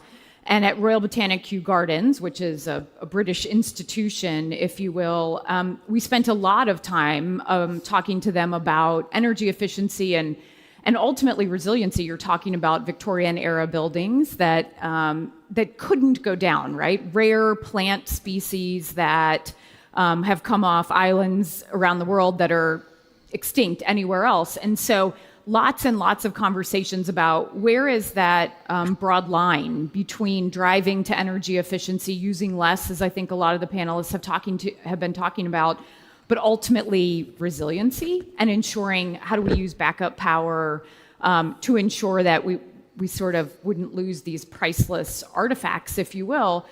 And I came away from that experience realizing if you can look at buildings from the 1850s, you can look at buildings from, I don't know, the 1990s, and absolutely find a path forward. And so I think it's more about thinking through the end-to-end of what needs to be accomplished in a building or a facility, and ultimately, what are those steps? How do you make some incremental steps along the way, which is really what we did to work alongside them. Make some changes, test how things were going, make the next set of changes. And there's nothing wrong with being thoughtful in your approach to both energy efficiency and ultimately ensuring the resiliency that's there. Yeah, maybe two things. One, I don't think there's any trade-off between efficiency and resiliency. You don't have to give up on one to get the other. These systems can be extremely resilient now. If we have examples with customers where they've replaced old stuff and their energy bills come down 30%, and so that's either margin or it's competitiveness. That yields to resiliency. And so I don't think you have to trade one for the other. And so maybe that's the first comment. The second comment, I think to make it long-term, to make it sustaining, we have to continue to work on educating. I give a personal anecdote that my mom, I live in Houston, my mom's in Houston, and she's 80 years old, and she called me, and she had been in contact with a company. She added a battery storage system for the power side to her house. They guarantee her a lower rate on her utility bill, and then they take the excess power and put it on the grid when she's not using it. And so, if my 80-year-old mother can get educated on this topic and can make her own self and her own lifestyle and everything more efficient, more resilient, then I think there's no reason that we can't do it and our companies can't do it together. And so I really challenge us to be practical about what we can do, what we can deploy together using technology as the lever to really have an impact on this short term and long term. And I think it's good for all of us. Yeah, I very much agree with Brandon. I don't think it's a trade-off. I actually think it goes hand in hand. What we have seen with many customers is what started as a decarbonization journey, using energy efficiency as a lever, has now also turned into looking at resilience, especially in the countries, and the Commissioner Jørgensen mentioned it this morning, where suddenly you have to import fossil fuels, right, and you are dependent on it. So I think it's actually just adding to the benefit of doing energy efficiency that you can build more resilient solutions because you are less and less dependent on imported things. So that's how I look at it, right? I see it as actually as a part of the package. That sense of agency and security, yeah. Theme of the day. Yes. Yeah. So I think there's no dispute on the topic that efficiency, to my mind, resilience is a bigger macro parameter, Energy efficiency becomes subset of that if you are not resilient to handle energy inflows. Any amount of efforts at the ground level would not be helpful. I would think, as I said, the world has changed. I recall my early days of life when I was being told that you put off the fan if you're not sitting in the room, put off the light if you're not in the room. That's fine. That is to be done. That's respect for the nature and respect for the resources. To my mind, the concept has changed in the sense that when we were doing these things, it was all fossil fuel. Today, energy is free. Again, I want to impress upon this topic. Energy generation is free. It's on us, how much cost it takes us to deliver the energy to the people. So let's work on this. As I said, 7 minutes are enough for the sun to deliver you as much energy as you want. But how efficiently you deliver to the consumer is your topic. So I would think grid has to be, again, very resilient, and all other consumer behaviors and patterns and science and everything would be required. But there's something mother requirements, and that's on the handling what we have, what nature has given us to use more efficiently and not waste it, splurge it, because we don't have the efficient systems to deliver. My point would still remain that unless you be resilient, make grid more resilient, don't waste energy because it can't be delivered because grid is not allowing to handle the variability is really not good. We have to handle variability. We have to understand that sun and wind are enough for us to use all the energy we need on earth for years and years. So let's be strong on that front, and rest all would fall in line. Maybe, Jennifer, if I could just jump in. Think about a data center. I would actually claim, and you can challenge that, but we can actually use a data center to make the energy grid more resilient. Because if we use the technologies that we have today, and we do shave off the peaks, and we do load sharing, and we do it energy efficient and so on, and it can actually be flexible, maybe 0.5% of the time, then you actually have a big component sitting in your energy system that can actually contribute to it, and by that making it a more resilient system. So I think you can also turn it that way around, right? And you can see it with other solutions as well. So I think you should think about it in that context. I think that is an excellent point. And what you've all highlighted is that, in fact, our energy system is our industrial system today. It is our homes with a battery wall. It is our data centers with excess heat, with the opportunity to think of themselves in a very different capacity, a nodal system, which we're optimizing for delivery. And I think that's a very impressive vision. And then the question is, what can we do in the next 1 to 3 years to get us on that track? And clearly policy is an important part of that, and building markets that will be durable, that will create those signals, and where there is compensation for the services that are provided by those different actions. But what are in the 1 to 3 year time frame, how do we help businesses like yours become nodes of that energy system of the future that we're building today? And let's see if let's start with you, Christian, if you want to pick up with where you left off. Yeah, but I think back to one of the points I mentioned earlier, I think the regulatory piece, right? So the building codes and minimum efficiency standards that we need to get in place. Then I think if we also want to have more financial backing to really start to scale this, then we need to have some standard energy performance contracts as well, so we can draw the investors also to this industry. A lot of investors, they go for energy supply side, but they don't come to the energy efficiency side, so we can't get the scaling there. And then we talked about the digitalization and the AI and the smart demand response and predictive AI and so on, how we get that in as well. We have a lot of solutions today, right? So, but how do we actually get that integrated? And there's of course something with practical, with protocols and so on, but then there's also who owns the data and who gives the data to whom, which is also a big thing when we work on this. And then I think we need public procurement to drive this, right? They really need to step up and put these requirements in whenever we have these things, so they start to drive.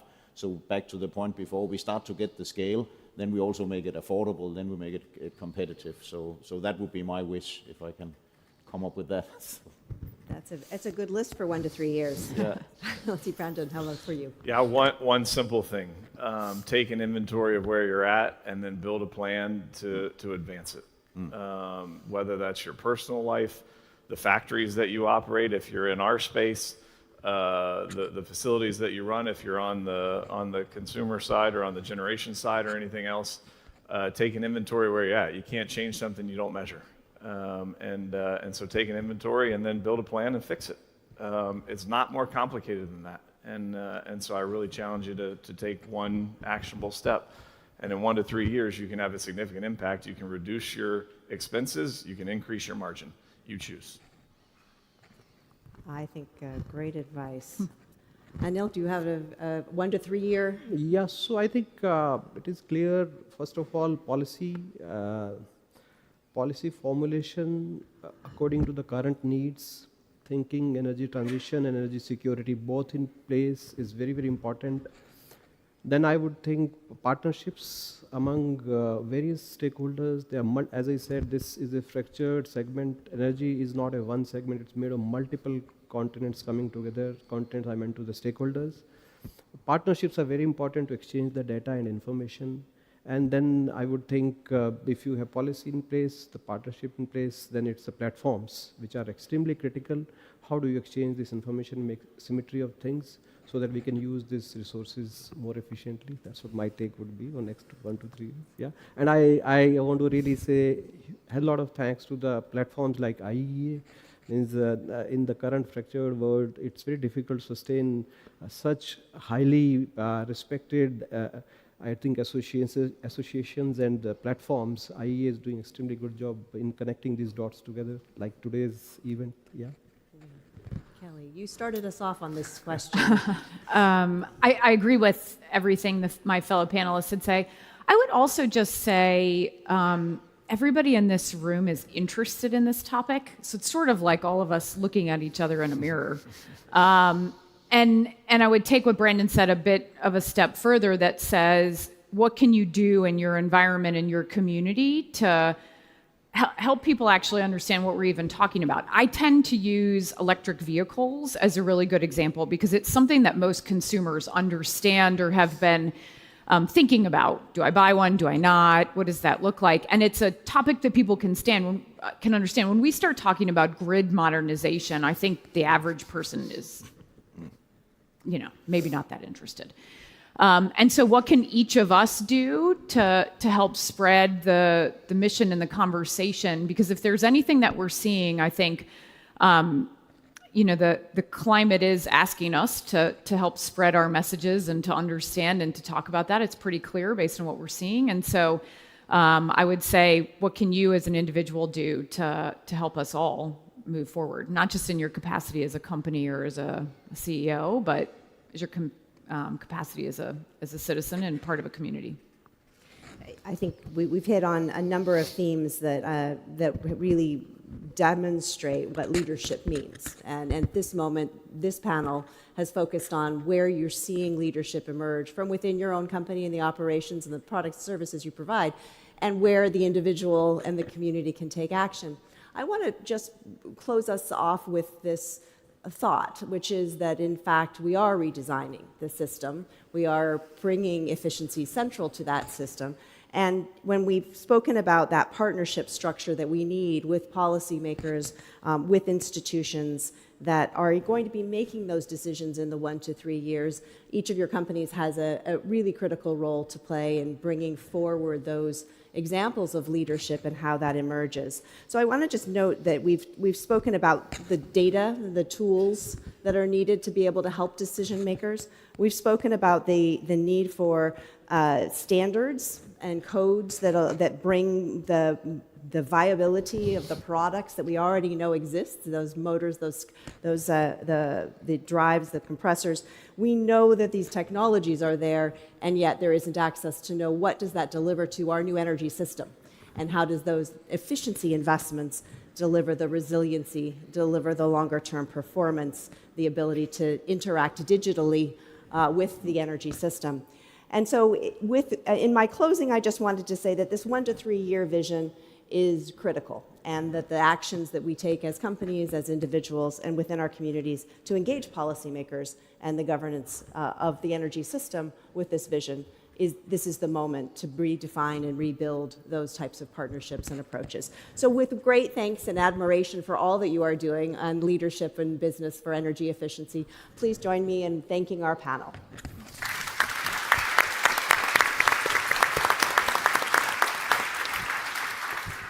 We're going to pause for one quick photo, and then we'll invite up the next panel for a continuation on the conversation with regards to the strategic nature and competitiveness around energy efficiency going forward globally. So please. Yeah, thanks.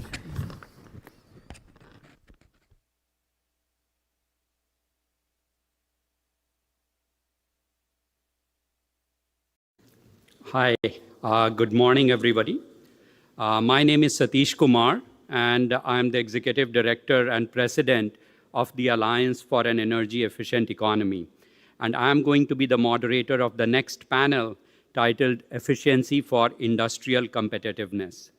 My organization, the Alliance for an Energy Efficient Economy, we promote energy efficiency as a resource and work and collaborate closely with the government and industry to promote energy efficient products and services to help Government of India achieve their energy security, clean energy, and climate change goals.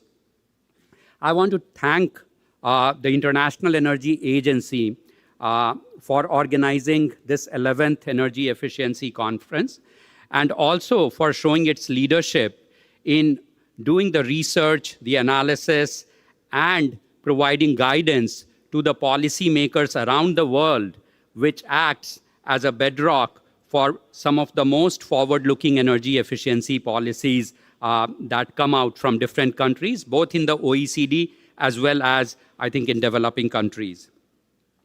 I also want to acknowledge the leadership of the International Energy Agency in terms of providing the doubling the rate of energy efficiency, which is an excellent framework for both the governments as well as the private sector to showcase their leadership and to do much more than what is currently being done, as I think the latest reports are telling us.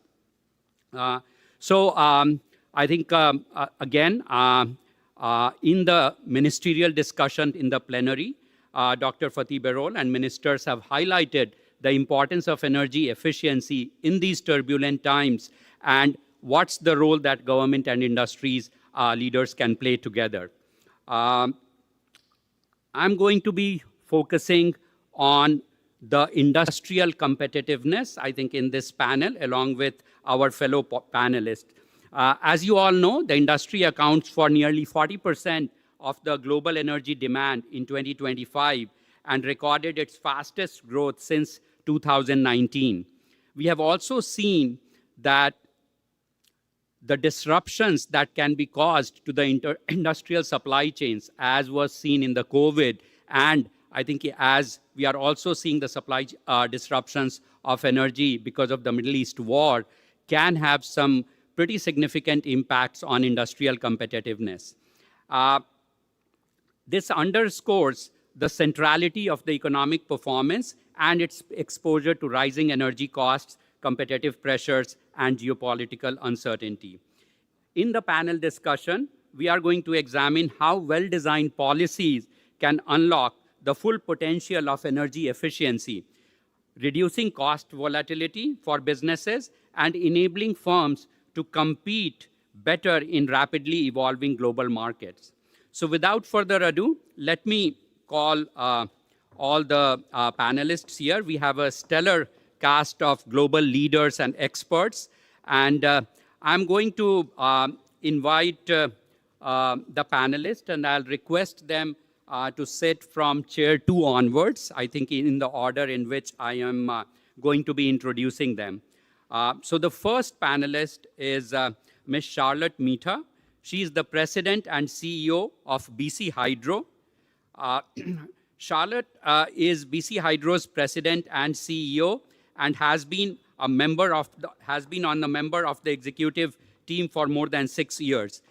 Charlotte has overseen the control centers, water management, and field-based employees responsible for operating and maintaining BC's Hydro's extensive infrastructure, which includes over 300 substations, 80,000 kilometers of transmission and distribution lines, and 30 hydro plants, which collectively provide reliable electricity to 5 million customers.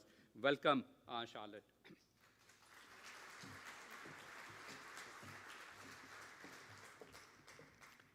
The next panelist is Ms. Paula Glover. She is the president of the Alliance to Save Energy, and AEEE has had the distinct pleasure of working with Alliance to Save Energy during our inception.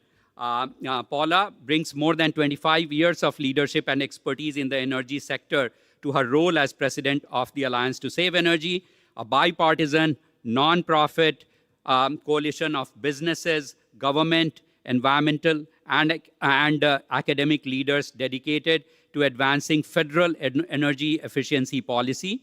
She has a background in electricity and natural gas distribution. Welcome, Paula.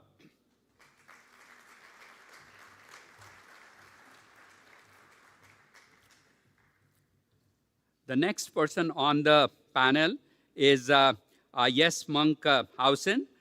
Jes is the CEO of Rockwell Group. Based in Denmark, it is one of the world's leading manufacturer of stone wool products, primarily for the building industry. Jes has several decades of experience in strategic leadership and corporate governance, with more than 20 years devoted to leading companies such as Terma, Grundfos, Osram, and Ledvance. Welcome, Jes.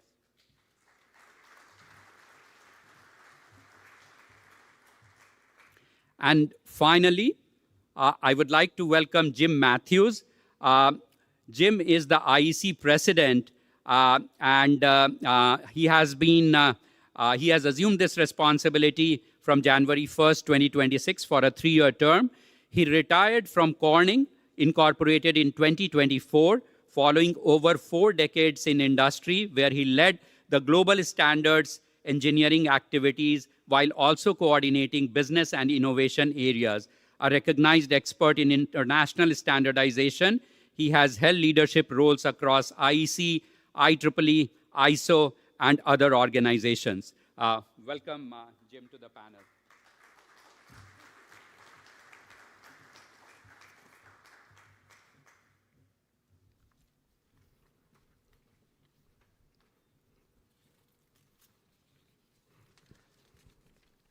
So welcome all of you to this panel. I'm really looking forward to your insights and interventions.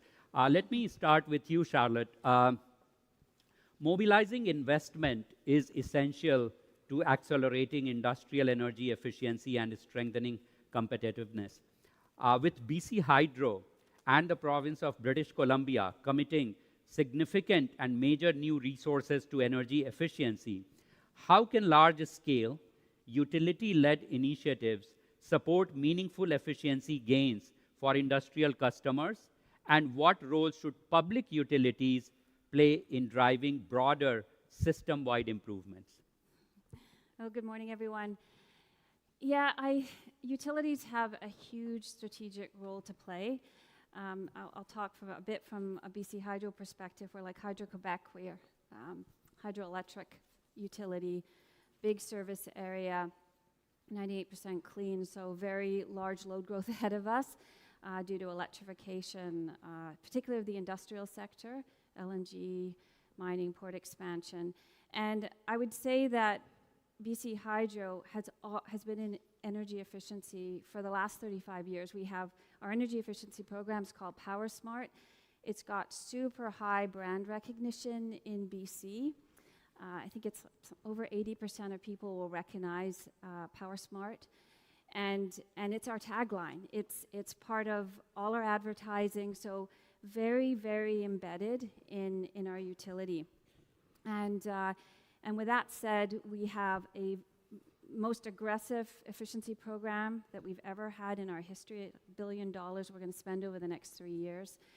And we see that as a really pillar of our plan to meet load. Our load's growing over 50% on capacity and energy on our system over the next 20 years. It could be even higher than that.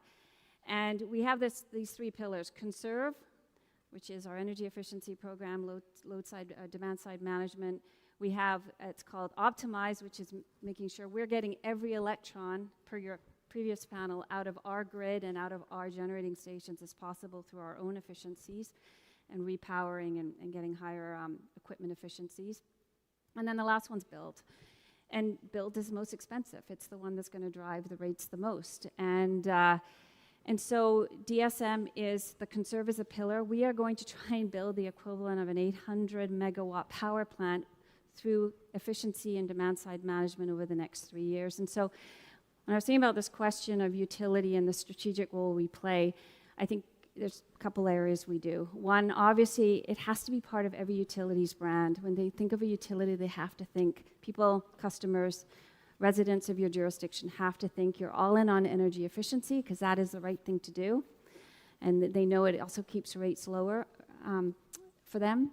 And then secondly, I would say for utility, make sure efficiency, demand side management is part of your integrated plan, your resource plan. It's in your supply stack.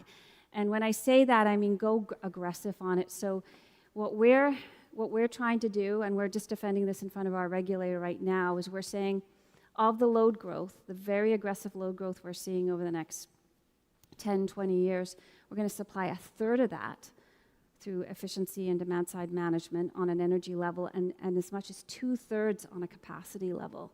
So we're all in on this, and we're really going to rely on it to meet our customers in the future. The other area utilities can weigh in on is on incentives to industrial customers in particular. There's huge opportunity there. And when I say that, I mean, utilities can be a bit conservative. They have to defend everything usually in front of a regulator. But what we're doing at BC Hydro, and I know our colleagues are doing that across Canada, is pushing those business cases so we can provide higher and higher incentives to industrial customers. And when I say pushing the business case, we know new cost of energy, new builds is high, so we've got a lot of room to play there. And we are actually incenting up to 100% of new energy efficiency projects for industrial customers, because we want them to have these efficiency projects prioritized in their capital plan. It's a win-win. It's good for us. It's good for them. And we also need them to help them get over their return on investment hurdles. And so, like I said, we're going all in it. And what that also means is not trying to force industrial customers or industrial projects through these sort of really rigid programs, right? We know every industrial customer has unique business economics, circumstances. And so we're really trying to do customized programs in terms of like creative business models, risk sharing, and incentive levels, and just really making it easier for them to do their efficiency projects. Thanks, Charlotte. All in on conserve, optimize, and build, and providing incentives for industrial consumers. More power to you, Charlotte.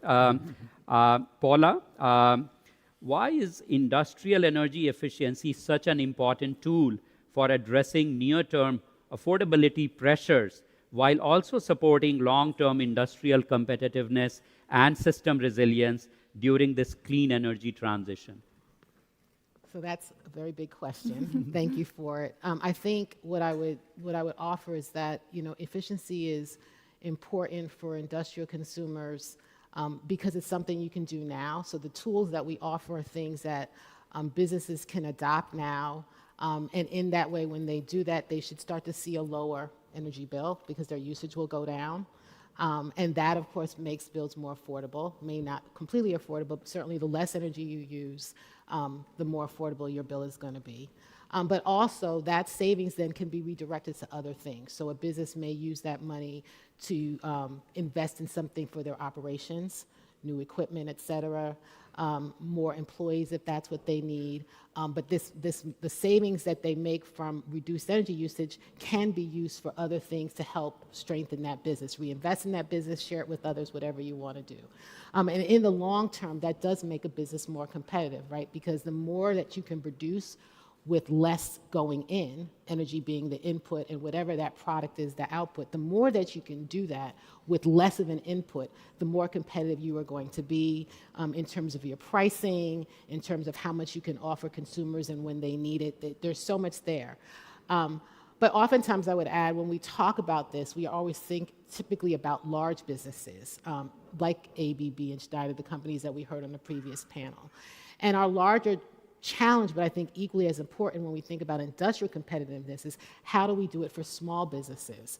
In the US, we might say Main Street. So you're talking about small plumbing companies, the Subway sandwich stop, a small restaurant, because those are the kind of businesses that also use a lot of energy, but also cannot incur the high cost.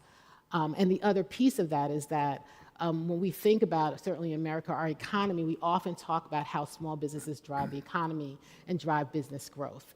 And so that would mean that those are the businesses that we need to prioritize when we start thinking about reducing energy costs, because that's how you're going to grow your economy, is by helping those businesses grow. So I think efficiency for industrial use is a twofer. It can help your energy costs be more affordable. It can allow you to be more competitive, but I also think it can help a business be more resilient and be able to withstand some of the ebbs and flows that happen because they're able to reduce their usage. Okay, thank you, Paula. And I think your point about, how small businesses can actually get impacted, I think on the affordability side is a very good one. In India also, I think there are small and medium enterprises which are right at the epicenter of, I think, many of the policies that government is promoting. So thank you for highlighting that. Yes, coming to you, we heard in the previous panel, many of the business leaders talk about, I think, the centrality and the importance of energy efficiency. From your perspective, are energy efficiency policies delivering the results in improving the competitiveness of companies such as Rockwool, and how should energy efficiency policy be framed, in your opinion, going forward? But policies absolutely are helpful, but they're only helpful if they are transparent and clear, and most importantly, predictable. And then also in the previous discussions we heard, it's very important that policies are not focusing on regulatory aspects, but policies that set high standards drive a lot of change. So high building standards or high expectations to equipment. And that has been proven again and again, both in Europe and in the US, that high standards drive innovation. High standards enable capital to flow and industries like ours to invest to energy efficiency. So it can make a profound difference.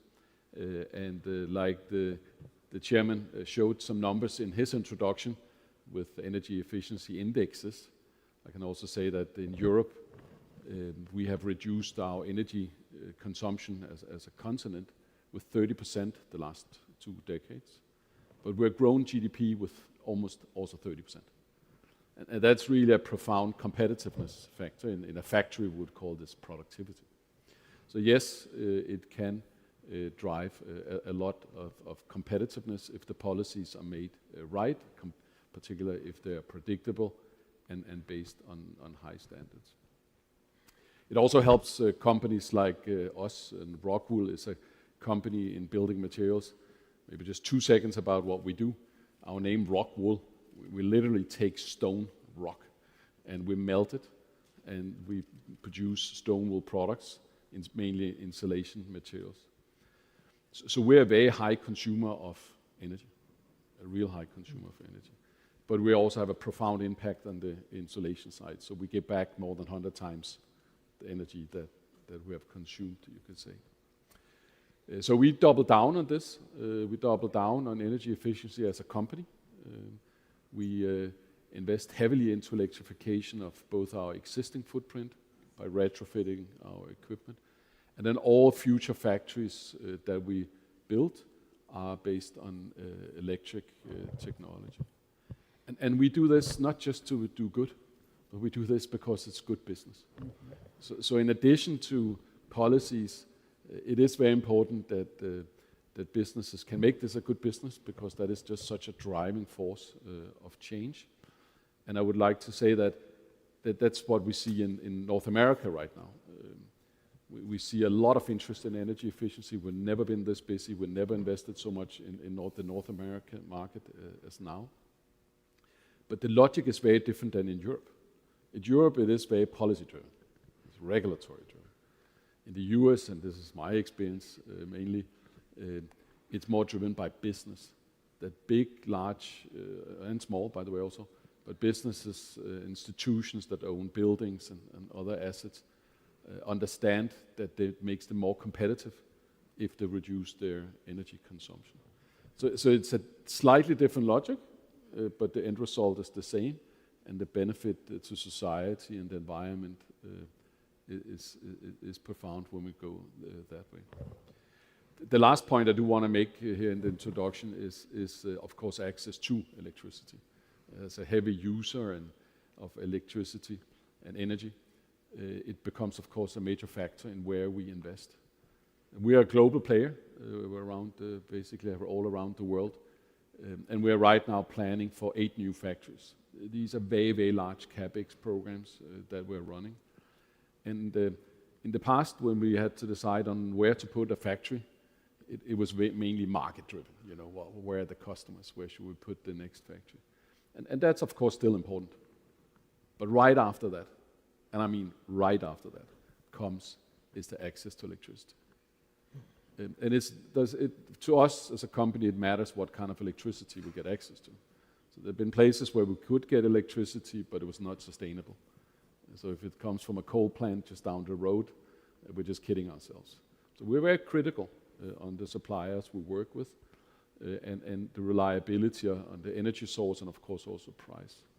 So today, and this is competitiveness from an industrial perspective, but definitely also for whether or not it's a country or territory or state, we will put the factory now where we can get electricity, and we will create the jobs and the growth in those areas.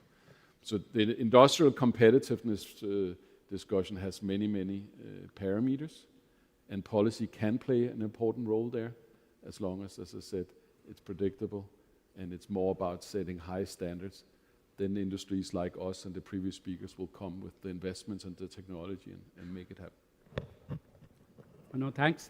Yes, the point that you made about, I think, growth on one side and reducing energy intensity on the other side, what I think in the energy policy space called the decoupling of the economy from the energy cost. And I think that has been, I think, a hallmark of, or the success of energy efficiency over the last half a century, I would say, and which has allowed us to grow without actually causing the emissions, I think even more emissions than we would have caused. And also, I think your linkage to the importance of electrification and access to it and others, I think are quite important, and not just in your industry, but across the board. And we have seen that in especially data centers and others, I think, where they are getting located.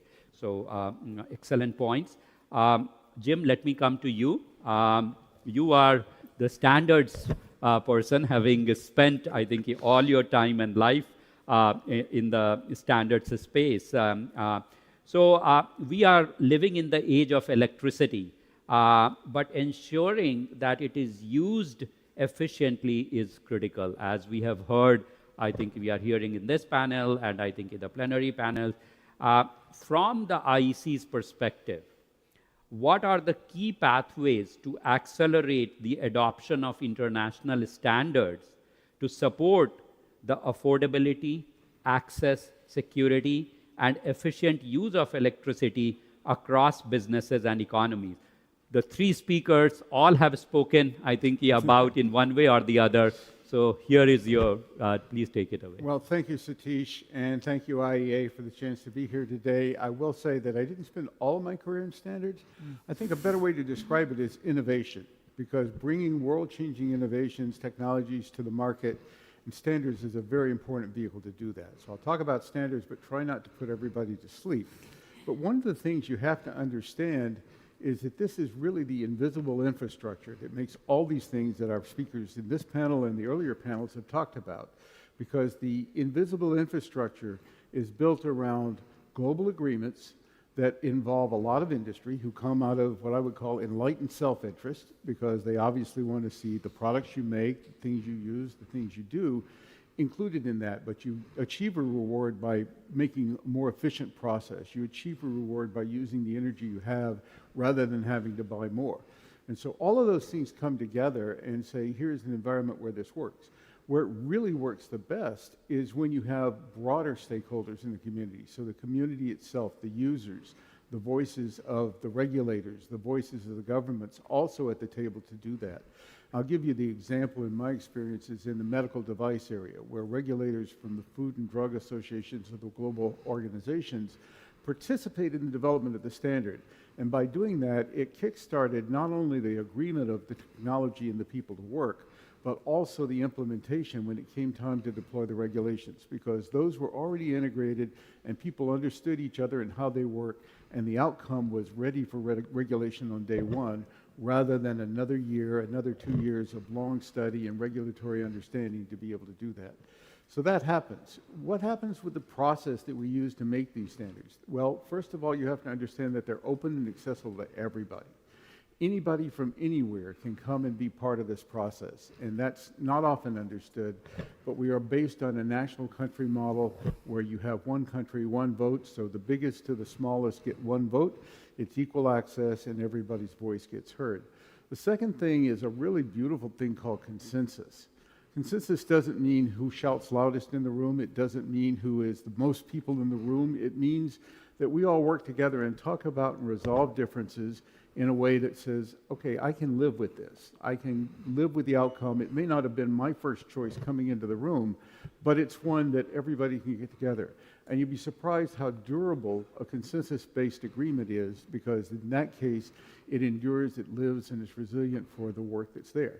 So now, how do standards help us to do these things? Well, you think about the fact that there are lots of things that are happening that people talked about. Some of the award recipients yesterday talked about how they took data and measured the cold impact in Brazil and made adjustments with AI to operate the freezers more efficiently in the cold systems.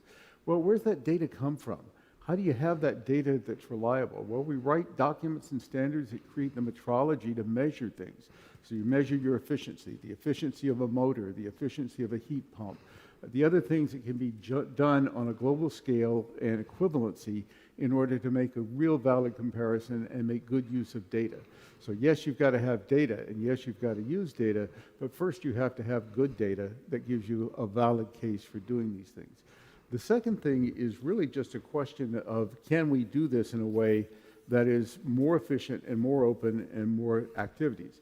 Because what you really want to do is support innovation, because new ideas come with all the time, whether it's different drives for motors, it's different ways to integrate solar PV into the grid or other things. And so that innovation is the engine that powered those reductions in the use of more carbon, and powers the reductions in, well, actually the gains in efficiency across the chart that was shown this morning. Every time you have a challenge, you find innovations are the thing that open the door to the next stage and the next level of vehicle use, vehicle range, battery technology. So at IEC, we work on trying to come up with standards to promote safety, reliability, resiliency, and accessibility. We have a saying that we are working towards the all-electric and connected society. So that guides a lot of our strategy and the work we do and what our stakeholders are trying to do, because we recognize we have converging technologies. We have lots of technologies that used to exist in silos. A transformer on a pole would be a very old and mature technology around for many, many decades, or if not centuries. But now that transformer is suddenly instrumented. It's got temperature sensing, it's got controls, it's got integration. A tractor is a mechanical device used in agriculture for planting and growing food.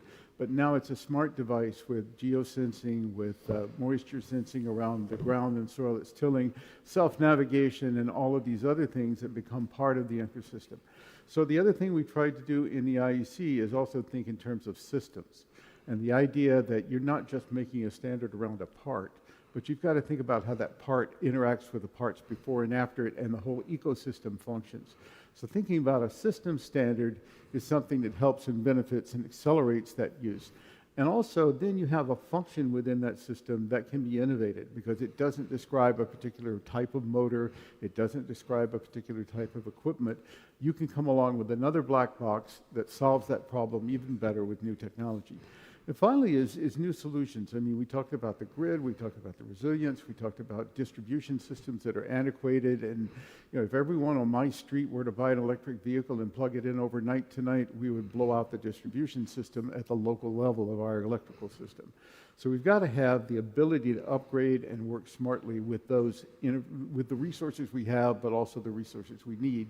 But one of the things that we have to think about is also ways to get those systems to work better together, and the interaction of the fact that it's communications, it's energy, it's all of the things that are there. So the whole questions come to one of innovation, come to one of accessibility, one of sustainability, and all of these things, and standards are a vehicle that help get us there. Thank you. Thank you, Jim. I think your point about standards are about innovation, about data, about consensus, I think very, very important. Yes, you wanted to come? I got inspired by what you said, Jim, on how you broaden out the discussion about energy efficiency. You started talking about moisture, you talked about safety, you talked about all. And let me give this perspective. The energy efficiency discussion has changed a lot the 18 months. I think that was clear also from the starting speakers, that we came from an energy efficiency agenda that was driven very much about sustainability. And I still think that's important, but today when we look at the energy efficiency agenda, we talk geopolitics, we hear resilience, we hear all a much broader agenda, also competitiveness like we talk about here. Now the point I want to make is I think we also as companies have to rethink our narrative, how we address energy efficiency and what value we create for customers.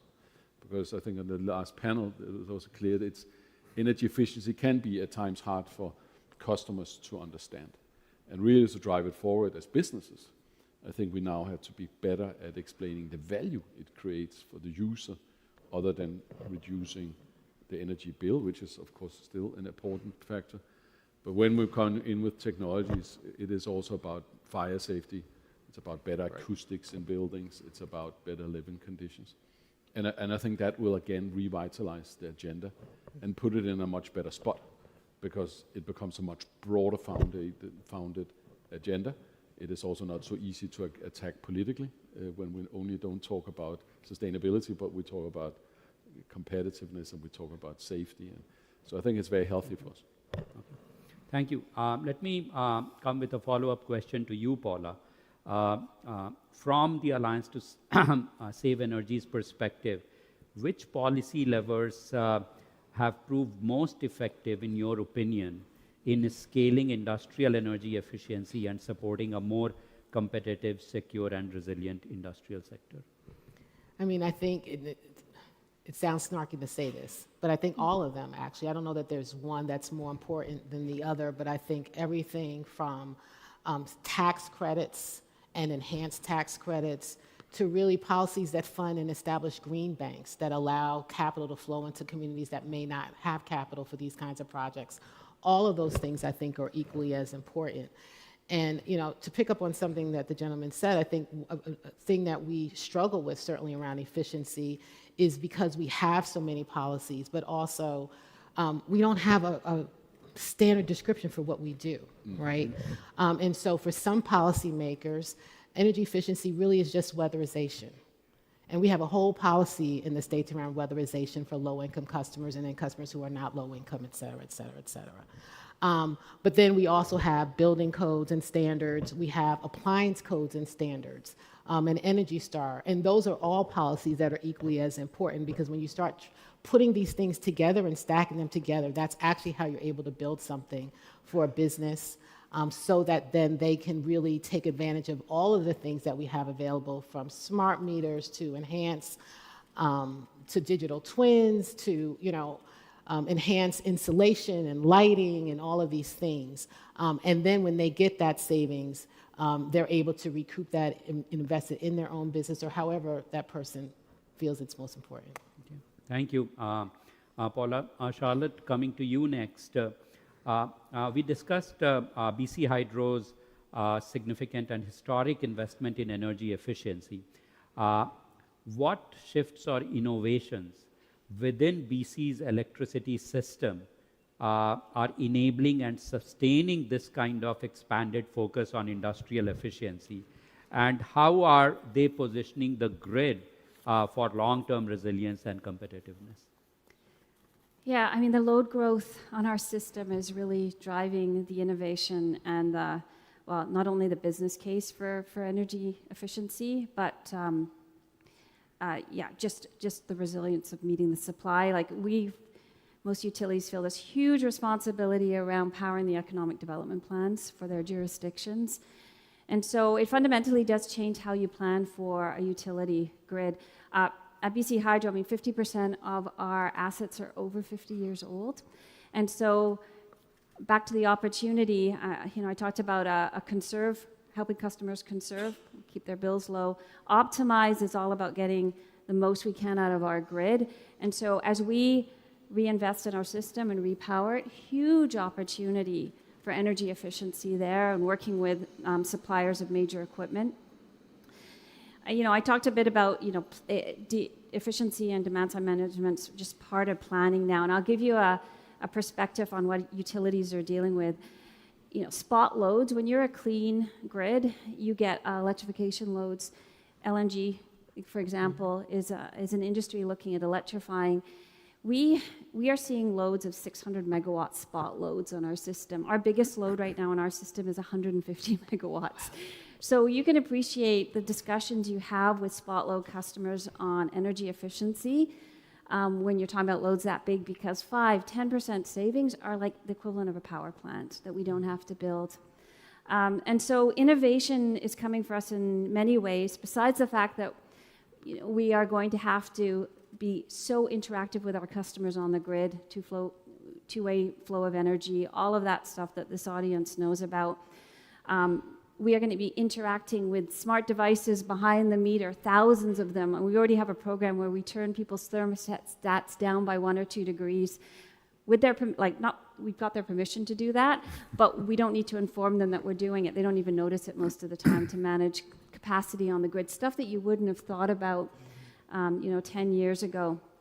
But really working with customers, particularly industrial customers, on innovative business models to incent their energy efficiency project. And I mentioned, not these sort of standard programs, but risk sharing. So, examples would be where the utility helps fund a new energy technology, energy efficiency technology, funds it, owns it till it's proven its efficacy, and then transfers it over to the customer, right? We take the risk on some of those, early adopters. Or big mines that have an energy efficiency project, like a demand side, say a grid scale storage system to help manage their load. They've got a 20-year mine life. Maybe we take that asset over in 20 years. So really innovative things on that side. And then I would say, we're influencing policy too.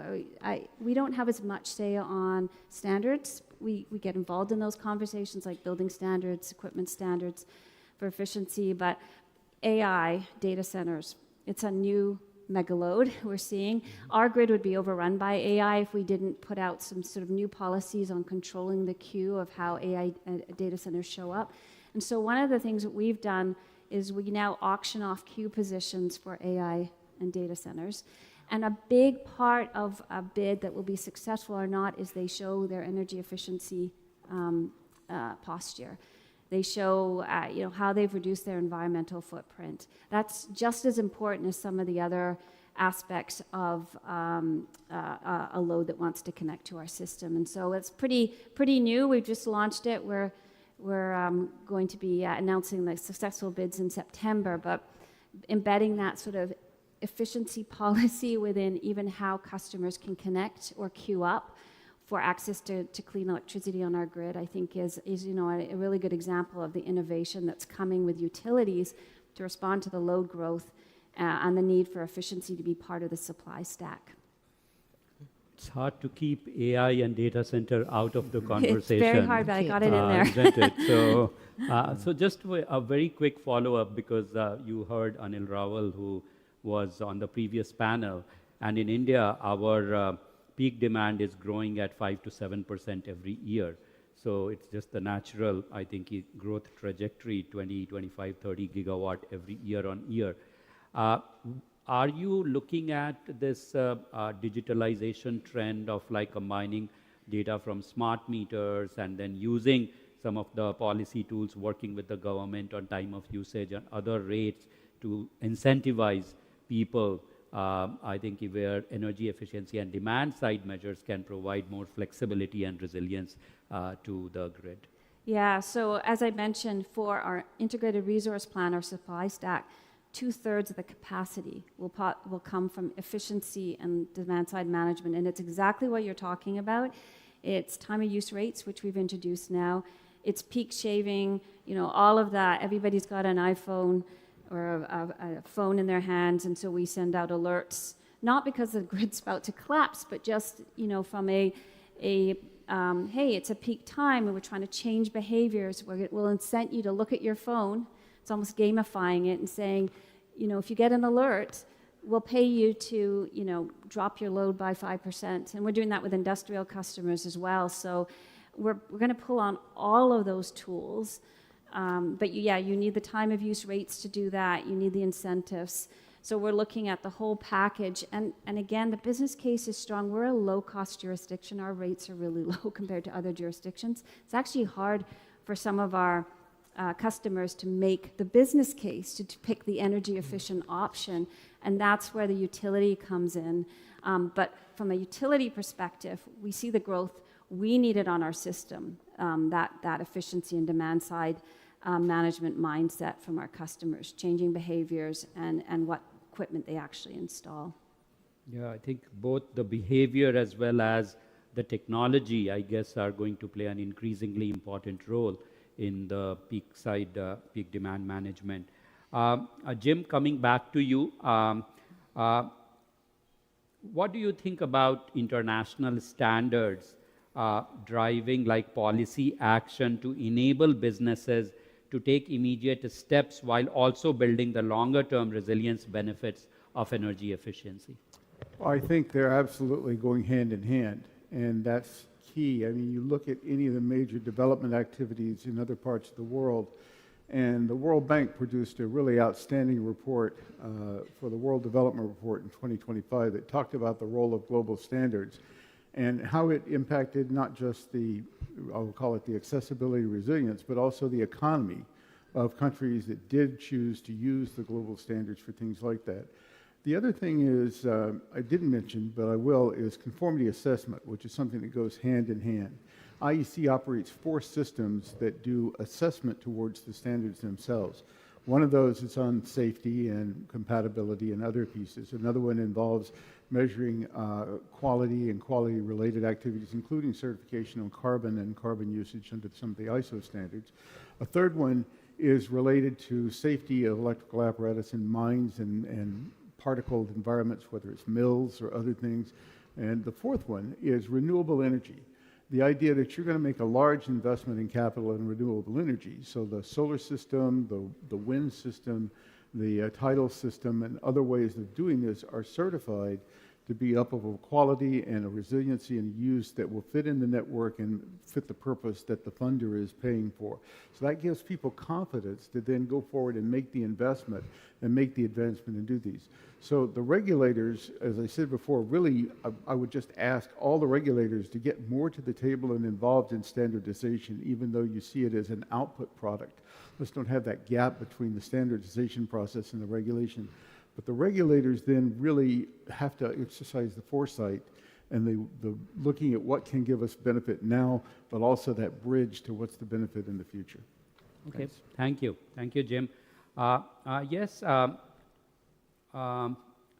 we know our global energy landscape is changing and changing very fast.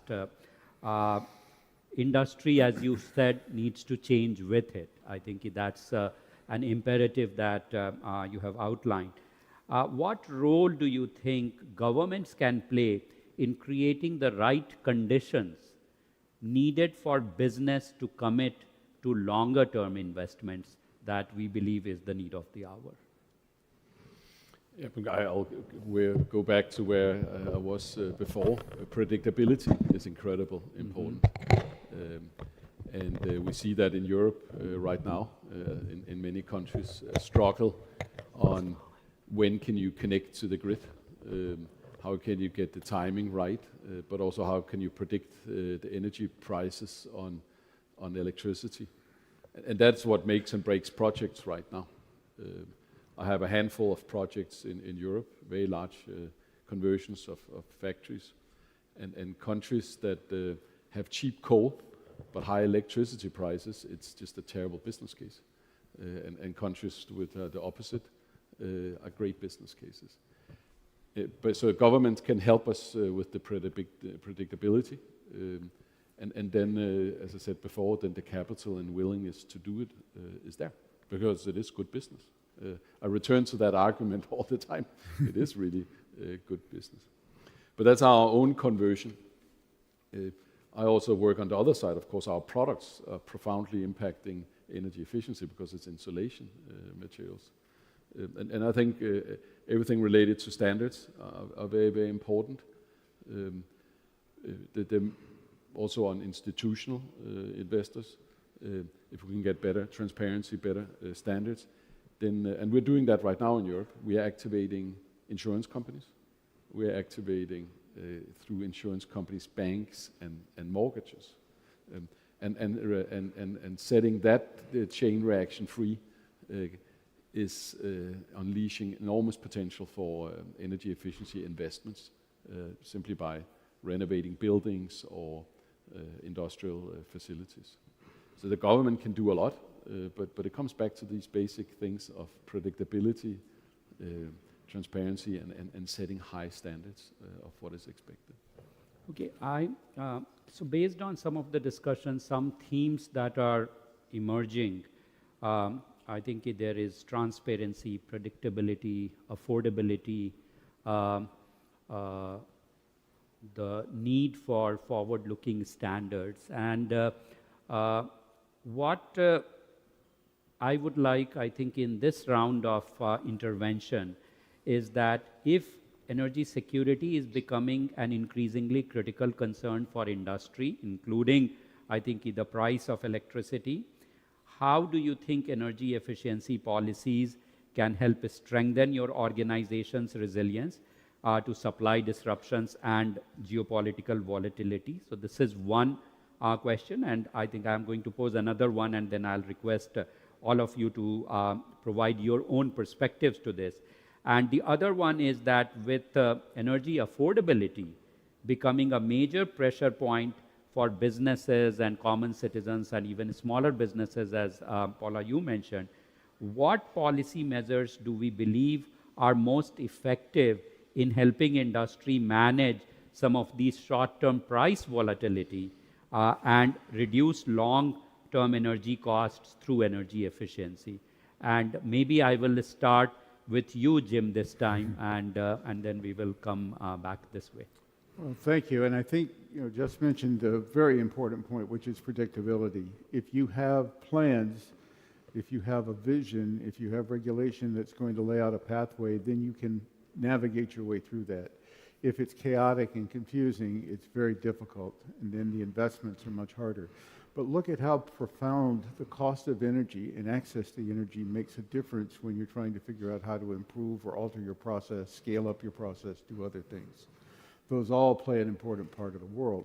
So the ability to get everybody to be thinking about the future, but at the same time working in the present, is a real enlightenment, I guess I would say, and that means more dialogue. That's going to mean more discussion, more tools, and more innovation.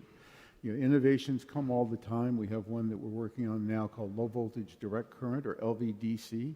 All of our systems in this room are alternating current and it's pulling off the grid and everything that's happening, but DC is easier to store with power, batteries with solar and other things. The idea is that you can run lighting systems, you can run environmental control systems, you can run many other things in security in buildings off of those type of grids. And you can also do things that allow much more efficiency, even perhaps in data centers, because DC-powered data centers may be more efficient than AC-powered ones. So you have to think about all the innovations that you can encourage, ways to bring more openness and dialogue and trust, and then having the ability to have a foresight and a plan. Thank you. Thank you. Yes?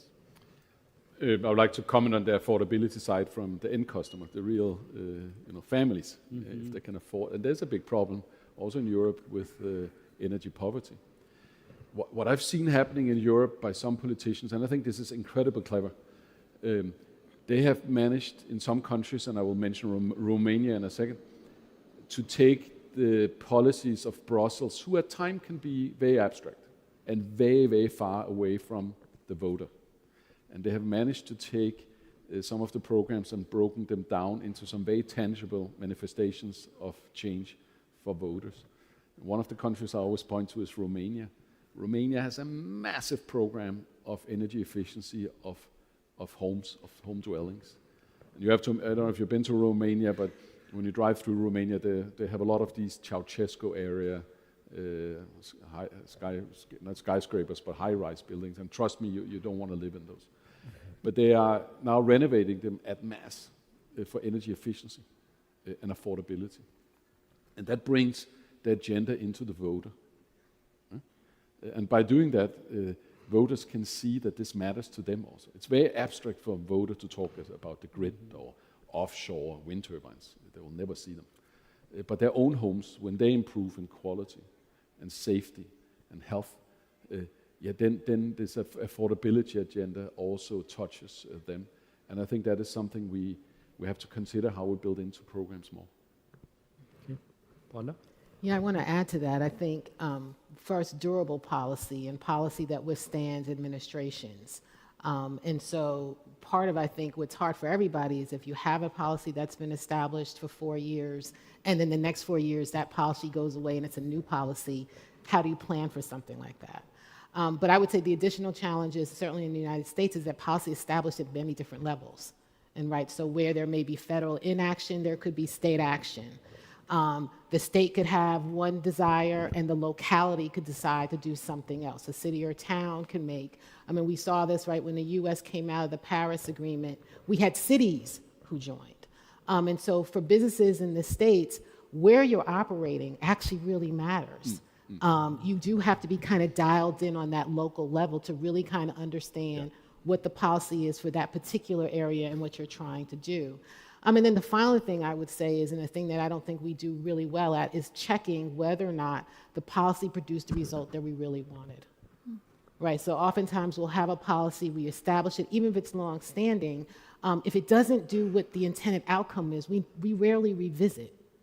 And I think it's really important now that you have to revisit probably more frequently than you'd like to make sure that this thing that we built is presenting the results that we want, so that if it isn't, you can pivot quickly, as opposed to letting things go on and then creating a whole new policy. Okay, thank you, Paula. And I think I can relate to, I think, some of the whiplash kind of an action that we have seen. And I think that clearly doesn't send the right signal to the industry and to the businesses and everything. So thanks for highlighting that, Paula. Charlotte, your intervention. I think the only thing I'd add from a predictability and policy perspective, from, again, a utility perspective, is we're all about load forecasting right now, and it's a really challenging time to get your load forecasts right. You have to basically plan in scenarios and be ready to pull stuff off the shelf for what emerges, because you can, and nobody ever talks about it, but you can overcommit to build and supply contracts, big 30-year, multi-billion-dollar contracts, and if the load doesn't show up, then there's a rate impact for that. So predictability in codes are hugely influential in how we load forecast. I mean, the LEDs and innovation, and the lighting innovation when LEDs came in, what that has done in terms of load forecasting, we would have seen way higher loads right now if that innovation in lighting hadn't come through, and then codes and policies had sort of really push this energy efficiency on housing and lighting. And so for us, predictability on policies and codes is really so we get our load forecasts better and make really good financial investment decisions around what the grid, what the system, the electrical system looks like in the future. Okay. To serve load, basically. Thanks. I'm going to ask one I think, unscripted question, and this you can use this to give sort of like your closing remark. And I am going to blame it on Charlotte because she brought the topic of AI and data centers. And we all are seeing, I think, in the news, on the social media, we are both intrigued, fearful, scared, I think, about some of these technology. And this is emerging as sort of like as a domain in its own right, both, I think, in terms of the amount of resources and electricity that it is going to consume, but also, I think, the way, the kind of visceral reactions that it is causing within the communities and everything. So I think with the rise of, I think, the AI and data centers and the topics that we have been discussing here about predictability, transparency, public good, I think energy efficiency, and I think we have 4 very different, I think, segments of, I think, our economy represented here. So, so Charlotte, from a utility perspective, clearly you cannot ignore data centers. I think it's a reality. You have to prepare for it. So what is your take? And I would like, because we have to wrap up, so maybe I think I'll request you to provide sort of like your interventions in about 90 seconds or less. I think I've said it already. We're not going to apologize for pacing the queue. And then as part of picking who gets stacked in the queue, the energy efficiency piece, their ability to bid in higher than tariff rates, all those pieces will be part of the criteria. And because we have such low cost clean energy, you have to pace it. And that's a policy decision we've made in BC. Okay. Thank you. Charlotte. Paula? Yeah, I mean, I think I would say in terms of AI, investing in community is going to be most important. And I think, you know, if I were talking to data center operators, I would tell them that jobs is actually not enough to get a community on board. But that, you know, for us at the Alliance, one of the things that we propose is having data center hyperscalers, and all hyperscalers, invest in demand response for the hardest communities to reach as a way to kind of help balance out some of that capacity. And added to that is something that Brandon said in the earlier panel, which quite frankly is you should be adopting all of our stuff first before you build another thing. Okay. All right. Thank you. Yes? Yeah, this can become a really big subject. We're talking about competitiveness. Of course, we need AI. I mean, we need it as a, you know, as a society, as a country, as an industry. So I do have some understanding for the fact that they are jumping the line a little bit, but I can also, as a CEO, get very frustrated when we've laid out 10-year plans with utilities, and then we suddenly see that change. But I think we can handle it because there's also a huge benefit for us in participating, of course, in building energy efficient data centers, but also because we need the processing power. Okay. Thank you. Yes, Jim. I think last word. One of the last things is, I guess, you have to think about AI as a tool, AI as a service, AI as a product. It's a lot of things, but it's not everything that people who don't understand it fear it will be. But it is already competing for resources and power and everything else. And there's a session tomorrow I'll plug on data centers in the afternoon, and that will talk a little bit more about that. But I think we have to live, as Jess said, we're living in an age of rapid technological change. We have to figure out how to work through it. And by the way, we haven't even talked about quantum computing yet. So we're actually working on things that relate to that down the road, which will be even more disruptive in some ways than AI. So, okay. Thank you. Thank you, Jim. And so we had a lovely discussion on industrial competitiveness and the role that energy efficiency can play in that. And I think one of the key themes that have emerged is that energy efficiency has to, be at the center of, all the innovation, all the affordability, the policy questions that we are discussing. I think it's not just the large business, but the smaller and the medium-sized business, which are also getting significantly impacted. And I think how they are going to adapt and sort of like innovate is going to be very, very important. From the policy side, I think one of the clear emerging sort of like themes has been that policies need to be transparent, they need to be predictable, so that I think industry gets the right signal and they can then innovate and plan for that. And also, I think the role of standards and how it can actually fast-track innovation and let, I think, the society embrace some of the newer technology in the best possible manner, I think is something that is going to be important. So I think the energy efficiency narrative may be changing a little bit, I think, in the geopolitical context and some of the risks that we are facing, but it is definitely going to continue to play a very, very central role. And with that, I'm going to conclude the session. But before that, let's put, I think, our hands together for the wonderful panelists, and I think for their intervention.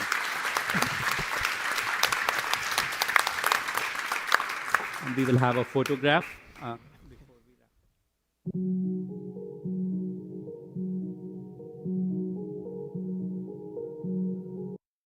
The afternoon session. I'm Pierre-Olivier Pinault. I'll be moderating this fireside chat with Fatih Birol and Philippe François Champagne. Sorry, I have the difficult task of moderating the first panel after the lunch, when either you will always want to go to nap or watch the Brazil-Japan game, which seems to be exciting because Japan scored the first goal. But we need to be efficient, so we cannot make too many jokes. And it's basically difficult for me because I will be trying to moderate two old friends that know each other for a long time, but I'll still try to ask questions. So we will have, for that fireside chat, Fatih Birol and François-Philippe Champagne. So please, if you want to join me on the stage.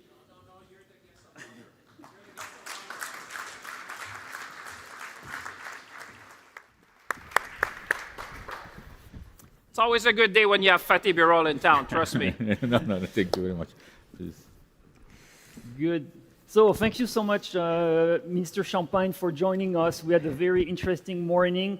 Fatih Birol started the day with, by setting the stage on the energy scene, the worldwide energy crisis we're facing. It is a crucial time for energy and how we manage energy. Energy security issues are on top of mind of many countries. But yet, energy efficiency has to also make the headlines and has to be included in our energy policies. So I wanted to first ask and start the question, the panel with you, Minister Champagne, with how does Canada, what role Canada can play in that energy scene, but also what's the challenge? We need to bring energy efficiency inside the discussion of energy supply. So how can we, what can we do, and how Canada is doing on these aspects? Well, first of all, thank you everyone for coming to Montreal. Thank you to my friend Fadi. I said, thank you, Fadi, because you were in town, they invited me. It's always good to be with Fadi on the stage. We've been knowing each other for a long time. Vous savez, à tous ceux qui sont francophones, c'est un plaisir de vous avoir à Montréal. Évidemment, quand on a l'éminence grise de l'énergie avec nous, c'est important de faire le point sur la situation comme vous l'avez fait. I just want to welcome you to Canada. I want to thank the International Energy Agency for selecting Montreal. I think it's one of your first meetings in America. So I just want to say thank you for choosing us. And I think, and you know what's interesting, I usually quote Fadi, so it's going to be interesting. He said he quotes me. So that's going to be an interesting discussion because Fadi is now, as you would appreciate, the nexus between food security, energy security, economic security, and national security is one. And as the former chair of the G7 finance minister and central bank governor in 2025, that was the year where I said we cannot let uncertainty become the new certainty.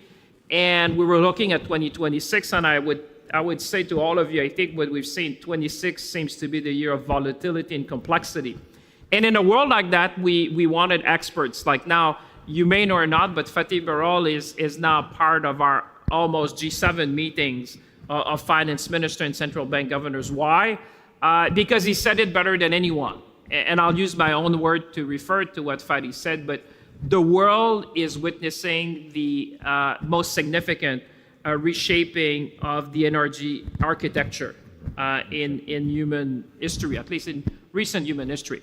So where does that put Canada? because actually that was your question. Obviously on energy efficiency, you've seen a major announcement today. But also I think what people are looking for today, which is challenging, is trust and resiliency. You know, people want to make sure they will find a trusted partner for the long term, and one which can provide energy security and resiliency in the supply chain. And I think in that, Fadi has been very generous in his words about Canada, that Canada stands out as an energy superpower, both in conventional but also renewable energy. And we have taken, and you've seen from the Prime Minister, the tone at the top has changed significantly. We intend to be a major producer of energy. We intend to do that sustainably, reliably, and I think the policies we have adopted in Canada are making a difference.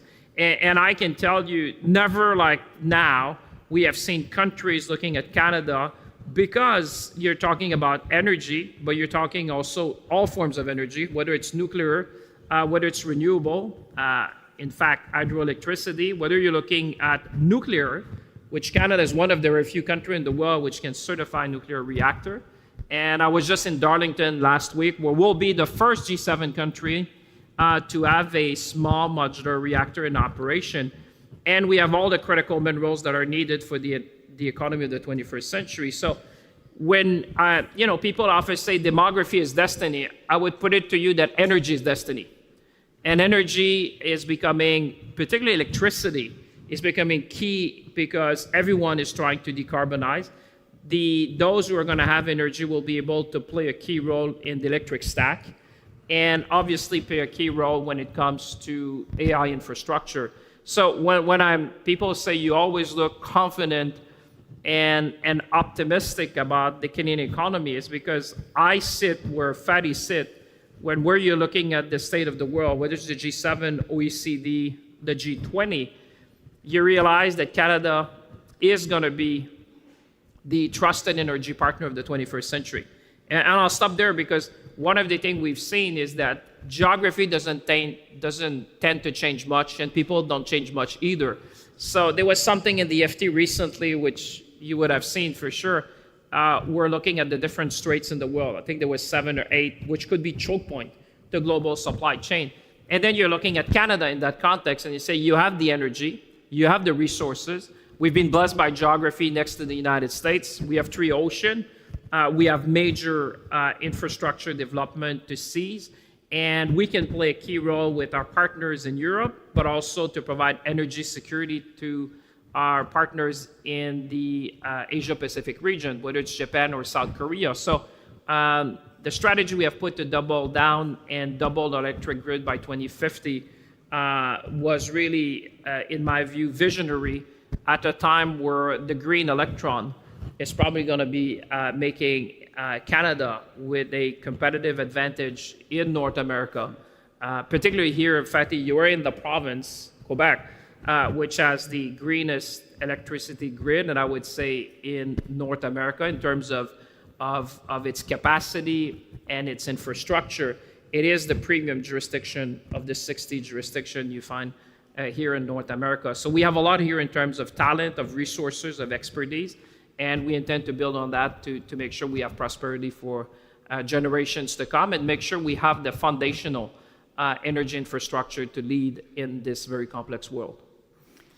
Thank you very much, Mr. Birol. So just to continue, and maybe to place energy efficiency in that context, what should we do more to basically make sure it's included in our in government's mind and in our policies? So thank you very much, and it is really a great honor to be with the Mr. Minister. I follow the finance ministers around the world geographically and historically, so many years I know. So I think, as I told Mr. Prime Minister, I was 6 weeks ago, I was here again in Ottawa and Toronto. He has a wonderful team, and Mr. Minister is the best salesman of Canada, going around the world. So this is great.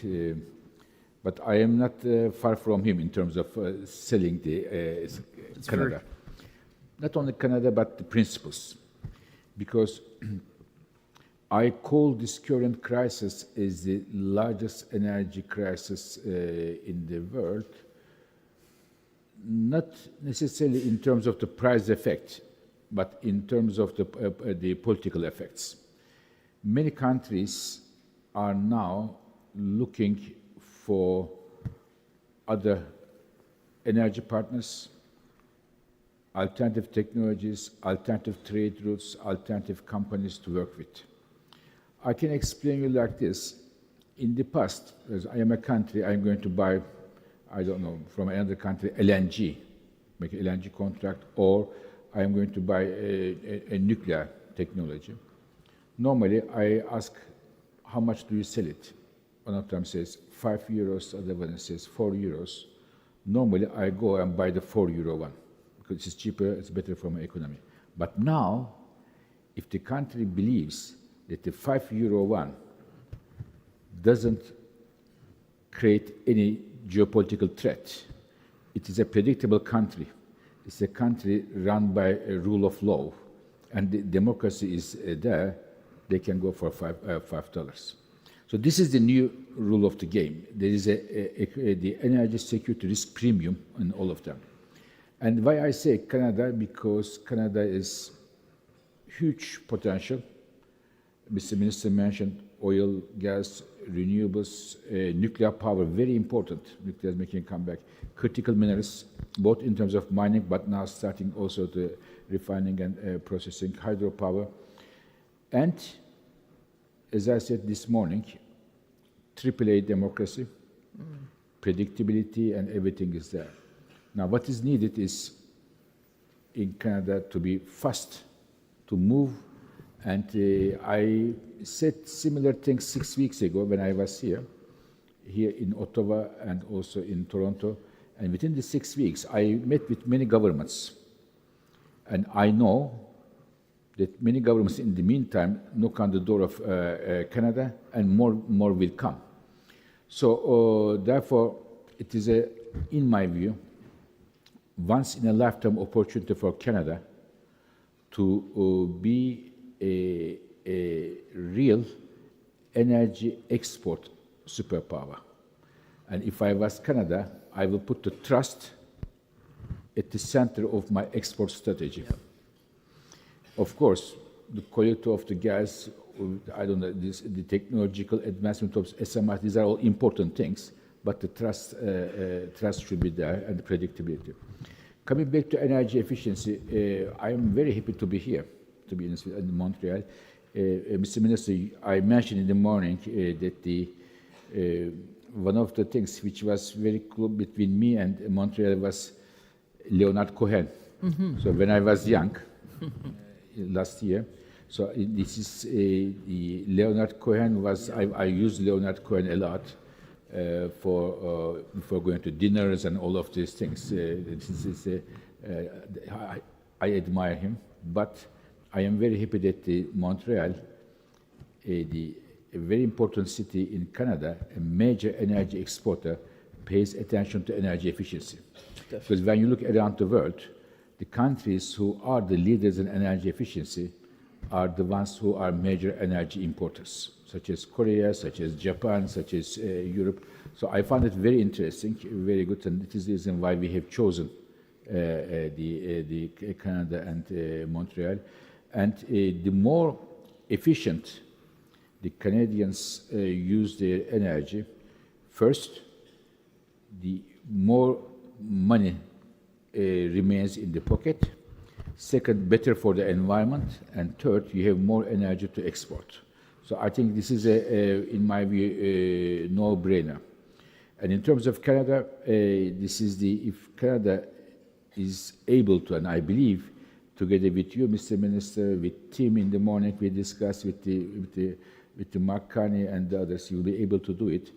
If you exert yourselves as a major exporting country in terms of small modular reactors, renewables, and others, this is good for everybody.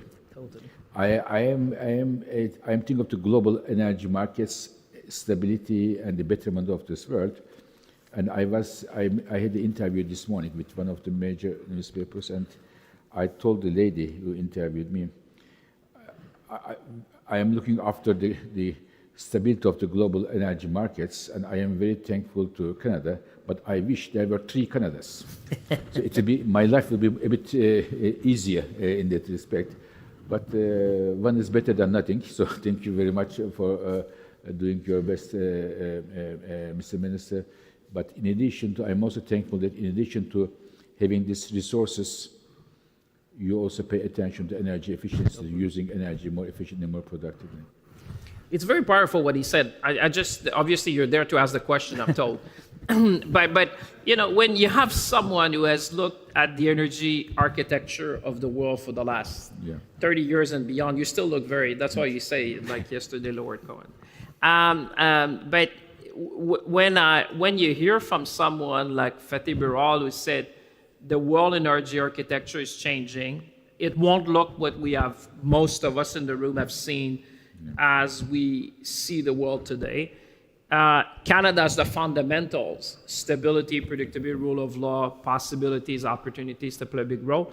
And not only just domestically, that's why I like to be with Fatih, because I think, Fatih, when you're in Canada, you take a few things for granted.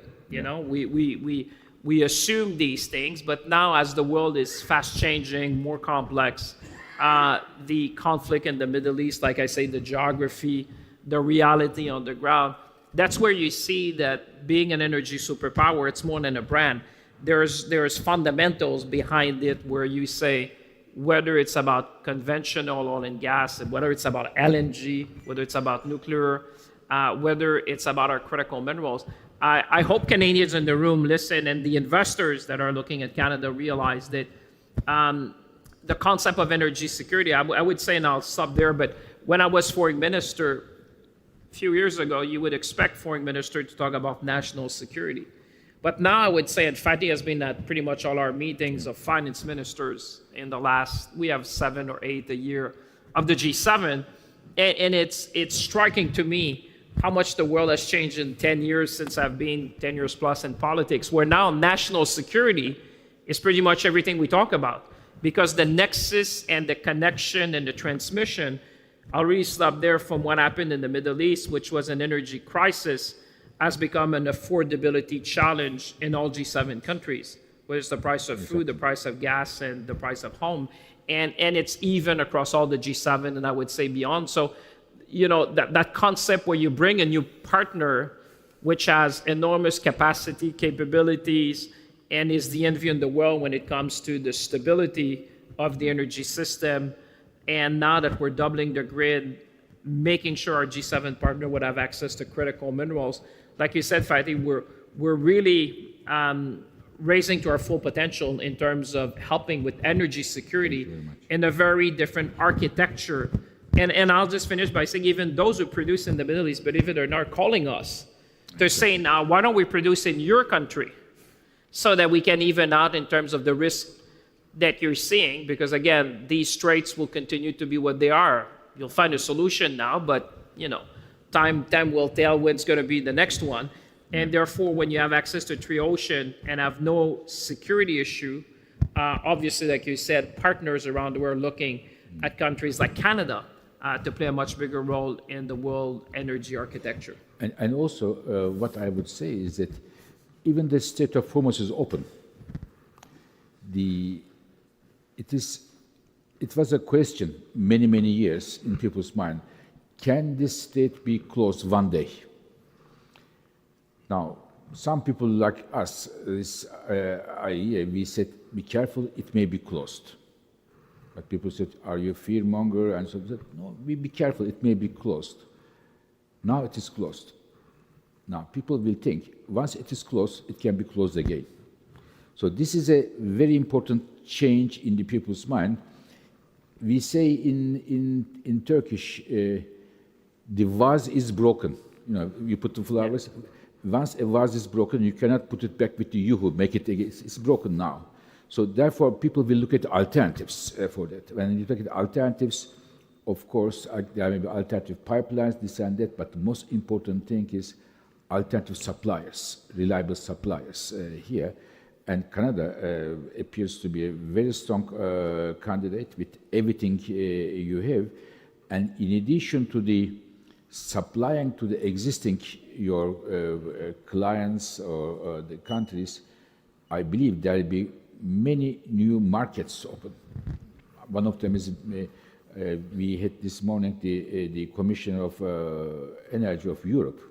Europe will be. I see many complementaries between Europe and Canada in this respect, because Europe has decided to phase out gas by 2027. How Europe is going to make it up, and I think their mind is to have a diversification to get the gas there, and Canada may play a role here. So, as I said, it's so difficult to discuss energy efficiency in energy conferences because we're always triggered towards energy supply. Even in an energy efficiency conference, we go there.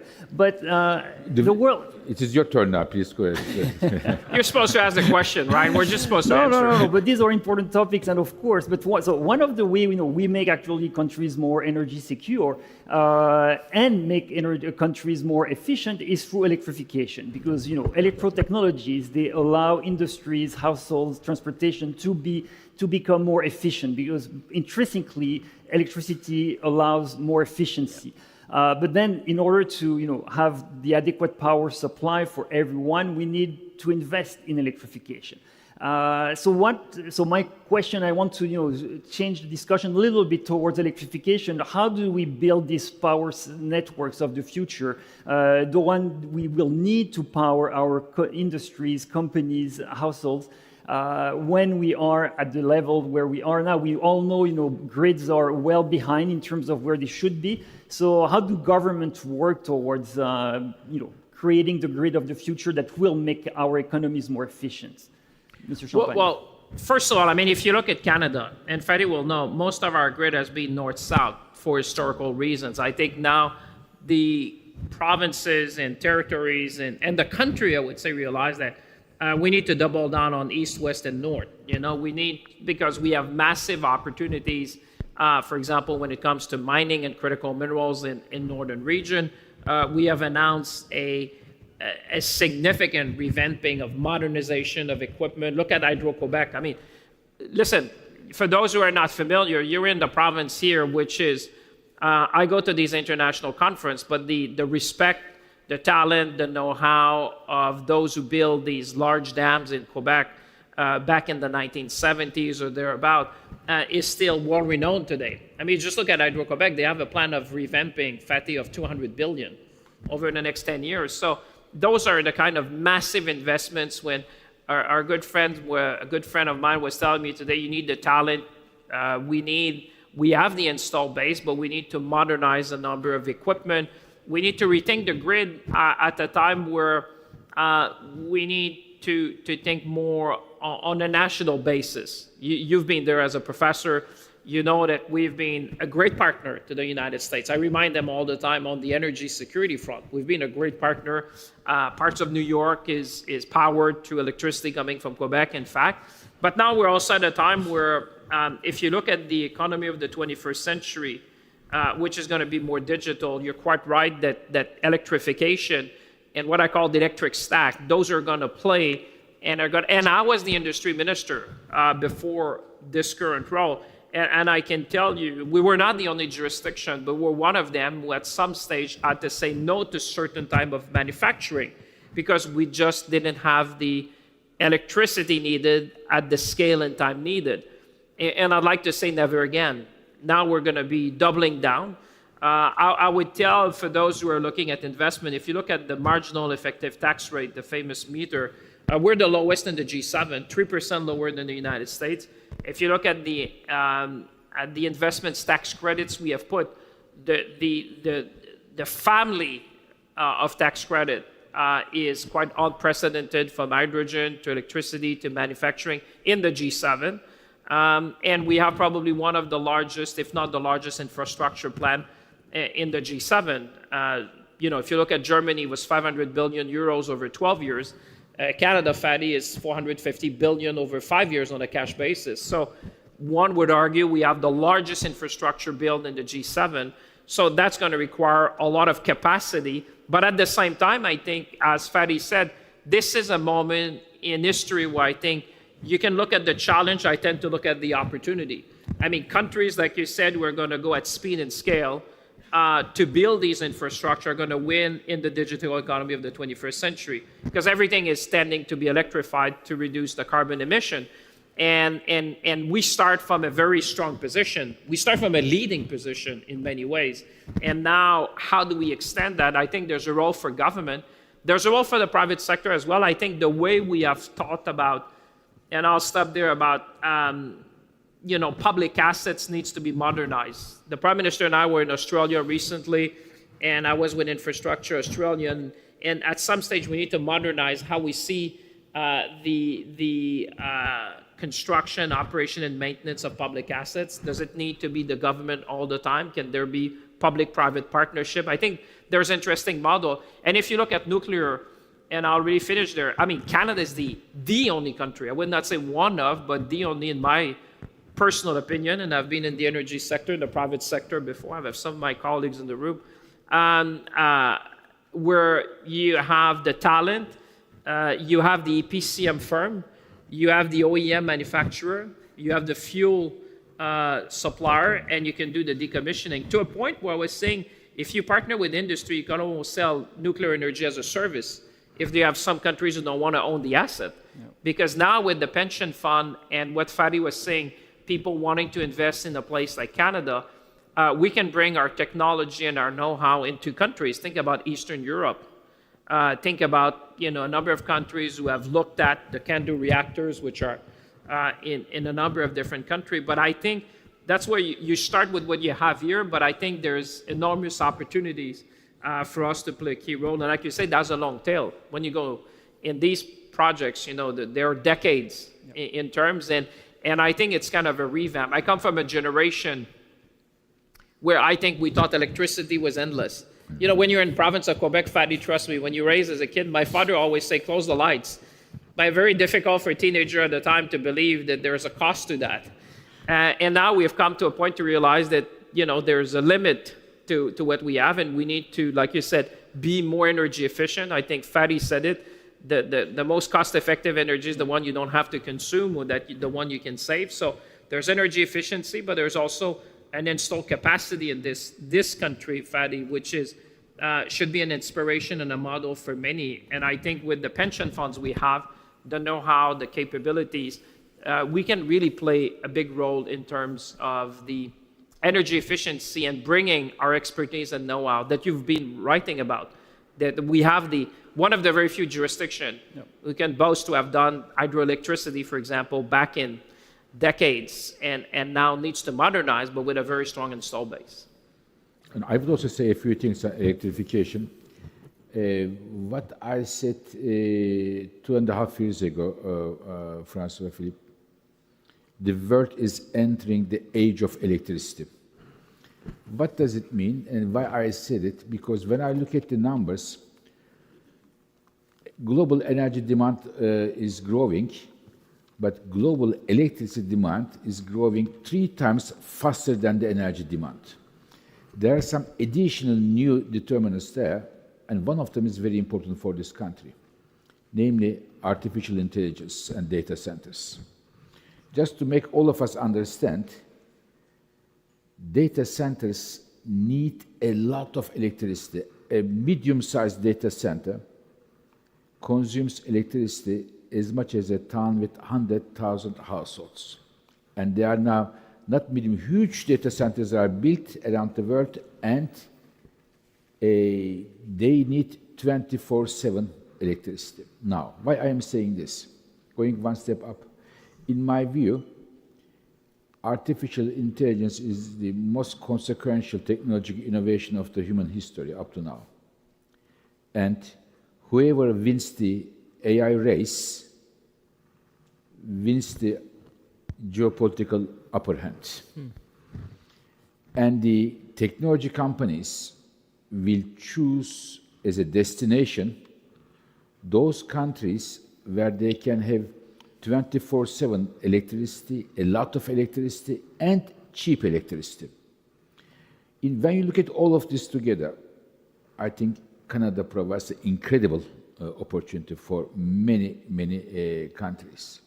and companies. So from that angle, we will see how the world will generate this electricity. And here, in addition to the, of course, renewables, solar and wind, very important, but I see the nuclear power is making a very strong comeback. I think the AI race and data centers will trigger the small modular reactors will be cost effective and come to the markets faster than many people think. And you are coming first here, Canada, but other countries, of course, are in the race. So think of all of those things. Electrification is, in my view, not only important for the improving efficiency, if you choose the right technologies, good for addressing the climate change, but it is, in my view, a geopolitical instrument, electrification.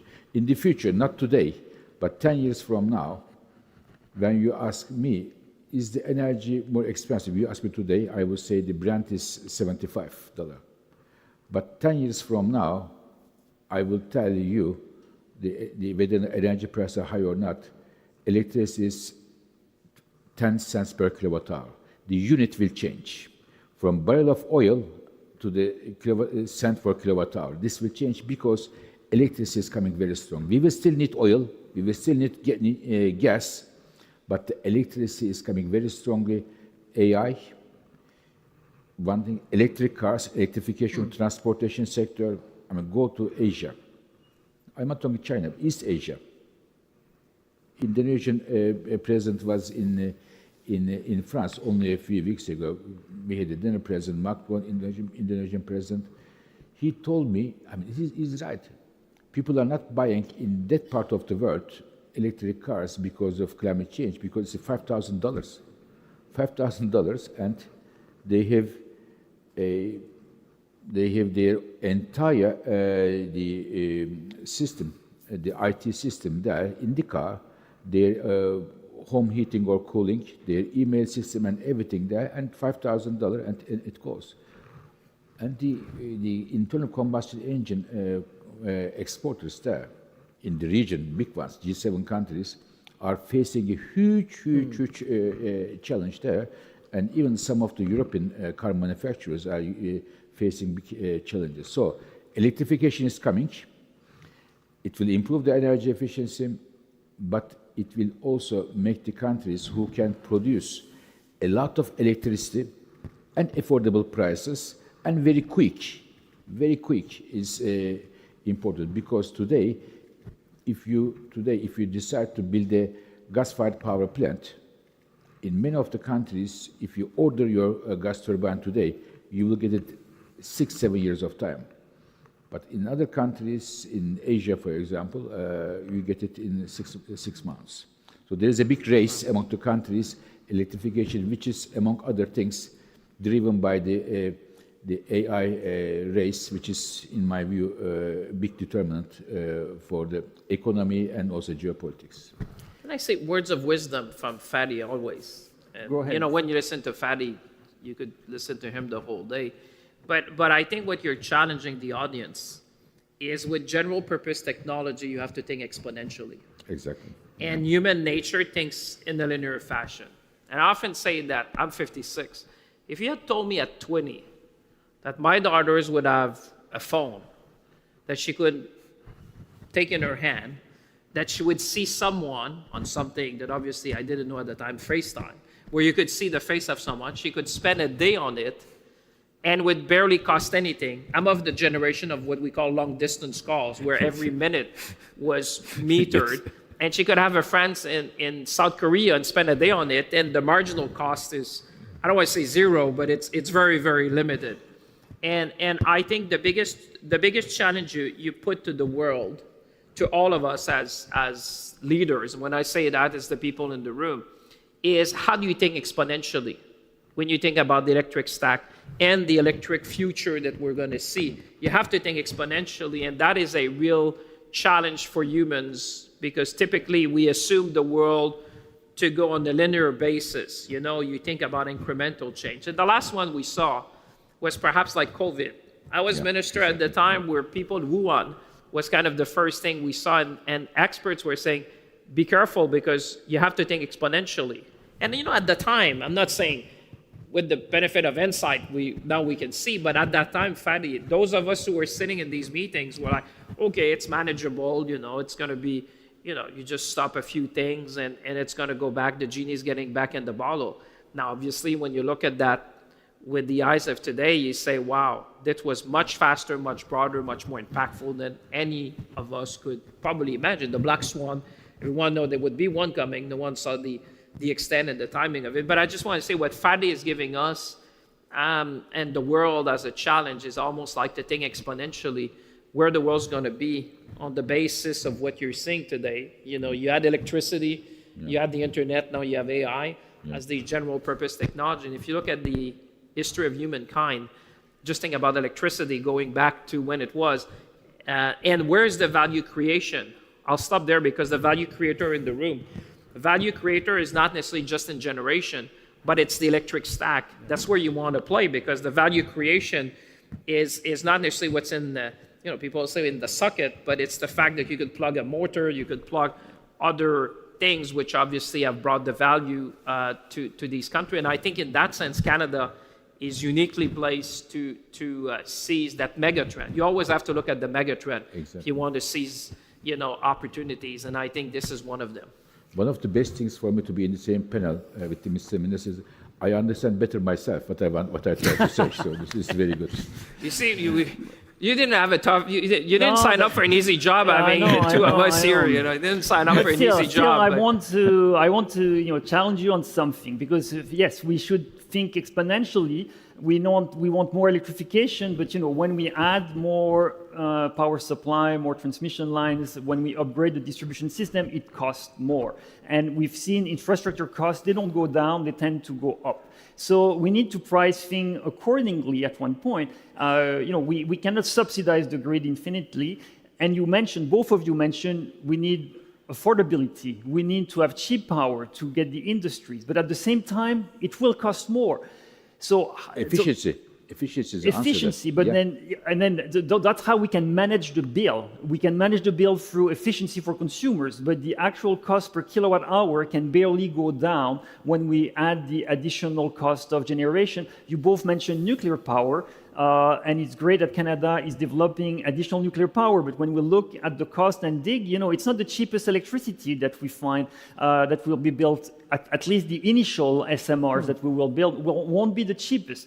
And then to add complexity, if we want to incentivize energy efficiency, we should not have the lowest prices because people won't make the investment in energy efficiency if they see cheap prices because it won't make it worth. But may I say something? If I can challenge you, you can improve energy efficiency two ways. One through prices, as you said, but the other one is with the norms and standards and the regulations. I give you one example, which really it's completely it is impossible if you look at the numbers. If I ask you one question, global electricity demand is skyrocketing, almost exponentially. And what is the single biggest driver of global electricity consumption growth in the world? And you would be surprised what it is. It is the industrial motors, the AI, electric cars, none of them. It is the exponential increase of sales of air conditioners in the world. Why? Because of the following. Let's say we talk about Asia, let's take Japan. In Japan, 90% of the households have an air conditioner, but Indonesia, 18%, India, 20%. I don't know, Nigeria, 5%. With the increasing income levels and the increasing temperature, people buy air conditioners. And more air conditioners means higher electricity consumption. Now, the problem is the following. In Indonesia or India, an average air conditioner, to provide the same comfort compared to Japan, they use 3 times more electricity. Because there is no norms or standards or regulation. It is wasted. If you have the if you have the right the air conditioner, you have to build less power plants there and have the same comfort. So sometimes people may think energy efficiency is not seen, it is empty, or it's a abstract thing. It is not abstract, it is very concrete. If you have the right the air conditioner boxes there, you basically build less power plants. So from my point of view, pricing is one issue, but today in many countries, this is what we are doing at the IEA. This is our main thing, going to countries, Africa, Asia, try to get the best practices from the countries who put policies in place to apply those policies for air conditioners, for refrigerators, so that electricity consumption growth is not artificial. So pricing is, you are right, it should be underpriced, but also having the right standards and norms are also very important. But you saw it in Canada with heat pumps. I mean, you know, Fadi, here you're in one of the country where the amplitude of temperature, today you're lucky. It's one of the nicest summer that we had. But Montreal would be, you know, depending on the day, you could go to minus 25. So we're a country of 50 degrees of amplitude on a 12 months basis. So in countries like us, the heat pump are really making a difference because obviously you can use them in both seasons. And I think there's a role for government because there's the short term, the midterm, the long term. Over the long term, as Fadi said, you win. In our case, we've been incentivizing Canadians to switch to more efficient form of heating in a way and cooling, depending where you are. But in some region of the country, believe it or not, I know people think Canada is cold, but I thought I saw a statistic that in Ontario, people spend more on air conditioning than on heating on a yearly basis. So people forget that summers are hot and tend to be hotter as we go forward. So you have a role for government to do that, but also I think, to your point, I think I agree obviously with Fadi on standards, but I think scale will matter as well. I mean, we've seen it with other form of generation where you have a larger scale, small modular reactor, you're right, we're gonna be the first one to have one in commercial operation. But think about what this can unlock, and I think Pierre Graton is here from the mining industry. Imagine when you can bring power to the mine directly without having to build the infrastructure necessarily to bring the power, you know, to bring the transmission lines and be able to have like a small modular reactor that we're going to be able to build, and the technology development around that, and just think around the world. I'm just thinking in the Canadian context, but there's a lot of projects which are not bankable today because bringing energy to these projects, especially in a country as vast as Canada, and with the weather patterns that we have in the northern part, the moment you're going to be able to bring energy to these communities and these sites, this is a game changer when you say, where are you going to want to source your critical minerals down the road? And I think critical minerals are akin to oil in the 21st century. Exactly. You know, oil was the key defining, I think, but Fadi would say that better than me, in the 20th century, those who have and have not. I would bet it to you that critical minerals will be like that in the 21st century because we realize how dependent we are in terms of not only exploration and extraction, but refining which, you know, Fadi and I sit at the same table, say that's really the key area where we need to focus. Obviously, having the resources is something. Being able to refine it will be making us more resilient. And I agree with him on the price point. I think we've moved from a world which was just at efficiency and looking more at resiliency and proximity. I can tell you, I was with some OEM in the US, Fadi, you'd smile, because we were looking at a map and they said, you know what I like about Canada is proximity. Proximity to resources, assembly line, and market. And one said, you know, Minister, if things go wrong, I can always, you know, have a van go across the border. If things go really wrong, I'll go myself with a pickup truck. and it just to embody, you know, when you look at energy today and the critical supply chain, we've lived it to COVID, and we understand how, you know, I'll give you the Strait of Hormuz as bring, you know, helium, for example. And helium is obviously very consequential for the production of semiconductors. But what I was saying in these meetings, what I'm concerned is the unknown, is the cumulative impact of secondary assessment we may have and how this leads us to a more challenging world. And that's why resiliency, where you started, And efficiency is part of resiliency. Because if you're more energy efficient, you're going to be more resilient and use these precious electrons, in this case that we're talking about, to attract investment, to be more competitive, and to decarbonize at the same time. So as Fadi said, this is the electric economy, if I want to say, where we're going to play a key role here in the country, but also internationally with our partners.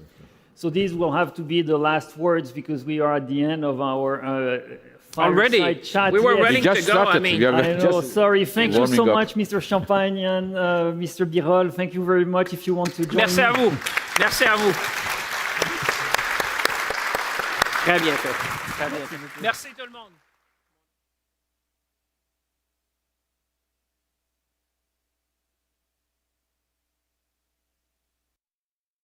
So, ladies and gentlemen, if you'd like to take your seats, we're going to go straight into the next panel discussion. And I think it's going to be very difficult for us to follow what we've just listened to, but we'll do our very best between us. My name's Mel Slade. I'm from the International Energy Agency and responsible for putting the conference together. And when we've been thinking about how to frame the conference this year, and because we found ourselves, of course, in this unprecedented energy crisis, we decided we'd like to focus on the immediate term. What can governments and the private sector do together to shelter consumers and small businesses from energy shocks? And then also, how can energy efficiency be used to build long-term resilience? And so these two panels this afternoon will start with sheltering shocks, so the immediate term, and then we'll go into another panel which will be on the resilience. So with that, we'll start our panel here. And I will introduce everybody to you. So we have our colleague from the Netherlands, Vice Minister Hedra, and sorry if I don't pronounce your name very well. And then we have His Excellency, the Deputy Minister from Ghana, His Excellency Gyan Mensah. And then we have His Excellency Kevin Hunter from Barbados, Mary Spray-Green of Oracle, and Christine Egan from CLASP. Now, we've put this panel together in a very conscious way to try and get a conversation going about what governments are doing, what technology can do, and also the role of a very experienced practitioner in the NGO sector who's been working for years helping consumers in various parts of the world in Christine Egan and CLASP. So, like I say, very, very deliberate choice of people here. And what we're going to do is ask a sort of leading question of each of our panellists and ask them to show what they've been doing in from their various lenses in this context of the short term. And then after that, we might have a chance. And if I could ask the panel, when you're listening to your fellow panellists speak, if anything occurs to you you'd like to ask each other, we'll try and make some time for that towards the end. So I'm going to start with the Netherlands, if I may, and just, from a government perspective, having, not long been through a similar crisis in 22, what sort of energy efficiency related actions have you been able to take to shelter people from the short term? And have you chosen those because of things you've learnt in the recent past? No. Indeed, a very good question. And the policies that you take are always additional policies because there's already a policy framework in place. We have long-term policies to move to more energy efficiency. So landlords are not allowed to rent out houses with bad energy labels, otherwise their rents go down. We forbid electric cars or the sale of non-electric cars beyond a certain date. So all these policies are already in place. But what do you do when an energy shock happens? And the most natural thing is to lower energy prices for consumers, lower VAT, lower excise taxes, lower the other types of electricity taxes. But that is what we did not do. We did not lower a single tax. And the reason is, if you lower taxes in a period when there's already an enormous energy shock, so there's less fuel available, you basically increase demand. So we didn't do that. What we did is we offered installation programs, quick installation programs to households. We did trade-in schemes where people could bring their old fossil cars and swap it for a second-hand, not a new, but a second-hand electric car. And for the most vulnerable households, we gave them a little bit of money when they showed us they were in the vulnerable group. So then the agency remained with them. They could use it to buy more energy, but they could also use it for different purposes. So the energy saving was still there. They could use their money in that way. And if they came forward to us, they immediately got other advice, and they were referred to an insulation program. So this was kind of a mixture of measures that we tried to do to make it temporary, targeted, and ultimately transformative, the energy measures that we took. That's a nice set of words, temporary, transformative and targeted. We're seeing a lot of untargeted policy out there at the moment, and a lot of policy that's going to drive energy demand up. So kudos to you for spotting those opportunities. And so maybe I could go to Ghana now and ask what you think the role of energy efficiency is in your context of to help address supply shocks in a country where people just don't have enough energy already, and access has been a challenge over time. People struggle to pay bills, perhaps. What can you do with energy efficiency to help you in that situation? Thank you very much. In our perspective, we see energy efficiency as helping consumers to be able to achieve the same or more output with less energy. And in this perspective, we believe that conservation is key, and you have to complement it with behavioral and then also technology tools like innovative tools. So in this case, once this is set, anytime there are shocks, consumers are able to quickly adapt within the short time. And I used this example recently with the happenings in the Strait of Hormuz. We realized that not on power, but on petroleum, for instance, government quickly has to intervene by reducing, taking some taxes or levies out.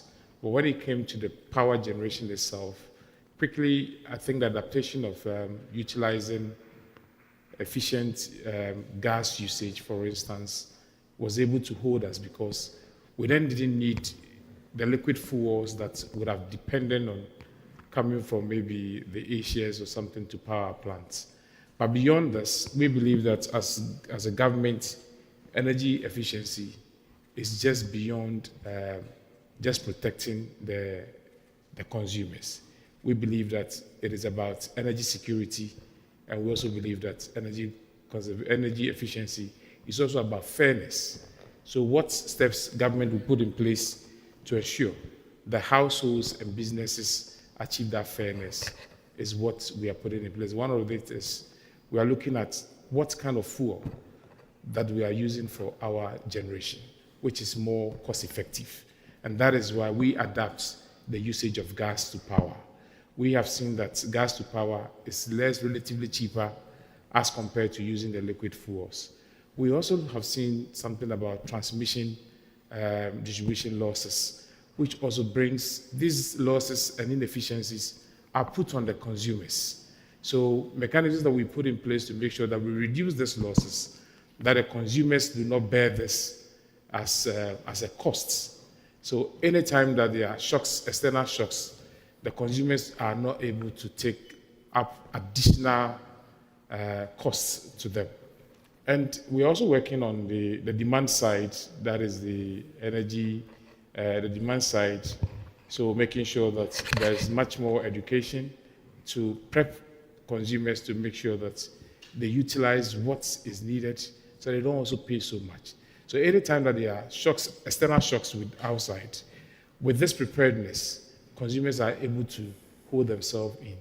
However, government also put in place some immediate steps, which I can see that is not sustainable, as we did. If government says it wants to subsidize for power, that is not sustainable. But when government looks at efficient or more cost-effective way of generating, like relying on the RE's renewable energy sources like solar. Currently, we have done the solar ocean for the battery energy storage as well. And we are using a competitive procurement process so that we get the power at a relatively cheaper price so that the consumer can also bear it. So these are some of the measures government is putting in place to make sure that consumers do not overly take up additional costs when there are external shocks outside. So we are more dependent on local usage of our resources, like using our local production of oil and then also using our local production of gas to support our power generation. And this, I think, has been very efficient for our consumers. Thank you. Very interesting points. Maybe I could go to Secretary Hunt, please. We've heard a lot about Barbados's demand-side measures and the success you've had.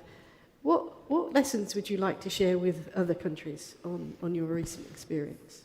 Well, thank you very much, and good evening to the panel and everyone watching. Barbados has had, and is still having, a very unique experience from our perspective. 90% of our electricity is generated from imported fossil fuels. And so you can imagine the tremendous strain and drain on our resources that would have. In addition, we have the fuel adjustment clause, which would see the pass-through of any price variances immediately onto our customers and our consumers and their electricity bills. So the recent crisis has really provided for us not only a challenge, but I think an opportunity for us to really turn things around and add on the energy efficiency and energy conservation methods and policies that we've already implemented. So what do I mean? Well, unlike Netherlands, one of the things that we've done immediately, notwithstanding that it is not a viable long-term solution and it was never intended to be, government has sought to shelter the pass-through effect at the pump. And the transportation sector has been, or is, the second largest consumer of resources within Barbados. And so we've sought to put a hedge and cap both diesel and gasoline, the latter being capped at around $4.01 per liter, as opposed to the full pass-through of $4.70 and beyond. And while we know that that is not sustainable, that has been done to buy us some time to accomplish a couple of things. First, our approach has been our Prime Minister, the Honourable Mayor Moore-Motley, and our Senior Minister, the Honourable Kerry Simmons, who's head of the energy sector. They have taken the perspective that this is now a matter of national security. And so because the government is seeing it as one of national security, against that framework, we've brought together every single possible player in the energy sector. The utility, we only have one utility on island, the regulator, the government, interveners, installers, attorneys, so as to fix all of the issues in our energy sector, whether it be regulatory, technical, legal, etc. And that is because we have a new target, and that target is to have 50% renewables onboarded onto our grid by the end of next year. So Barbados is in a massive push right now to be able to accomplish that. And to accomplish that, we need to have BESS onto our grid so as to stabilize the grid, also to unlock current projects that have been stalled, but then also to expand. So that's on one track. A parallel track to that is that we have already been working with institutions such as the IDB, etc., and we have rolled out several initiatives. For example, we've replaced approximately 88% of our street lights with LED bulbs. We are now embarking on a plan to replace those with smart LED bulbs so as to help reduce that demand and reduce that consumption. We have implemented policies that are aimed and targeted at not only small businesses and micro businesses in terms of incentives for them to pursue energy efficiency and energy conservation methods in their business practices, but we've also sought to cushion the impact upon the vulnerable among us, where we've seen a project where we've distributed well in excess of 11,000 LED bulbs to individual homeowners free of cost. We've also taken the step to completely electrify our public transportation bus fleet. And while we're not at 100%, we're well past 80%. And very shortly, we will be taking to Cabinet a Cabinet paper that maps out a fuller, more extensive energy efficiency and energy conservation plan.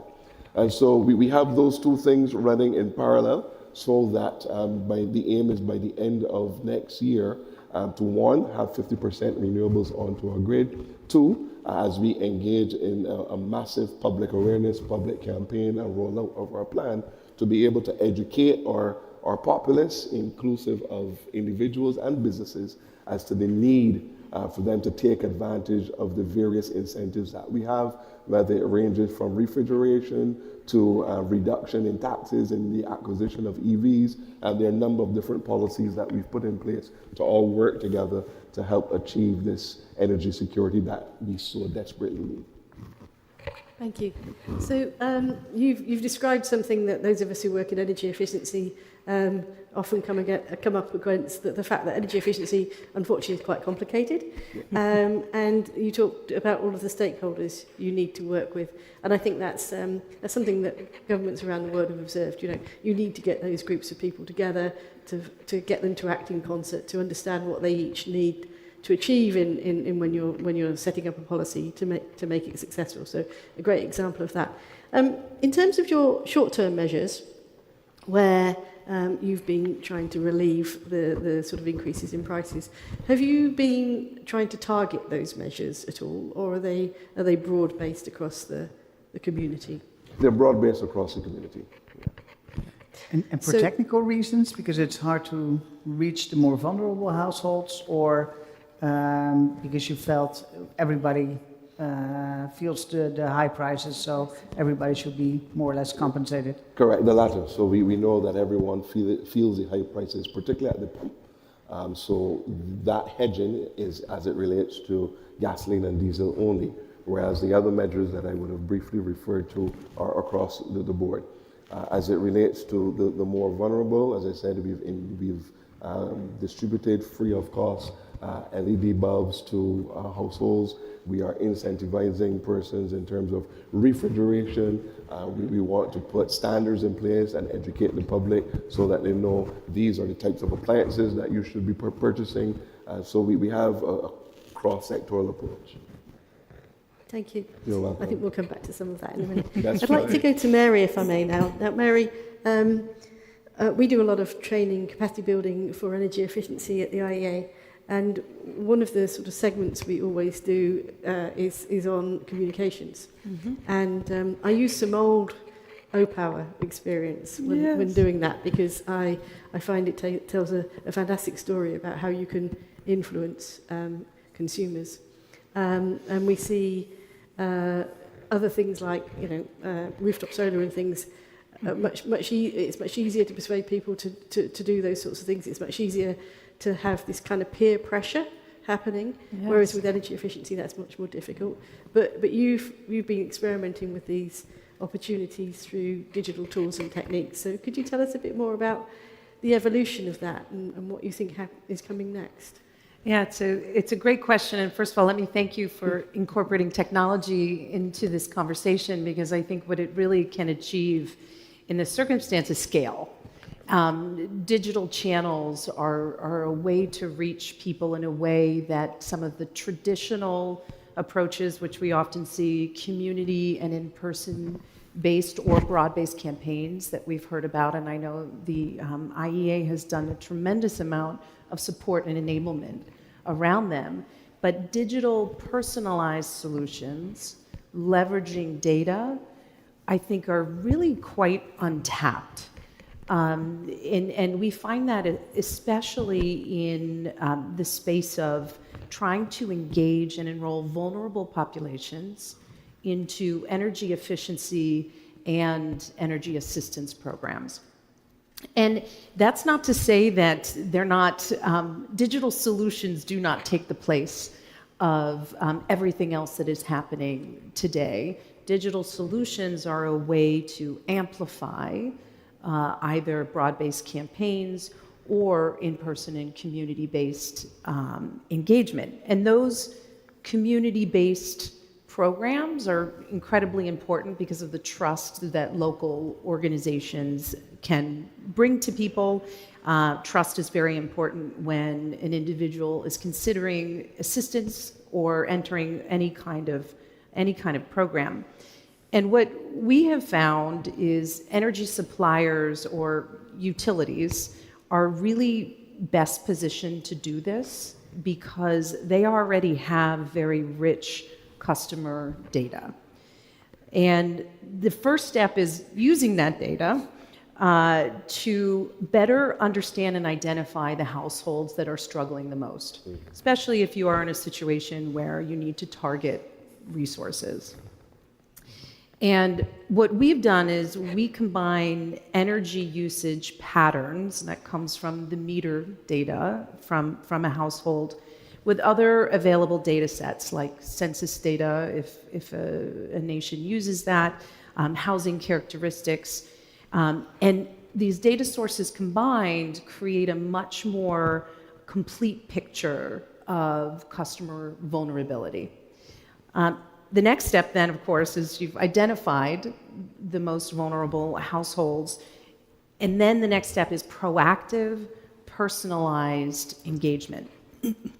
So instead of sending the general communications, a utility is capable of notifying a customer when they're on track for a high bill, or ahead of a season of particularly high usage, or even moments where eligibility changes, program enrollment is opening.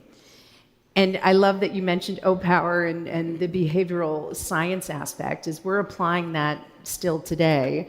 And in this case, it's using social proof, helping an individual see that their neighbors are also struggling. Applying for assistance is not unusual. 400 of your closest neighbors have done the same.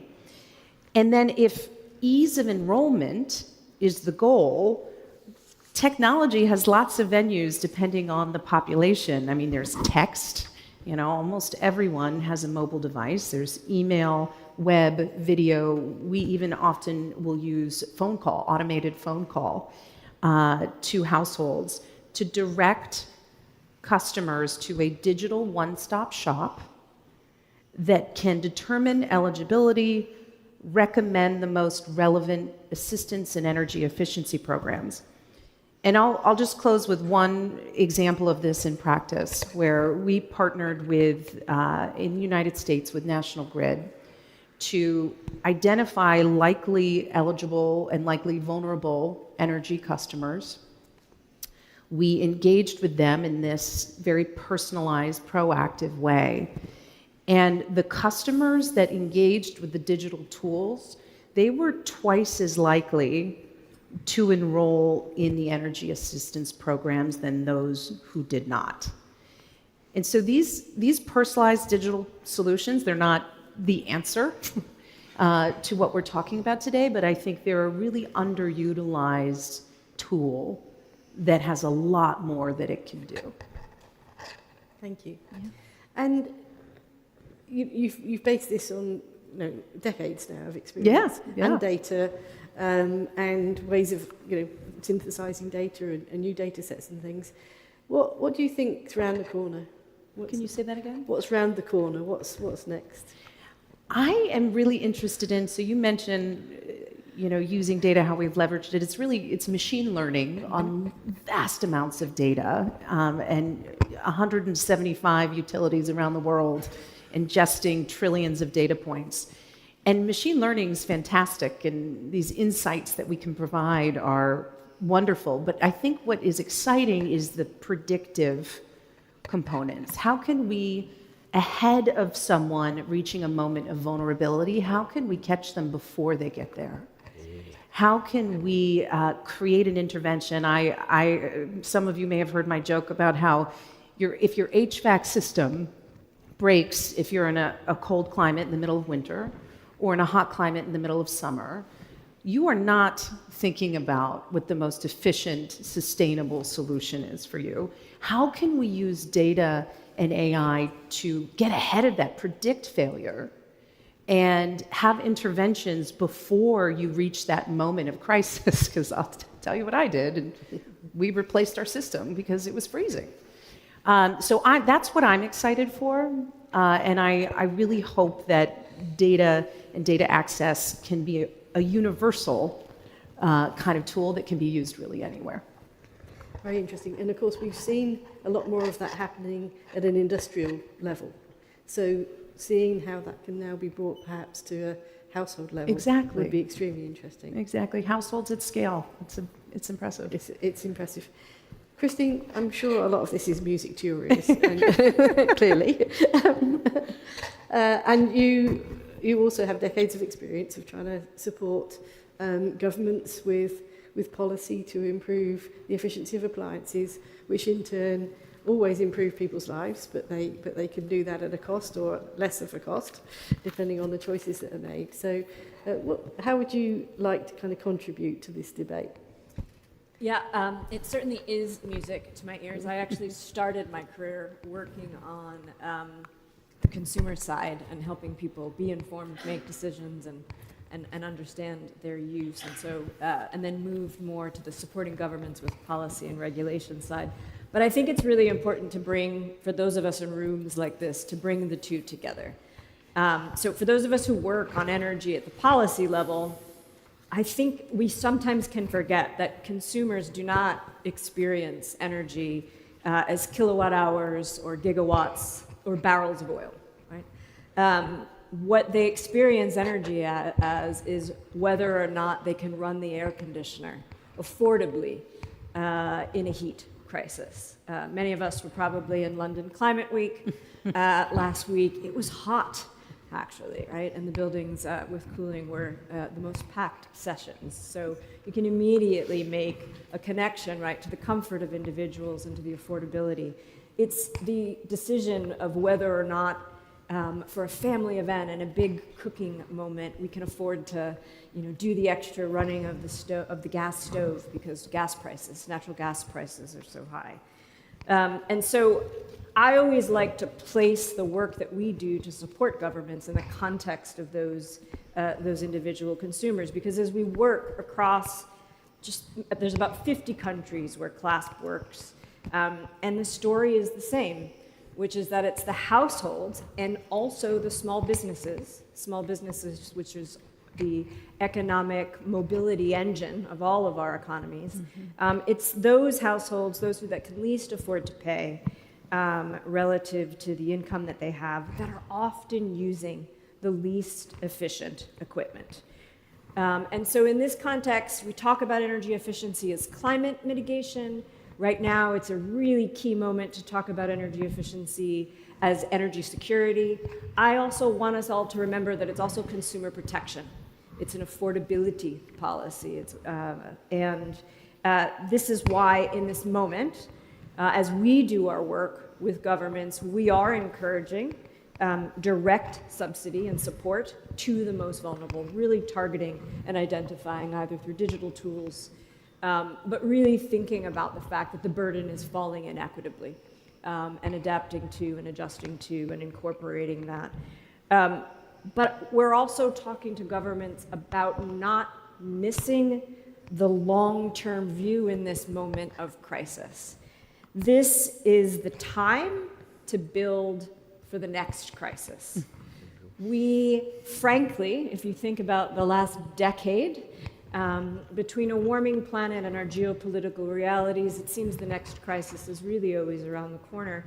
And these, oh my goodness, events are happening with actually great frequency. And so you can almost guarantee, right, that there will be a next heat crisis, that there will be a next moment. And so we are really encouraging folks, even in countries, I thought Fatih was right on point earlier, noting the critical nature of air conditioning. Incredibly low penetration rates around the world of air conditioning in places like Brazil and India. You're talking single digits to low double digits in terms of the penetration rate.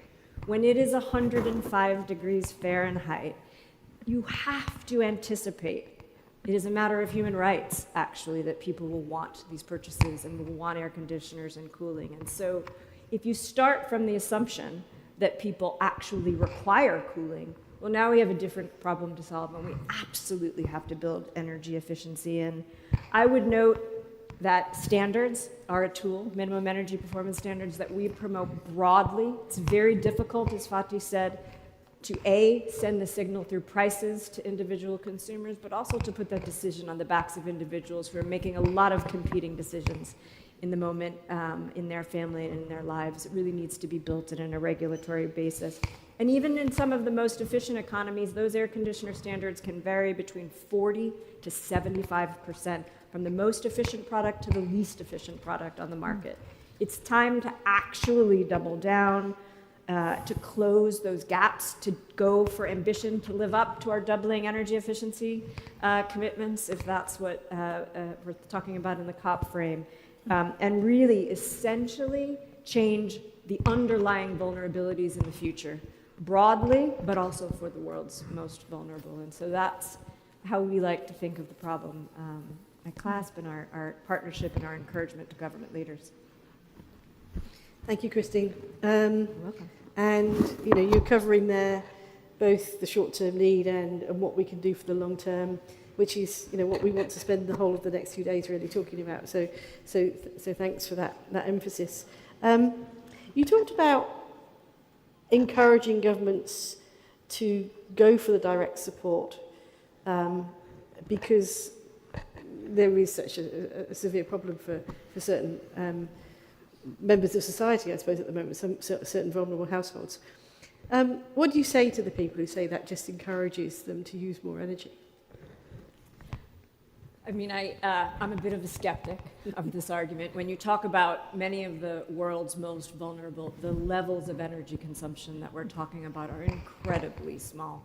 You could double, triple, quadruple, and not get to what my household uses in a day, in a year, right? So I think we really, when we're really talking about the world's most vulnerable and targeting to those worlds, I think it's a bit of a misrepresentation, right? To say that as if everyone's consumption is equal, right? And that everyone's just going to skyrocket.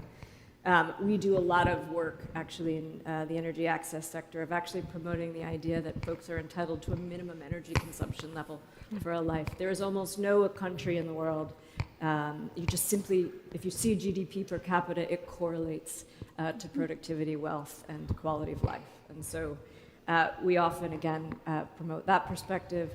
But I would say that there are important ways that you need to make those subsidy programs rational, appropriate, targeted, and ensure that they don't disrupt, and that they're actually tackling barriers for those low-income consumers. One of the programs that jumps to my mind is the UK Warm Homes program, which is targeting those who live in social housing and who actually do not have the ability to make purchase decisions because they are renters. They're tackling the renter divide, but they're who's paying the bills, right? They're paying the bills for that, for the equipment that gets installed. And so they're actually targeting the customers where they will get a direct economic benefit, and they're building a more sustainable electrified approach, tackling both heating and electric cooking. And so giving also, in this case, a cleaner home environment, less indoor air pollution, and again, improving health and quality of life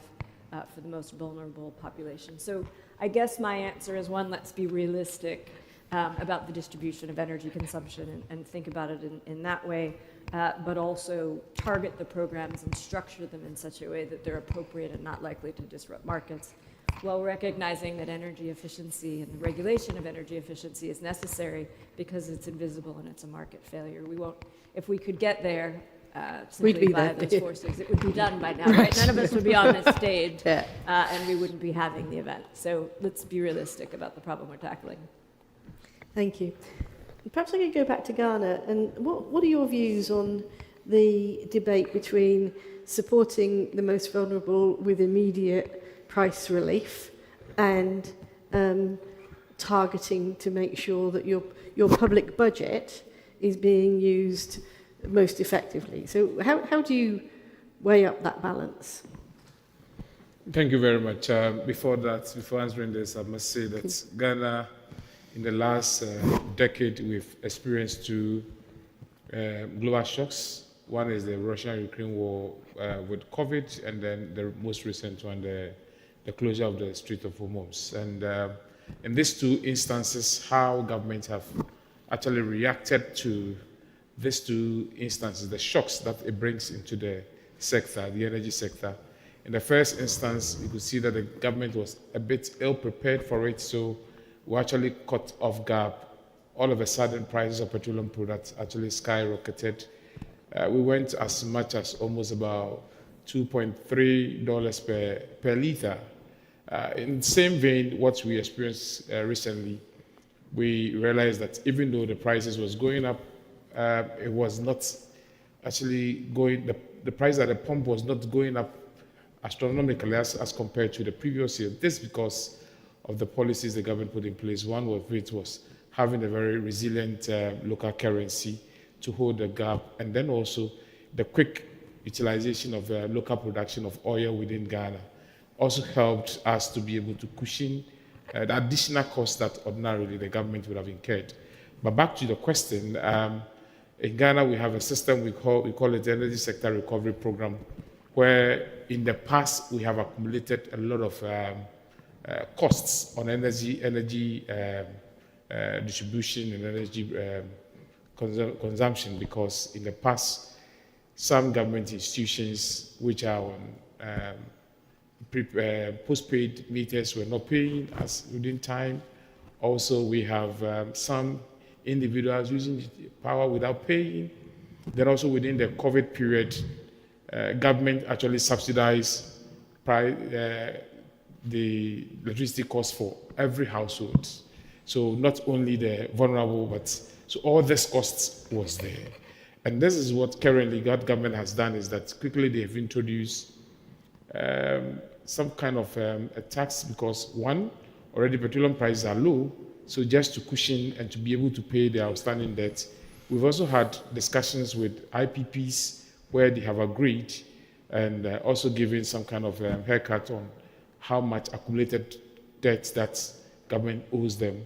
But that is because the government also made proactive step to be able to clear all outstanding and giving some timelines to make sure that all debts are cleared. With this taken out, government is now putting in place measures that we pay cost-reflective tariffs. And for us to be able to pay cost-reflective tariff and also make sure that the consumer is not overburdened, whether a vulnerable class or a higher class, is just to make sure that the cost of the electricity generation or the energy generation itself should be reasonable, that everybody will be able to take it up. Beyond that, we have very extreme cases where we've had some support from donor countries, where we have the mini grids for rural areas, and then we have also the solar rooftop project the government is undertaking also to help sustain some rural areas who cannot pay much more cost reflective. By adding to that, our tariff system is also progressive. So the progressive tariff helps us to also manage efficiency. So if you know you are within the vulnerable stage, you cannot consume power to some extent where you cannot afford it. So we have the band for the vulnerable stage. Beyond that, the tariff keeps increasing. So that in itself is more or less a way to check overconsumption. But however, government also quickly have to look at industries so that those cost-effective tariff does not also adversely affect industries. So there are some discussions in some industries, like those in the steel industry, have some tax incentives that is given in terms of the power generation side. So generally, I must say that we are looking at the costs, how well we'll be able to minimize the cost of generation so that it will translate into a more cost-effective tariff. And that is why we are looking at all sorts of relatively cheaper sources. One is currently we are doing more of the renewables. Our target is that by 2030 we should be able to achieve no less than 10% of our generation mix from renewables. However, in Ghana we do almost about 20% of our power generation from the hydro. But when we are talking about renewables, we don't add it because once we add the hydro to it, we feel we've achieved quite significant steps in the renewables. So we always discount it so that we can focus on other conventional renewable sources like solar, wind, and then also even with nuclear, which currently the government is aggressively pursuing the nuclear processes. And this are all just to make sure that we get the energy needed at a relatively cheaper price. And then also to add, Ghana currently, I can say, is amongst one of the countries within the sub-region with a higher electricity access. Currently, we are doing almost about 90% of electricity access. And beyond that, too, when it comes to even EVs, Ghana is also one of the leading countries with the higher number of EVs. So we see that demand from the EV, demand from data centers coming up is obviously going to shoot up our demand. So quickly we have to put in more effective generation mix to be able to meet the rising demands, or supplies to meet the rising demands. And that is why we are considering aggressively other renewable sources like the solar is what currently we are pushing, solar backed with a battery energy storage system. And then we have also had some investors coming in with wind. We are currently having mounted any of them, but we've made some progress. And finally is the pursuit for nuclear energy to support our generation mix. So by and large, I must say that our focus more is to deliver the energy, but at a relatively cost-effective rate. And that is what the government is pursuing. Thank you. Maybe I could go back to the Netherlands. And if you reflect on what Mary's points about digital tools and how you've seen them evolve in the Netherlands over the years, what do they enable you to do now that you couldn't do 5 years ago? Yep. Indeed, I really like Mary's comments. A lot of different aspects are worth consideration. I mean, having the data is extremely important to know who are the vulnerable households. So what we do is we combine the data of the energy corporations together with the other statistical data on income levels, on educational levels, on health data, with the microdata. And that's available for researchers. Of course, you cannot tap into that as a government official and say, hey, because for privacy concerns, but at least you get an idea. What are the neighborhoods where there are vulnerable households? And well, Christine was already also saying that the additional benefits that you have from energy policies like cleaner air, but also children that are less often sick when they're in a better insulated home, better educational performance, and you can actually get that when you exchange the data and really target government policies where they're needed most and work together with local policies. Because there was also what Mary was saying. I mean, you can get that far with digital solutions, with data, but ultimately you need somebody on the ground to reach the vulnerable households. You need to know where to target and who to target. And when you do that, it's often very difficult to get behind the front door. Especially the most vulnerable households are very difficult. And well, our approach has always been try to get into a conversation, help people immediately, for instance, with reflective foils, with restoring the cracks in the windows. And when with local communities you work together, you've restored trust. Usually it's not government officials that do the best, but more sort of public-private kind of cooperation structures. Then you can also help them and get them to the more advanced solutions and tell them, hey, here's this solution. You have a smart meter.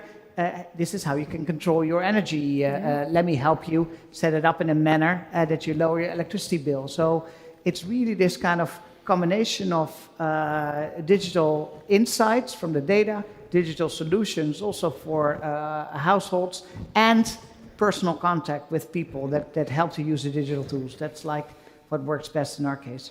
Yeah, interesting. So Mary, we're generally speaking a policy community that we're trying to find out what governments can do in particular. Of course, with the support of the rest of the kind of stakeholder group that we need to engage with. But if you had one thing that you could ask governments to do to make sure that the tools and techniques that you are starting to use at scale are available to all. What would you ask of government? I have a few answers to that, but I think a polite one, please. I'll pick one. I think the biggest one, and you just touched on this, is there are challenges with access to data and privacy and outbound communication in many nations. And so one of the things that we've been able to do for our programs in the United States is a utility has an authority that's oversimplified to say a primary purpose use of data and communication to their customers. And so one of the things that OPower pioneered is these programs are not opt-in. They're not looking for consumers to raise their hand and say, I need help, what can you do for me? The approach is an opt-out one. And there are barriers to having opt-out, personalized communication. You can tell, the utility can tell with data and technology, household A is very likely highly vulnerable, very likely eligible for a program. And there are barriers to the utility or the ministry, whichever one, to proactively text, call, email that household and say, this is what we think is happening, and here are some things you can do about it. I think that's a pretty significant barrier in a number of countries. I think the EU has done such an incredible job protecting PII and how people are communicated with, but it does create a barrier in this kind of circumstance to actually reach people where they are. So I don't know who's going to solve that. Yeah, but, I was going to ask you for the solution actually. But, you know, do you have an idea of what best practice looks like in terms of protecting personal data and information, and yet making it available to those who can do good with it? Yeah, and I actually think the example in the Netherlands is probably a very strong one of how you protect data, but in the United States, utility, the energy supplier relationship is regulated on the subnational US state level. And there are very strong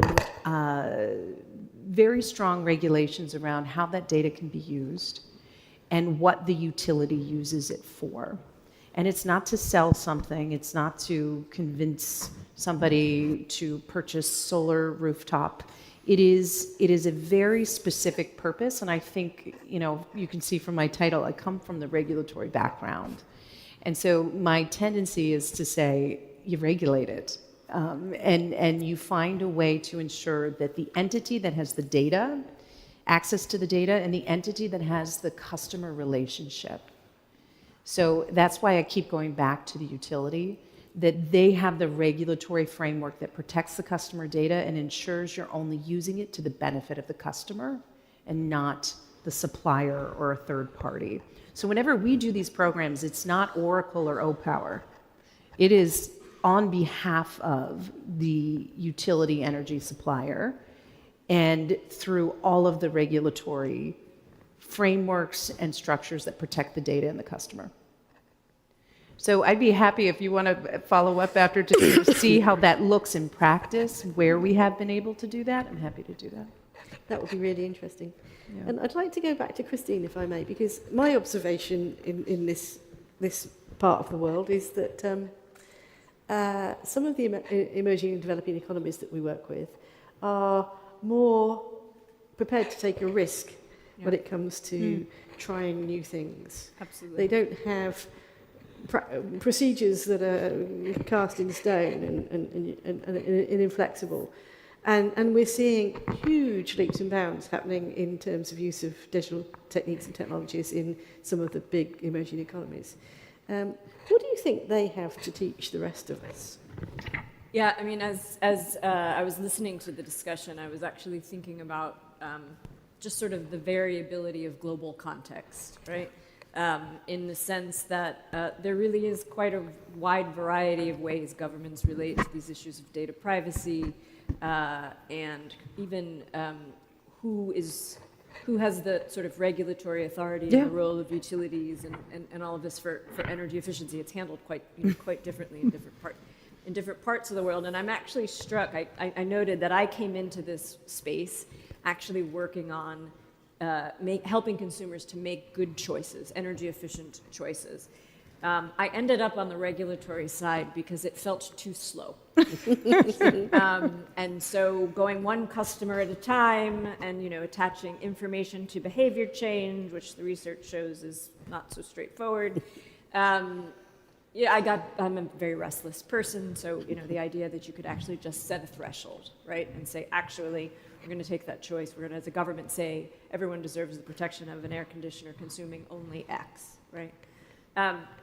But what I find really interesting about these digital technologies and where we are in time and space is that actually you can find the need for speed, right? because you can actually target who actually needs it and identify subgroups and populations where there is vulnerability and there is exposure. That, to me, government has its job to support, protect, empower its most vulnerable citizens and its citizens at large. And so I think in a lot of places you would find appetite for government to take on. I'm thinking of, again, I've been in Barbados recently for an event there and thinking about what I observed from just the connection of community there and the nature of how everything is coming from imported fossil fuels, and you really feel that when you're on the island, just to be clear. I bet your government would have a little bit more appetite for risk, and frankly, the relationships and the trust actually with its citizenry about that. And so I think the digital tools offer a moment, and in other parts of the world and emerging and developing economies, I think there is an appetite for risk. And I would encourage exploration and partnerships. I hadn't really thought of it, to be honest, and before I was sitting, and it's a little bit, back to the beginning for me. But I wonder in the conversations that we had with our government partners if there wouldn't be appetite. Consumer information campaigns can be so costly, right? Yes. And it's so hard to get metrics of impact. Yes. Right. It's very hard to get attribution of what did we achieve. To me, this is a way to actually get very concrete, right? In the same way that you would for a replacement program or a switch out program, that we achieved X, Y, or Z for these communities in these ways. And so it seems like an area of fertile experimentation. And I definitely think there are governments out there with appetite for that risk.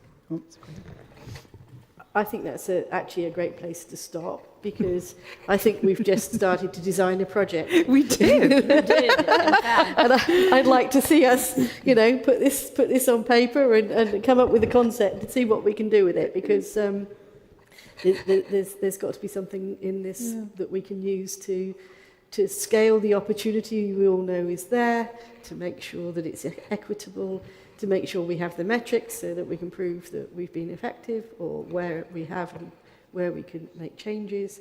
So yeah, it looks like there's a half baked cake there. We just need to refine the recipe a bit, and I'd be very keen to talk to the panel about how we can do that. In the interest of time, because we started late, I will stop there. And I would like to thank you all for your contributions. I've really enjoyed this. And I think, I think we can take this somewhere. Thank you. Thank you. Thank you.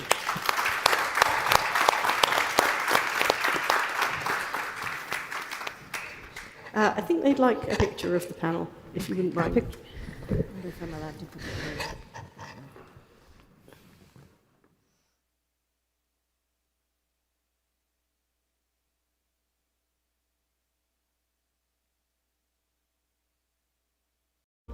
Good morning, everyone. Good morning and welcome back. If you could take your seats, we will be getting started.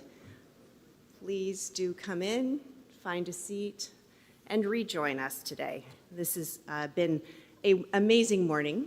I so appreciated Fatih Birol, Brian Motherway, the IEA team putting this together, as well as the excellent presentations by the ministers. So with great thanks to all of you for joining us today, I'm Jennifer Lakey. I'm the Executive Director of the American Council for an Energy Efficient Economy. And I'm thrilled to have the opportunity to be with you to introduce our important conversation today, which will pick up on one of the themes that our ministers spoke about so eloquently in helping to deliver, to define, and to build the economy of the future. So this high-level panel will focus on how business leadership on energy efficiency can contribute to those goals. So first, let me introduce the esteemed panel that will be speaking today and ask them to come on stage to take their seats. First, we have Kelly Becker, who's the President of North America Operations for Schneider Electric. Kelly holds a bachelor's degree in advertising and public relations. She has been leading Schneider Electric's global North American operations and is a member of the Global Executive Committee of Schneider Electric, overseeing an integrated multi-billion euro region, enabling electrification, digitalization, and automation across data centers, buildings, homes, infrastructure, and industry. She has a long list of accomplishments, but please join me in welcoming Kelly to the stage.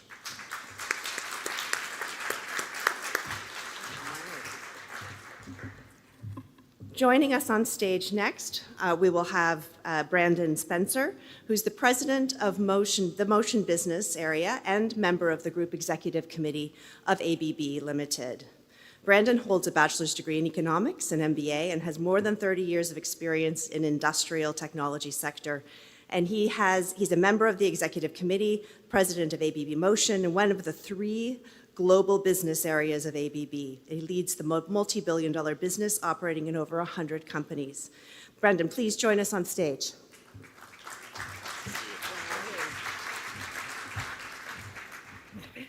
Next, we have Christian Strand. Christian is the Climate Solutions President for Danfoss. Christian has a deep experience in cooling and refrigeration, compressor and heating industries, along with 36 years of diverse experience in varied industries and countries.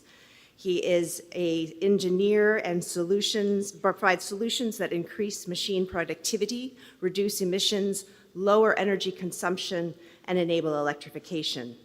Danfoss is a leader around the world, and I'm delighted to welcome him to the stage. Chris.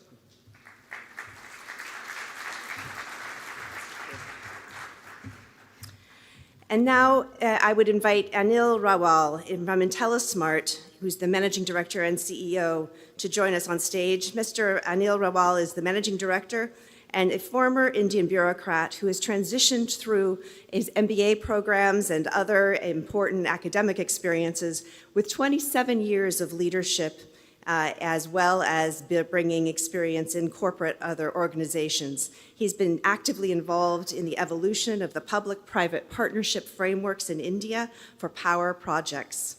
Under his leadership, India has been digitalizing its power sector and informing how the distribution systems can contribute to a more efficient Indian economy. Please join me in welcoming him.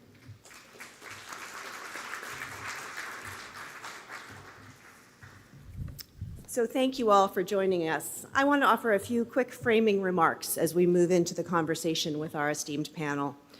Today, we heard a very compelling set of statistics and information about the policy imperative we face. The policy imperative that can be met by business investment, business engagement, and opportunities that business has to strengthen supply chains, improve security, build for the resilient, affordable energy system of the future. The operations of these industries that are on stage, and many of you in the room, have a profound impact on the direction of that future. And through technology, through recognition of the moment that we are in our economy where reinvestment in energy efficiency is paramount, we will have a conversation today about the actions that we can take to build that forward. My organization is a nonprofit research and policy organization that brings in practical solutions to lower bills, reduce energy waste, and build a more equitable system, themes that I know we will be hearing throughout our conversation. So managing for external heat and weather events, thinking about economic demand growth, and the digital economy are all in our speakers' portfolios. In managing for their operations, we have an opportunity today to discuss where and how investments take shape within the companies to enable them to meet those challenges that we spoke of. We know that investment, that partnership with the energy sector, that governance and the market rules that establish the opportunity for providing goods and services, equipment, and solutions is essential. So as we think about ways to build the response from energy external events, we have an opportunity to examine the supply chains, the operational efficiency, and the products and services that these leaders are offering, and to hear from them on the journey ahead. So, with that, we'll now begin our discussion, and I'm thrilled to have the opportunity again to welcome Kelly. Kelly, companies like Schneider Electric are leading in energy efficiency, and you do that not only within your operations, but you shape the customer behavior, and your activities can transform the markets to scale. I'm interested if you could pick up on that theme and tell us a little bit more about how you make those things come to life within Schneider. Sure. So I think we're well known. It's deep within our DNA as a company around energy efficiency and sustainability. We've been doing it ourselves, which is where we really start from. In order for us to advise customers, we're obviously testing all the technologies in our own factories and our facilities to figure out what works, what doesn't work, what's going to be the most effective to ultimately helping customers.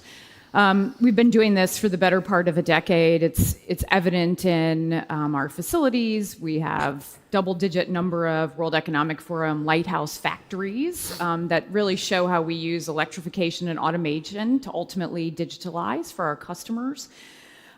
We're absolutely still focused on sustainability as a topic as a company. We've been named the world's most sustainable company just last week again for the third year in a row by Time Magazine. So we live this deeply inside of us. Our employees all, for the most part, have a piece of their compensation that are tied to sustainability and energy efficiency because it's so deeply ingrained in the company and who we are. This obviously then ultimately translates into our customers and all of the different platforms that we have, which I think we're going to talk about certainly further in this discussion. And then what you'll also see us talk about a lot is ourselves, our customers, but then ultimately our supply chain. So we've had a project called the Zero Carbon Project for the last number of years, which original mission was to get 50% of our supply chain to reduce their own emissions. We're glad that in the last 3 years, we've actually gotten to 56% for the top 1,000 suppliers that we use within our own operations. And so now we're expanding it to an additional 500 suppliers. So it's really about every day getting the entirety of the company to wake up and think about efficiency, think about sustainability. How do we do that for ourselves? But then ultimately, how do we drive it through with our customers and our suppliers?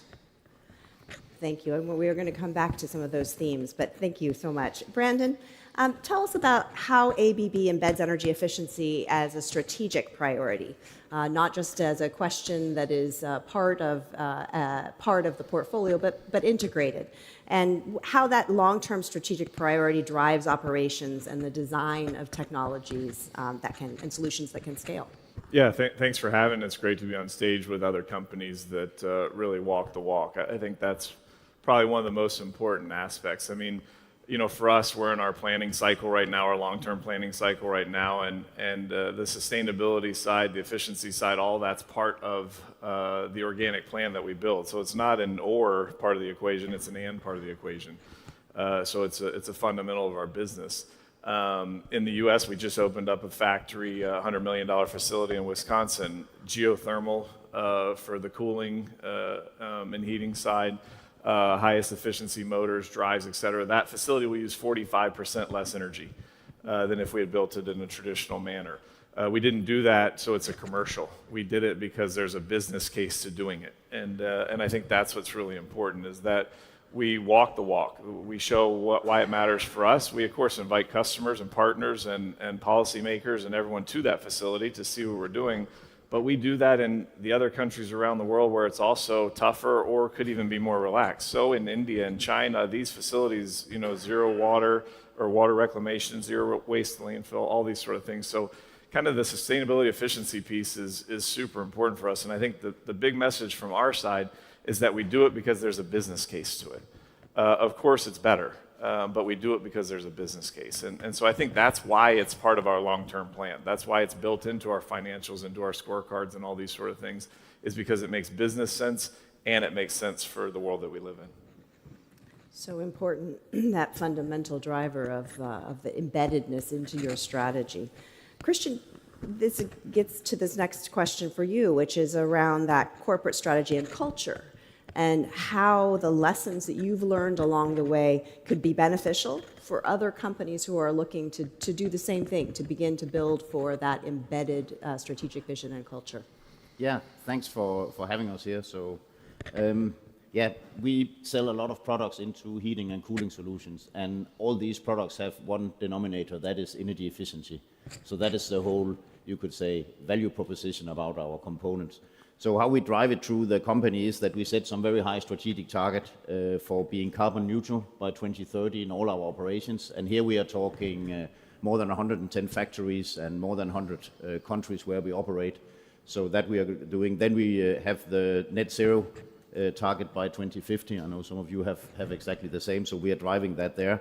And when we do this energy efficiency as the major driver in doing all this, right? So we use a formula where we say we reduce, then we reuse, and then we resource the energy. And of course, we deploy a lot of our own things when we do this, a lot of our own building controls and compressors and heat recovery solutions and so on. And just to give one example also, what Brandon just mentioned, our Norboard campus, where we have 250,000 square meters and 3,500 people working, became CO2 neutral in 2022. And the payback time of everything we did to make that was less than 3 years. So I can just confirm that it is actually very good business to do so. So it's really part of everything we do, and we take it one step further. Also, as Kelly was saying, we also go to suppliers. We call it Green Ask. So we work with our suppliers to make sure that we also get them to be part of the journey. And we go with our customers. We have around the globe 4 application development centers where we, together with our customers, develop solutions to show how our components going into a solution landscape can reduce the energy consumption. So that is how we really try to drive it. So we live it every day. It's part of our value proposition. Thank you. Anil, tell us about how this connects to the digital economy, your work and thinking about digital solution, using data-driven insights to help customers accelerate the immediate efficiency gains. I loved the 3-year payback or the 3-year break even for those investments. And how do you strengthen the longer-term energy resiliency that efficiency and upgraded digital technologies can deliver? Sure. Yeah, thank you. First of all, thanks for having me in this prestigious conference. And it's been about 3rd year I've been coming. Every year context has been very, very important. And this time we are talking about energy efficiency and resilience. So what I see about energy efficiency is beyond consumers' behaviors and how do you do better with every unit of electricity and power. So in current context, I think there are 3 conflicting forces which would define energy efficiency. To my mind, first would be energy transition, which is extremely critical and has been critical on account of global climate changes. Second, more important now, is energy security. Recent events and ton of events across globe have already put everybody at risk of energy security. Either you are involved or not involved, it's not material. You are still impacted in a big way. So energy security has suddenly become extremely critical topic. And third, emerging out of these 2 is grid resilience, whether this energy transition, which is really big and large and critical, and energy security can be managed by this grid. See, to my mind, consumer behavior by saving certain units is one thing which we should always do. But how many millions of units are being lost because they are not being dispatched, because grid is not resilient? Across the globe, there are negative energy charges. More you consume, more you are being paid in certain countries. Even in India, I have seen in same day, per unit charges could be 0. You know, why? Because there's power, but nobody can consume it. Grid is not resilient. I think this is new definition of energy efficiency. What IntelliSmart has been doing exactly this. This trilemma, the intersection of these three forces of energy transition, energy security, and grid resilience make the energy efficiency. What IntelliSmart has been doing over the last few years is working with government to really make the utilities more resilient, grid more resilient, make them more efficient, and that's what our work has been on the digitalization part. So we are working with distribution utilities to really strengthen their networks and provide smart meters at the ground level, which are no touch, no kind of intervention instruments, and provide lots of data in understanding the consumer behavior as well as the grid structures. That would lead us to be more efficient in consuming every unit we generate. You know, this power is no deficit. There's lots of solar power, lots of wind power. How well we consume and use in the grid is the extremely sensitive part. That's what IntelliSmart has been doing along with governments in India. Thank you. Well, I'm really pleased that we've picked up on so many of the themes that were discussed in the opening session. And I want to open the panel portion of this. Thank you for those opening comments. But I want to first pose a question that I believe all of you should be able to help us understand better in this moment. How can business, government, and financial institutions work together to more effectively accelerate that energy efficiency progress that we are all seeking, both in terms of the short-term actions and the long-term security that we know we have to build for, right? This longer-term vision. As we think about that, I'd love to have you think specifically about how your company is positioning that question, this partnership structure that will enable the unlock for energy efficiency to be embedded in the economy of the future. So let me see if we'll start over here with Kelly. Kelly, do you want to take a crack at that? You know, when I first got into this industry 25 years ago, I think companies were pretty closed off, right? What you made was what you made, and that's what you sold into the market. And I think what most of us have realized over the last decade is the scale of the challenges is pretty immense from an energy perspective and from the grid and everything we're trying to add onto the grid. And so what we're finding is that this component around partnerships, it's not enough to do M&A anymore and buy somebody. You have to drive partnerships throughout the whole of the industry, because I think a lot of us have figured out we need a whole lot of big brains working on all of the challenges, but frankly, all the opportunities that we also have. And so we're definitely approaching it from that perspective by saying through venture funds and which, you know, a decade ago we wouldn't have sort of been set up that way, but we've gone down that path certainly, and we're doing a lot of partnerships, and most large companies in our space now are along those same lines, because we need a whole lot of minds to solve the challenges that we're all looking to fix, quite frankly. Partnerships is absolutely a critical part of that. And let me just offer Brandon an opportunity to think about that. Look, I think I agree fully, and I think the technology, you know, I'm an optimist for sure, and I think the technology can play a key role, and I think that's where the partnerships can really have an impact. So I mean, something we always say in ABB is the greenest unit of energy is the one you never consume.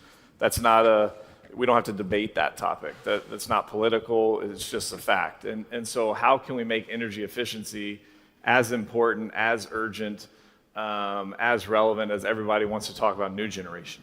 Because you meet with customers and you meet with policymakers, and it's all about we need more generation, we need more generation. If you take the US, for example, the utilization rate of the grid is around 65%, 70%. So if you kind of make a parallel of an interstate system, the interstate can handle a lot more cars. It's just, where is the power? Is it in the right places? And so what we're working with our customers on is really trying to deploy technology to try and help solve some of these challenges. So grid stabilization, we're doing that for data center customers. We're working with a geothermal company, Fervo Energy, that just went public in the last few weeks, and they're deploying our technology for baseload geothermal. So most efficient baseload, no emissions, and feeding into data centers. So, cool examples like that where I think the companies on stage, ABB, the technology's there. That's the thing that I think is kind of most frustrating to me on this topic, is that we don't have to wait for capacity of factories that are being built. We don't have to wait for new technology to be created. We have it. The majority of motors that we sell in the world are still middle-level efficiency motors, because that's what is being asked for, and the competition, capital intensity, all these sort of things. But 45% of the electricity in the world goes through an electric motor. In industry, 60+% of electricity goes through an electric motor. If you want to solve efficiency, solve the challenge with electric motors. Get more efficient motors, put drives on motors. 1 out of 5 motors that could use a drive has a drive on it. So there's all kinds of stats out there that's very real, very now. The companies here have the answers. And we just have to work together with what you said, of the companies that are trying to get off the ground for technology, with policymakers, et cetera, to have an impact, because it's just frustrating that we're walking past power that's there. And, if you can put 10% of energy back on the grid, let's do that. That's the cheapest way to do it, the fastest way to do it. You need no permits. You need no policy induction. The CEO of Hydro-Quebec was a great example. Her passion was clear around how she feels on energy efficiency. And you need leaders like that to take a stand and really dictate that this is how it's going to go. And we're ready. I think it's so important to connect the pieces at the system level efficiency with the individual components or actions that you can take at that product level. And so that span is really an important part of what we need to do in this reimagining and build forward for the energy efficiency movement. So let me ask Christian, how would you think the partnerships then come to life? What is it that we do to make these partnerships, and perhaps an example from Danfoss? Yeah, I definitely agree with my two colleagues here that we need the partnerships to speed up things. Speed is important, and also to bring in the technologies, and then we need to scale. Our challenge with energy efficiency is that we have all these examples around, we don't have the big scale, right? So we need to be able to scale this together. And then a little bit, Brandon mentioned now the motors. I would say in general to the policymakers, please put requirements out there, right? And do it long term. Don't like on off. We can take building codes, and we can take minimum energy efficiency standard for data centers and other things. Then we will come with the technology. And if we get scale in the technology, I think we can all agree that we can provide it at the cost that it's affordable. So it's not going to be more expensive. But it's a little bit the chicken and the egg, right? So we really, really need to have this. And we have seen it in Europe, where the Commission is actually coming out with, I would say, relatively good building standards, but then it has to be rectified by each member state, and then it starts to go in all directions. And then people, they start to, be careful to invest, and then we are not getting there, right? Or heat pumps, when we deploy a lot of heat pumps, what is the energy requirement? So put it high, we can deliver it, and then we're going to do it. And I think we can give an example for Denmark, and we can take the municipality in southern Denmark, Sønderborg, where we back in 2002 sat down all the companies and the municipality and agreed that we want to have it net zero in 2029. So we started to work towards that, and we are well on the way. We will achieve carbon neutrality in this municipality, and we're talking about 80,000 people, but kind of a bit of land mass as well.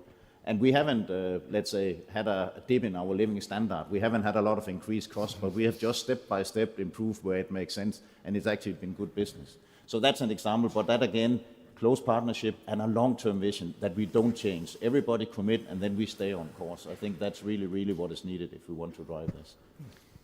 The long-term market signals, very important. Anil, you mentioned something and your comments about your partnership with the government of India. Perhaps you could share us a little bit more with how that's been working. Sure. So as I said, along with the consumption behavior and consumers' behavior, as far as energy efficiency is concerned, and machines and motors, I think what more is required is what we are losing at the system level, which is unprecedented. Why? Because there are too many stakeholders in the energy value chain. Start from generator to transmission to distribution companies to TSOs, to the battery guys, to the SCADAs, so many players, traders, regulators. So actually there's so much of data in the system, which is not really speaking to each other, and that's why I refer to the systemic losses which we are making in the system, along with small gains which we have to make through various other measures. What we have to do is to bring these stakeholders and the data together, and data is the solution. Unless you really digitalize and gather this data at one place and make it symmetric and accessible. Accessibility of data is a problem. Democratization of data is a big problem in energy systems everywhere. At least in India, we are doing this at big scale. There's a new initiative by Government of India, which is called India Energy Stack. This stack is actually collating all the data at digital public interface as kind of a platform where all data is available to all stakeholders, which can actually plug into the system through a user ID. So it is just like giving access to everybody, all the data. The biggest problem across the globe in energy efficiency is, more than anything, accessibility of data to use the energy. That is the biggest gap which needs to be filled. Why I'm repeatedly saying so is because in every 7 minutes, sun is throwing as much energy as required for the whole globe for the whole year. We are talking about saving energy. We have to use this energy efficiently. Gap is in system being up to mark in exchanging data and information. This can be done only by better digitalization, and India has taken a massive lead in this, on this structure where, as I said, they are making India Energy Stack, where anybody can plug in and access the data and use it efficiently. So this seamless flow of data in terms of energy coin is very important across the value chain to make it more efficient. So that's what I think we are working with Government of India to deliver. Yeah. Jennifer, can I give a good example? I mean, I think sometimes it's easy to sit on the panel and talk about things that are wrong, but it's also usually helpful to talk about good things and things that are working well. If I take India, electrifying the rail system. So ABB is a Swiss company. India is electrifying the same amount of track that exists in Switzerland every year in terms of moving their transit and rail system to all electrical.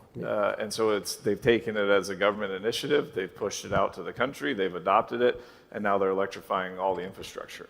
The US has less than 1% of rail that's electrified. And so I get distances and heavy haul and all these sort of topics. I get all that. But the point is, if there's a commitment to it at the policymaker level, the companies will come with the solutions that are competitive to make the industry move. And I think it's a great example in India of driving efficiency and electrifying industry. I also think data isn't the problem. We've got loads of data, right? Every piece of equipment any of us make is off putting data all day long. And I think it's actually about democratizing the data and helping customers along the way make better decisions with the data, or even having visibility into the data, which is where certainly a lot of us are spending time around software. And how do we help everybody from a homeowner up to the railways and everybody in between actually understand, what do I do with this data? And most importantly, what are the decisions I'm making? Because I think energy efficiency comes down to, yes, using less overall, but we're still going to use some, dependent on whether it's in your own home or it's charging your electric vehicle or it's running Hydro-Quebec. We're using energy.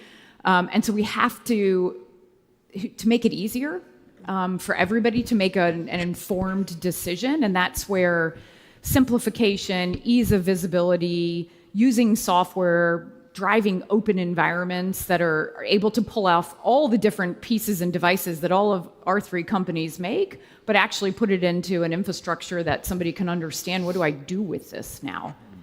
It's critical to actually driving the energy efficiency topic, is to give people the information to make a decision.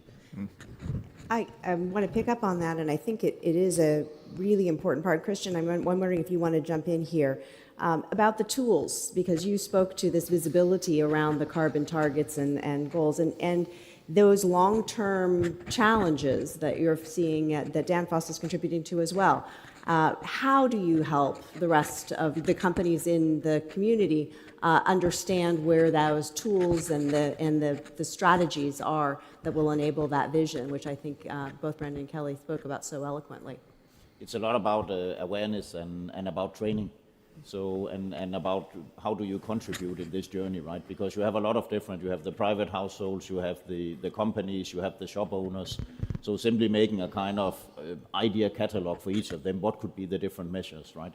They're the easy ones, that lighting, and there's the one where you can put a drive on a motor, and there's insulation. There's a lot of other things that you then go through. If you have to change this, then do this.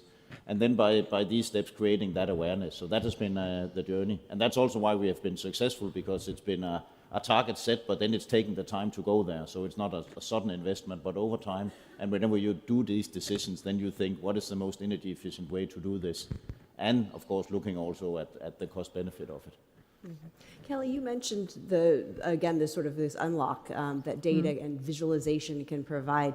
How have you helped other organizations take advantage of what you've learned about how to take forward those types of tools and implement them in their businesses?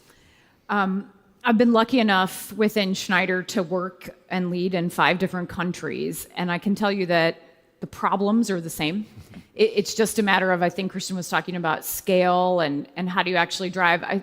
We've been working with Vancouver International Airport, so when you talk about critical infrastructure and ensuring it stays up and running, and this is a customer who had very disparate systems because they bought something from me at one point, and they probably bought something from Brandon, and they bought something from Christian, and then they look at the entire infrastructure and go, but how does this all talk and speak? And so we've really moved to helping them drive software layers that can pull information out of all of these sort of disparate systems and give them those insights. And I think we're seeing that in sort of every type of customer is actually getting that visibility, using software to help you look at that, and then using analytics to help you make decisions in real time, which is certainly where the industry is going.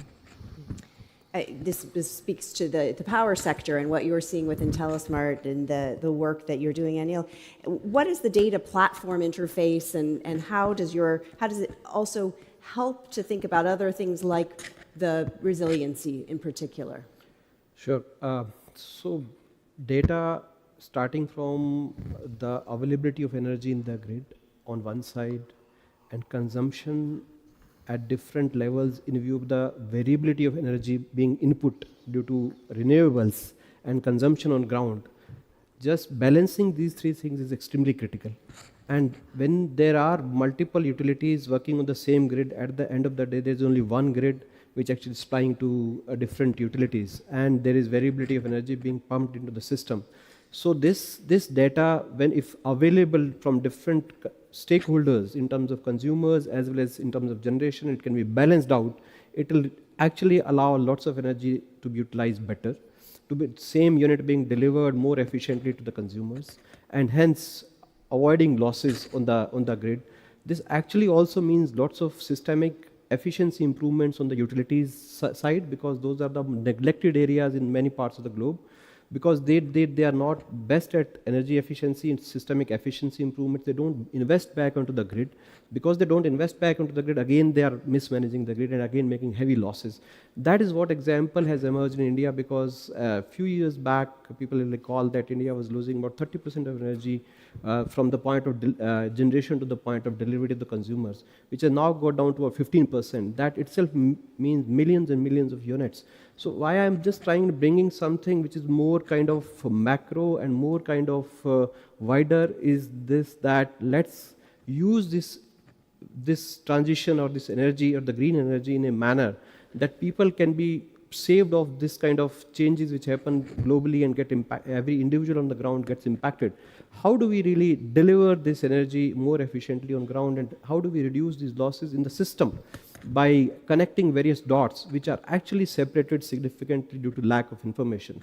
So that's why I said having platforms which actually seamlessly make information accessible and make it more democratically available would actually help the system do better and make them more efficient. So that's the way I think forward for the whole globe, I would think, not only India. Yeah. Absolutely. I think that there's a workforce and training element in there as well around data and information and how people access and utilize that in their day-to-day decision making. So I want to ask a question, and Kelly, you had mentioned the theme of resiliency as well, and sort of how that long-term resiliency plays out for the system. And perhaps we could have each of you speak to the moment that we're in of efficiency and resiliency, because there's certainly a lot of economic resiliency. There's also system-level resiliency that we're needing to embed into the way we think about efficiency as part of the solution. So why don't I actually just ask each of the panelists to respond to this question of efficiency and resiliency, and how do we actually build for that in the next 1 to 3 years? So I just recently moved back to North America from living in the UK for a number of years, and we had a really interesting challenge there because so many of the buildings are listed. So grade 2 listed buildings, which means you can't change a lot of the facade. You have to work with what you have. And at Royal Botanic Kew Gardens, which is a British institution, if you will, we spent a lot of time talking to them about energy efficiency and ultimately resiliency. You're talking about Victorian-era buildings that couldn't go down, right? Rare plant species that have come off islands around the world that are extinct anywhere else. And so lots and lots of conversations about where is that broad line between driving to energy efficiency, using less, as I think a lot of the panelists have been talking about, but ultimately resiliency and ensuring how do we use backup power to ensure that we sort of wouldn't lose these priceless artifacts, if you will. And I came away from that experience realizing if you can look at buildings from the 1850s, you can look at buildings from, I don't know, the 1990s, and absolutely find a path forward. And so I think it's more about thinking through the end-to-end of what needs to be accomplished in a building or a facility, and ultimately, what are those steps? How do you make some incremental steps along the way, which is really what we did to work alongside them. Make some changes, test how things were going, make the next set of changes. And there's nothing wrong with being thoughtful in your approach to both energy efficiency and ultimately ensuring the resiliency that's there. Yeah, maybe two things. One, I don't think there's any trade-off between efficiency and resiliency. You don't have to give up on one to get the other. These systems can be extremely resilient now. If we have examples with customers where they've replaced old stuff and their energy bills come down 30%, and so that's either margin or it's competitiveness. That yields to resiliency. And so I don't think you have to trade one for the other. And so maybe that's the first comment. The second comment, I think to make it long-term, to make it sustaining, we have to continue to work on educating. I give a personal anecdote that my mom, I live in Houston, my mom's in Houston, and she's 80 years old, and she called me, and she had been in contact with a company. She added a battery storage system for the power side to her house. They guarantee her a lower rate on her utility bill, and then they take the excess power and put it on the grid when she's not using it. And so, if my 80-year-old mother can get educated on this topic and can make her own self and her own lifestyle and everything more efficient, more resilient, then I think there's no reason that we can't do it and our companies can't do it together. And so I really challenge us to be practical about what we can do, what we can deploy together using technology as the lever to really have an impact on this short term and long term. And I think it's good for all of us. Yeah, I very much agree with Brandon. I don't think it's a trade-off. I actually think it goes hand in hand. What we have seen with many customers is what started as a decarbonization journey, using energy efficiency as a lever, has now also turned into looking at resilience, especially in the countries, and the Commissioner Jørgensen mentioned it this morning, where suddenly you have to import fossil fuels, right, and you are dependent on it. So I think it's actually just adding to the benefit of doing energy efficiency that you can build more resilient solutions because you are less and less dependent on imported things. So that's how I look at it, right? I see it as actually as a part of the package. A sense of agency and security, yeah. Theme of the day. Yes. Yeah, so I think there's no dispute on the topic that efficiency, to my mind, resilience is a bigger macro parameter. Energy efficiency becomes subset of that if you are not resilient to handle energy inflows. Any amount of efforts at the ground level would not be helpful. I would think, as I said, the world has changed. I recall my early days of life when I was being told that you put off the fan if you're not sitting in the room, put off the light if you're not in the room. That's fine. That is to be done. That's respect for the nature and respect for the resources. To my mind, the concept has changed in the sense that when we were doing these things, it was all fossil fuel. Today, energy is free. Again, I want to impress upon this topic. Energy generation is free. It's on us, how much cost it takes us to deliver the energy to the people. So let's work on this. As I said, 7 minutes are enough for the sun to deliver you as much energy as you want. But how efficiently you deliver to the consumer is your topic. So I would think grid has to be, again, very resilient, and all other consumer behaviors and patterns and science and everything would be required. But there is something mother requirements, and that's on the handling what we have, what nature has given us to use more efficiently and not waste it, splurge it, because we don't have the efficient systems to deliver. My point would still remain that unless you be resilient, make grid more resilient, don't waste energy because it can't be delivered because grid is not allowing to handle the variability is really not good. We have to handle variability. We have to understand that sun and wind are enough for us to use all the energy we need on earth for years and years. So let's be strong on that front, and rest all would fall in line. Maybe, Jennifer, if I could just jump in. Think about a data center. I would actually claim, and you can challenge that, but we can actually use a data center to make the energy grid more resilient. Because if we use the technologies that we have today, and we do shave off the peaks, and we do load sharing, and we do it energy efficient and so on, and it can actually be flexible, maybe 0.5% of the time, then you actually have a big component sitting in your energy system that can actually contribute to it, and by that making it a more resilient system. So I think you can also turn it that way around, right? And you can see it with other solutions as well. So I think you should think about it in that context. I think that is an excellent point. And what you've all highlighted is that, in fact, our energy system is our industrial system today. It is our homes with a battery wall. It is our data centers with excess heat, with the opportunity to think of themselves in a very different capacity, a nodal system, which we're optimizing for delivery. And I think that's a very impressive vision. And then the question is, what can we do in the next 1 to 3 years to get us on that track? And clearly policy is an important part of that, and building markets that will be durable, that will create those signals, and where there is compensation for the services that are provided by those different actions. But what are in the 1 to 3 year time frame, how do we help businesses like yours become nodes of that energy system of the future that we're building today? And let's see if let's start with you, Christian, if you want to pick up with where you left off. Yeah, but I think back to one of the points I mentioned earlier, I think the regulatory piece, right? So the building codes and minimum efficiency standards that we need to get in place.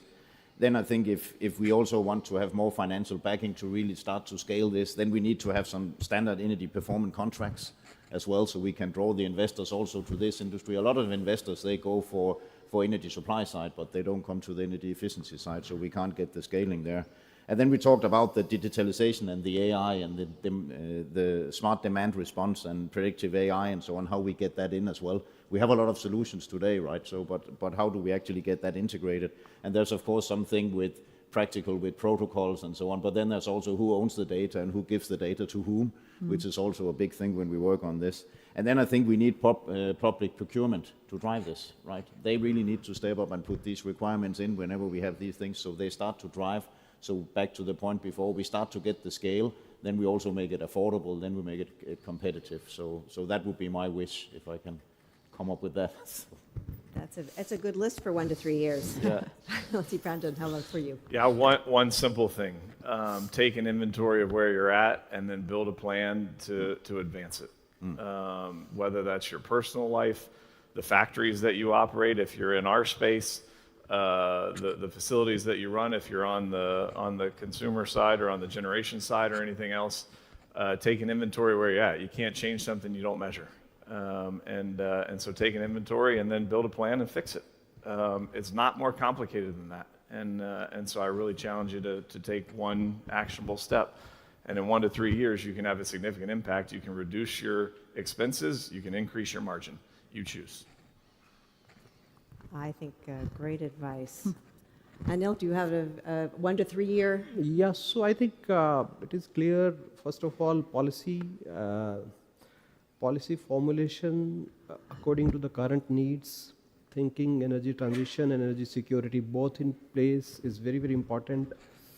Then I would think partnerships among various stakeholders. As I said, this is a fractured segment. Energy is not a one segment. It's made of multiple continents coming together. Continents I meant to the stakeholders. Partnerships are very important to exchange the data and information. And then I would think if you have policy in place, the partnership in place, then it's the platforms which are extremely critical. How do you exchange this information, make symmetry of things, so that we can use these resources more efficiently? That's what my take would be for next 1 to 3 years. Yeah, and I want to really say a lot of thanks to the platforms like IEA. In the current fractured world, it's very difficult to sustain such highly respected, I think, associations and platforms. IEA is doing extremely good job in connecting these dots together, like today's event. Yeah. Kelly, you started us off on this question. I agree with everything my fellow panelists would say. I would also just say everybody in this room is interested in this topic. So it's sort of like all of us looking at each other in a mirror. And I would take what Brandon said a bit of a step further that says, what can you do in your environment and your community to help people actually understand what we're even talking about? I tend to use electric vehicles as a really good example because it's something that most consumers understand or have been thinking about. Do I buy one? Do I not? What does that look like? And it's a topic that people can understand. When we start talking about grid modernization, I think the average person is, maybe not that interested. And so what can each of us do to help spread the mission and the conversation? Because if there's anything that we're seeing, I think, the climate is asking us to help spread our messages and to understand and to talk about that. It's pretty clear based on what we're seeing. And so I would say, what can you as an individual do to help us all move forward? Not just in your capacity as a company or as a CEO, but as your capacity as a citizen and part of a community. I think we've hit on a number of themes that really demonstrate what leadership means. And at this moment, this panel has focused on where you're seeing leadership emerge from within your own company and the operations and the products and services you provide, and where the individual and the community can take action. I want to just close us off with this thought, which is that in fact we are redesigning the system. We are bringing efficiency central to that system. And when we've spoken about that partnership structure that we need with policymakers, with institutions that are going to be making those decisions in the 1 to 3 years, each of your companies has a really critical role to play in bringing forward those examples of leadership and how that emerges. So I want to just note that we've spoken about the data, the tools that are needed to be able to help decision makers. We've spoken about the need for standards and codes that bring the viability of the products that we already know exist, those motors, the drives, the compressors. We know that these technologies are there, and yet there isn't access to know what does that deliver to our new energy system, and how does those efficiency investments deliver the resiliency, deliver the longer term performance, the ability to interact digitally with the energy system. And so in my closing, I just wanted to say that this 1 to 3 year vision is critical, and that the actions that we take as companies, as individuals, and within our communities to engage policymakers and the governance of the energy system with this vision this is the moment to redefine and rebuild those types of partnerships and approaches. So with great thanks and admiration for all that you are doing on leadership and business for energy efficiency, please join me in thanking our panel.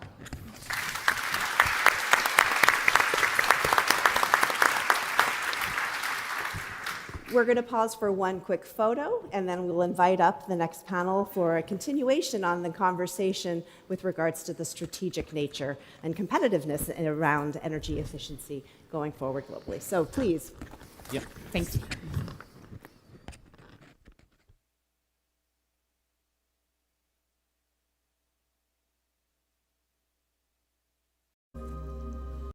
Good afternoon, ladies and gentlemen. How are you doing? You're all fine? Amazing. Are you ready for another very, very interesting session? Great. Okay, wonderful. So we are now in this session, which will, of course, be one of the most interesting ones of the day. We will be focusing on building long-term resilience. And I think it fits very nicely following on, the grand opening that we had this morning, where we heard from our distinguished speakers, including our EU Commissioner for Energy, Commissioner Dan Jurgensen, about the context that we are having, the geopolitical context. So what we will be doing in this session is really to focus on how can we move from constant emergency crisis management to building more long-term resilience. And to do that, we have a very fascinating panel lined up for you, ranging from government representatives to stakeholders. And we also have a very distinguished panelist member who will be a bit later joining us. So I think it will be a very, very interesting discussion. We are a bit behind schedule, so I will reduce a bit my opening remarks here because we will be closing this panel discussion at 4:45 and not 1 second later. And of course, many of the things I wanted to tell you here as warming up to the session have been said already, throughout the day today, how crucial energy efficiency is for our energy transition, how crucial it is not only to reduce greenhouse gas emissions, but also to make sure that we are independent, building our resilience, and of course, reducing the energy bills, both for our consumers and our industries. So in Europe, we are very, very committed to energy efficiency and energy policy in general. Oh, by the way, for the ones who do not know me yet, my name is Rosalinde van der Vlies. I am Director for Energy Efficiency Policies in the European Commission. So this is basically the background here, and really, really delighted to be here with you. So without further ado, I would like to invite our amazing panelists through the stage, and we will start with Martin McCluskey. He is a Minister for Energy Consumption in the UK, also responsible for energy efficiency. So please, a hand for Martin, please. Welcome. Grab a seat, Martin. Great. So then we also have Cristina Gamboa, CEO of World Green Building Council. So here's Cristina, ladies and gentlemen. Welcome, Cristina. Then we also have Mr. Hugo Briones, Under Secretary of Energy, all the way from Chile. Hugo. Welcome very much. And then we also have Diana Lizette Olispas, Vice Minister for Renewable Energy and Electricity from Honduras. Or not yet? Okay. No, not yet. So I will immediately take my seat. I think I can leave this one here, and we will go here. Oh my God. I'll just introduce myself. Yasmin Abraham from Cambo Energy Group. Welcome. Oh my God, my big apologies. There must be something slightly wrong with my briefing, but we're good. We are in the session Building Long-Term Resilience, ladies and gentlemen. So, welcome to my amazing panel, and I will start with you. Hang on. So, we will start with maximum 3-minute opening statements, and I have to make it up to you And I'm going to now say your right name. Jasmine Abraham. Yes, I have my notes. So this is actually a lesson, ladies and gentlemen. Rely on your paper version and not on your electronic version. Jasmine. Thank you. The floor is yours. Oh, thank you. Thank you. My name is Jasmine Abraham. So happy to be here. I'm president and co-founder of Cambo Energy Group. We are a certified minority-owned business based right here in Canada. And all of our work for the last 17 years has been around supporting underserved communities when it comes to accessing all of the important energy efficiency programs that are out there. We work with Indigenous communities, tribal communities, newcomers, immigrants, low-income households, to really ensure that those groups that have really been hardest hit, they have the highest bills, typically live in the most inefficient homes, can access the programs. Our approach is always to lean on communities. We know the communities know what's best for them, and so we hire those communities to do the work. And as a result, 82% of our organization reflects those communities. And we've had the privilege and really the joy of working with hundreds of thousands of BIPOC households, over 70 First Nations communities, and upgraded over 6,000 low-income homes. And so all of our insights and all of my recommendations and thoughts really come from, being at kitchen tables, crawling through crawl spaces, doing air sealing, and sitting on the back of trucks in community. And when I think about resilience, and especially long-term resilience, we're really thinking about investing now to withstand future shocks. Excuse me. And typically when we think about resilient infrastructure, we think about investing in roads, we think about investing in buildings, we think about investing in infrastructure. But what about investing in people and investing in communities? A home can really be resilient and a building can be resilient, but the people in it might not be. People who might not trust the utility, might not understand why programs are available. Maybe they don't speak the language. Maybe they don't know how to read their bill. And all of these impacts really lead to a non-resilient community. And so for us, we really see the opportunity to invest in community to build that long-term resilience as part of the work. We always say, communities know the challenge and what they are challenged with. Communities are closest to that challenge, but furthest from the resources. So I'll just leave it there and look forward to the discussion. Excellent. Thank you, Jasmine. So really, your message is very strong. Invest in people to build That's resilience. right. That's Great. right. Thank you. So now we go to the Undersecretary of Energy of Chile. Hugo, please, you have 3 minutes for your opening statements. Okay, thank you. Read a very short few words. And for us, es un privilegio para nosotros participar en este panel. ¿Se escucha? Sí, se escucha. Okay. Dale un minuto para que... Junto a tantos líderes aquí reunidos de distintos lugares del mundo y que comparten una convicción que nosotros tenemos, que es la resiliencia energética, y que se construye con una política pública, con inversión inteligente y con una voluntad de proteger primero a quienes resultan más afectados por los shocks internacionales. Chile vive una década de transformación energética muy profunda. Hoy cerca del 70% de nuestra generación eléctrica es renovable y aspiramos a alcanzar el pic del 100% a fines del 2030.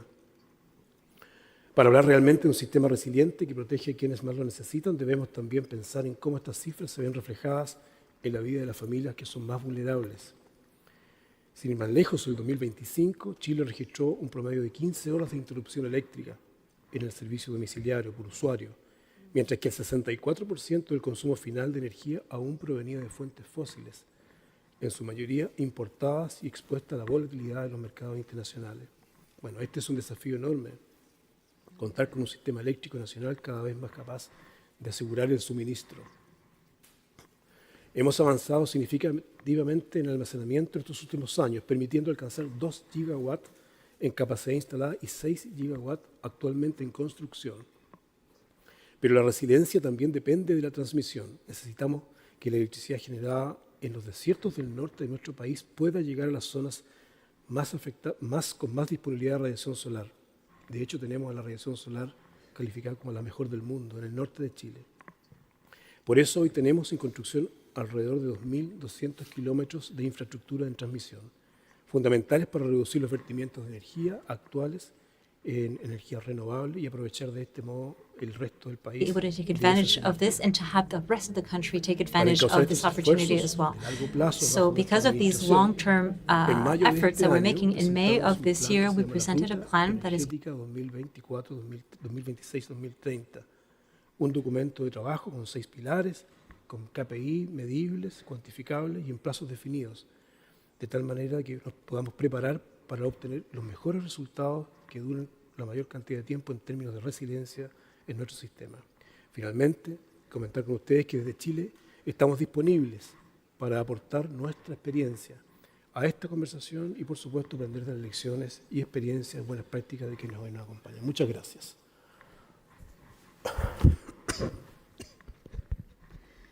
Thank you so much. Okay. And thank you for really sharing with us your journey in Chile to reduce your dependency on fossil fuels, both through the renewables, but also underlining the need to have the correct infrastructure in your country to really reduce this dependency and increase resilience.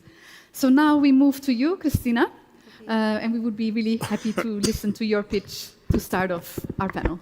Thank you. It's so interesting to follow these pitches because there are different scales to embracing the conversation around resilience. So when we were preparing for this panel in the brief, it meant we were being asked, what does it mean to build resilient energy systems? What are the structural policies in response to this crisis? What lessons to learn? There's so many, but I think one thing that I've been thinking about is the resilient energy systems. It's no longer a future issue, it's just present today. Sometimes when we think resiliency is something for the future resilience, but actually what we're living today means that we have to embrace that adaptation to the changing circumstances. And really, as we go forward, what I want to also underscore is that we all have different aspects to the answer to this, but it will require a lot of collaboration across the full value chain and with policymakers to really respond to the times we're living. I think the recent energy shock has demonstrated that there are significant opportunities to deliver this more efficient system. But I think also something is quite clear. I think we are in the era, the age of electrification, and this is accelerating because of the crisis, but it's also the age of smart electrification. And maybe this conference in the future will be called around that, smart electrification, because it is a systemic response that we require now. So I work at the World Green Building Council. It's one of the largest networks present in over 80 countries. And what we are doing with that huge network is ensuring that we are working with policymakers to have better policies to guide the direction of travel, but also accelerate local implementation through those national coalitions, because the world is very diverse and it requires different solutions. But what is clear is that that efficient, all-electric, flexible system has to be designed to support people. Businesses in this shock have been adapting to this, and there's a recent survey. We also joined, the Canadian government spoke this morning about the Electrify Now campaign that is shaping up to COP31. We welcome the Canadian leadership in supporting that campaign. And in that campaign, businesses are saying that by 2035, 90% of their operations will be all electric, that it's a no-brainer. So there is a direction of travel that businesses are going in different velocities around the world, but it's also then how can we have a conversation with policymakers to uplift that? Because if the demand side sectors like buildings are in the journey and understood more as a part of the energy system, it's an asset to the energy system, we can help consumers have long-term resilience to pricing, right? We're talking here about the integrated kits to electrify these solutions, but also then we will have less demand of resources to be investing in expansion of grids, and that requires a different mindset of thinking how this all-electric system will work into practice. We're hearing the energy demand is going to grow, and it's already been growing in different moments in time. We've had the cooling challenge will come, and we will have to be working with the urban side solutions to ensure that if air conditioning is in place, it doesn't heat up more the cities, because it will. We also have to be working and integrating the heat pumps in a better way with the storage, and helping the grid also have flex responses in order to continue to help the decarbonization journey. So I'm referring to this agenda of the Electrotech agenda, that is empowering consumers to have their assets be more of a prosumer that can unlock those opportunities for innovation and that low carbon economic growth. Because I think, and with this, I go back to the resilience side. As people gain greater control over their energy use, and we're not seeing things disconnected, they will be seeing reduced exposure to price volatility, and more reliable and comfortable living environments. And it will require a holistic response. But that sort of thinking, I think, is what is going to get us to a better outcomes, when it means that this pathway of the age of electrification can also be the most affordable and powerful way to improve people's lives. Thank you so much, Christina. That was really very clear messages. I really liked also the fact that you basically said the future is now. So indeed, very often when we speak about resilience, we think about the future. To underline also that, you know, we need a system resilience where we should not forget also the consumers, a bit also what Jasmine said before. And now I think we move to you, Martin. Yeah, thank you. Thanks, Rosalind, and thanks to the IEA for convening this conference and this panel. I think it's important in any space like this at the moment, when we're discussing issues affecting energy efficiency and resilience, to just acknowledge the kind of unique context that we're working in here, which is the second fossil fuel crisis in a decade. And I don't think we can emphasize that enough, because I think for those who might suggest that we should move away from what we're doing in terms of renewables and the other areas that we're discussing today, the answer to a fossil fuel crisis that we're facing at the moment is not more fossil fuels. And the reason I underline that is because I think the challenges that we are facing and the lack of energy efficiency in some spaces is not just a risk to our energy security, that's well-trodden arguments, but also a risk to our prosperity and also to social cohesion in the societies that we are trying to navigate these issues at the moment. And you know, if you look at the UK, hundreds of thousands of children live in households that are suffering from fuel poverty, where we're struggling to make ends meet. We have cold homes that are increasing the health risks to our population during the winter, increasing the risk of things like heart attacks, other disease, strokes, putting more burden on people's mental health. So it's not just increasing energy resilience and energy efficiency for the sake of it. It's actually about how do we create an outcome that is going to create a more socially cohesive, more prosperous society. That takes me to the second point. We are moving at pace on this in the UK, and we're not shying away from that because of political pressure. We have a clean power by 2030 target that we are very focused on. And Dr. Birol in the introduction earlier today talked about packages of measures for energy efficiency, and that's what we are doing through our Warm Homes Plan. So our Warm Homes Plan is a £15 billion plan, the biggest financial commitment to home energy upgrades in our country's history, and it is there to also leverage money from the private sector. It's not just that 15 billion, but that sits alongside what we're doing in terms of building out the grid. Great British Energy, which is taking public stakes in energy projects with a capitalisation of over £8 billion, and all of the other work that we're doing to invest in grid across the country. But it's a real package, so it also deals with regulation, because we know, again, that government can't do everything, but we need to incentivise people to do the right thing. So we've introduced minimum energy efficiency standards in the private rental sector and the non-domestic sector as well, to make sure that buildings are being properly decarbonised and that people are meeting their obligations under those minimum energy efficiency standards. But I would return to the point that Yasmin made at the start of this, which is how do we put people at the centre of everything that we're doing? In our £15 billion plan, £5 billion of that is for low-income households, so targeted directly at low-income households, encouraging them to take up the offer of heat pumps, encouraging them to decarbonise with solar and batteries and insulation to keep their homes warm. We need to bring people with us. But I think finally, there's a really important political point here, which is there are many forces at work, bad actors around the world at the moment, who would say that what we are doing is not taking us in the right direction, which I obviously disagree with. But I think it's by bringing populations with us, showing them how they can benefit from the energy efficiency measures that we're talking about at this conference today. It's how ultimately we help to build a consensus for everything that we're doing in terms of renewables and clean power, which I think why, to Yasmin's point again, putting people at the heart of this is so important, yes, to get the right outcomes for them, but also to make sure that we're constantly building that case and building that support for what we're trying to achieve. That's beautiful. Thank you so much, Martin. And I think it also builds a bit on what Christina said about, you know, the importance of collaboration.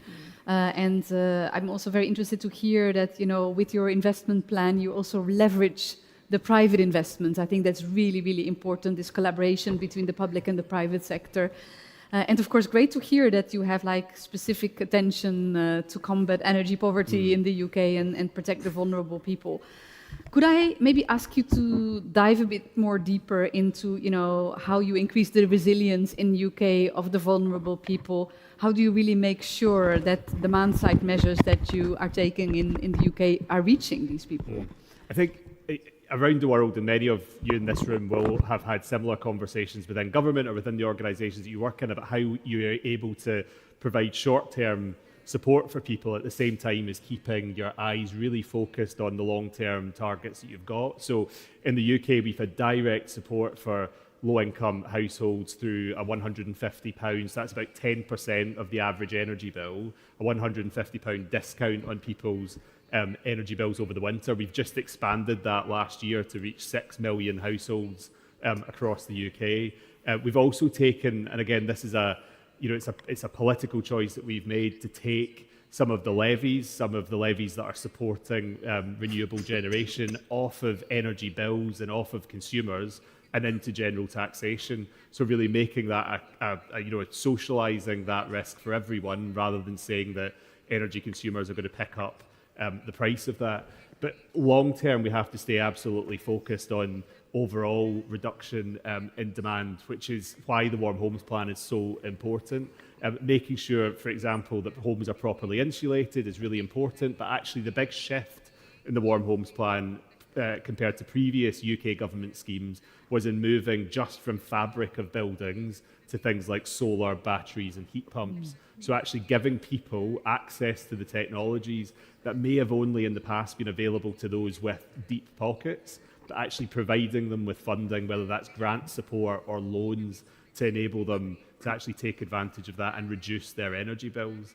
And so there's a whole, there's a lot of other measures within the Warm Homes Plan which I could talk about, whether it's the regulation I mentioned a moment ago, or to build on that point around financing. We also have a Warm Homes Fund as part of the Warm Homes Plan, which is innovative capital to try and again leverage more from private finance and from others in order to get the biggest impact. One final thing I would say about, and maybe it's not specifically a demand reduction, but I think it's really important in terms of bringing people with us, is community energy.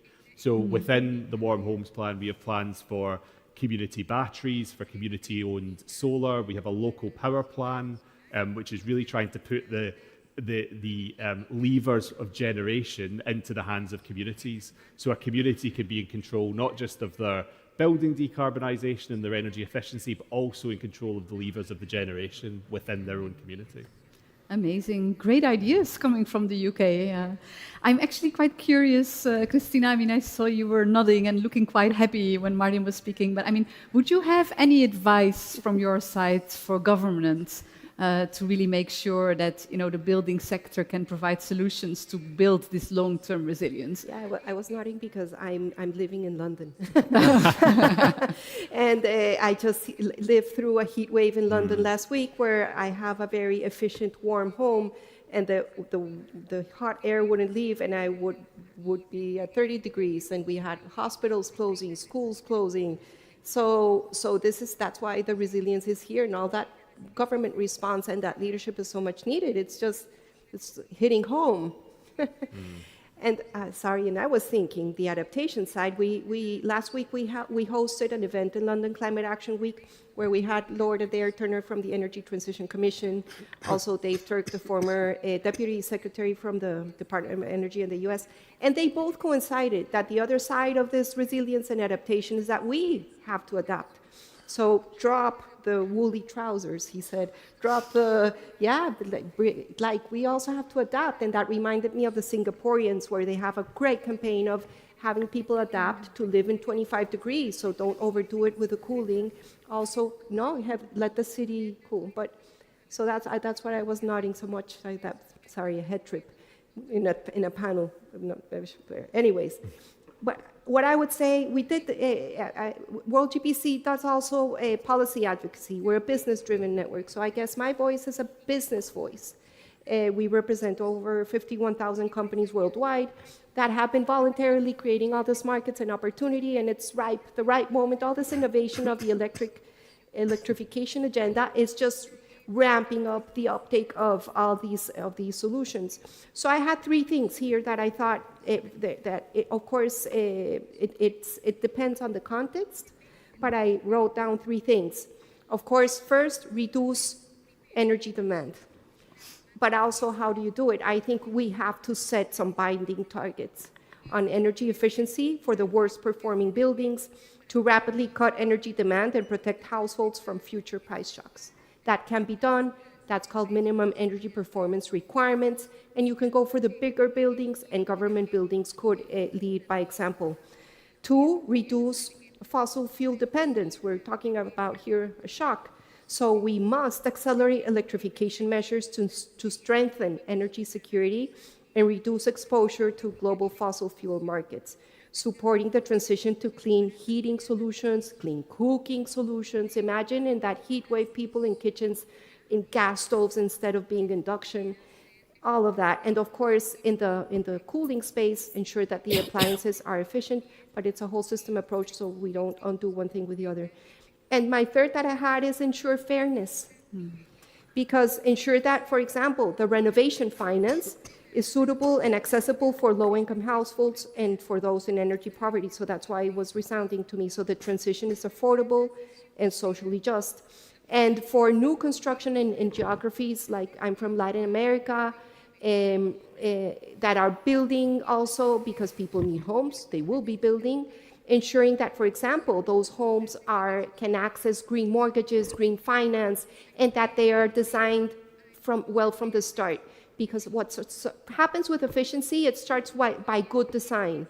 And so we have to start by locking in all those improvements in codes, in building energy performance codes, and of course, enabling all these solutions to empower communities to take control of their consumption and ensure that they can have a prosperous and healthy life, because we are addressing indoor air quality, LED lighting, good lighting, kids can learn, people can recover more quickly in hospitals, et cetera, et cetera. It's the world, it's the communities and the places that the world deserves, I think, through these sorts of measures, and we can build in more security, competitiveness, and affordability throughout the system. Great, thank you very much, Christina. Okay, I would like now to move from the building sector to the transport sector. And here, Hugo, it would be great if you could share with us, what Chile is doing to make the transport sector more resilient, also in the longer term. Sí, muchas gracias. Solo referirme en el término de la construcción de viviendas y edificios. En Chile hay algunos proyectos en los que se está pensando en que son los ventanales de los edificios grandes pueden tener paneles en el fondo y que de esa forma pudieran reducir el consumo de ese mismo edificio. Y también en el caso del gobierno nuestro apoya ciertos planes para poder aislar en termopaneles y aislar respecto a la temperatura en colegios o en viviendas que son más necesitadas, de tal manera que haya una posibilidad de reducir el consumo, mejorar la eficiencia y también aumenta la salud porque hay menos contaminantes al interior, digamos. Solo complementar eso en términos y muy de acuerdo a lo que decían recién. En términos de la electromovilidad, nosotros creemos que sí, el transporte parte de la economía nuestra, es fundamental para cualquiera de las economías. Nosotros en Chile ya tenemos del orden del 70% de en la región metropolitana, 70% de todo lo que son los buses urbanos ya con energía eléctrica, abastecidos solo con energía eléctrica. Y son del orden de 4.000. Y pensamos que de aquí a finales de este año podemos incrementar eso en un 10%, a lo menos, llegando al 80% aproximadamente en la región metropolitana. Pero ya a nivel del país, de las 11 regiones, ya tenemos un programa para electrificar con buses y con transporte público que sea absolutamente renovable, digamos, sin combustibles fósiles. Que en el fondo lo que nos hace es blindarnos de las modalidades del mercado, ¿no? Tal como lo hemos vivido en el último tiempo. Gracias a eso y a la política que teníamos nosotros, no afectó tanto en la capital nuestra esta reciente restricción de combustibles fósiles, digamos, que son importados en el caso nuestro.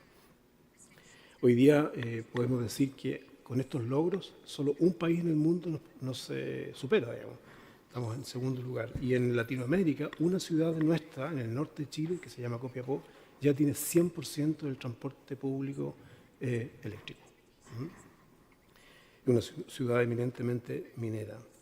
Nosotros en el programa que decía al comienzo, la ruta energética al 2030, tenemos una ley de electromovilidad, almacenamiento y electromovilidad, la que queremos fortalecer con reglamentos de tal manera que podamos propiciar aún más y asegurar el éxito de esta política nuestra en términos del transporte. Es así que también tenemos programas para en regiones poder que sean programas que sean acceso a subsidio para taxistas. Y lo que queremos en el futuro es que esto no solamente sea el transporte público, sino que el transporte de carga y otros, el que también podamos llevar a la electromovilidad. En eso estamos trabajando en nuestro país. Eso. Thank you very much. And maybe, Jasmine, let's zoom in back on the community level. And you have worked with more than thousands of households and communities.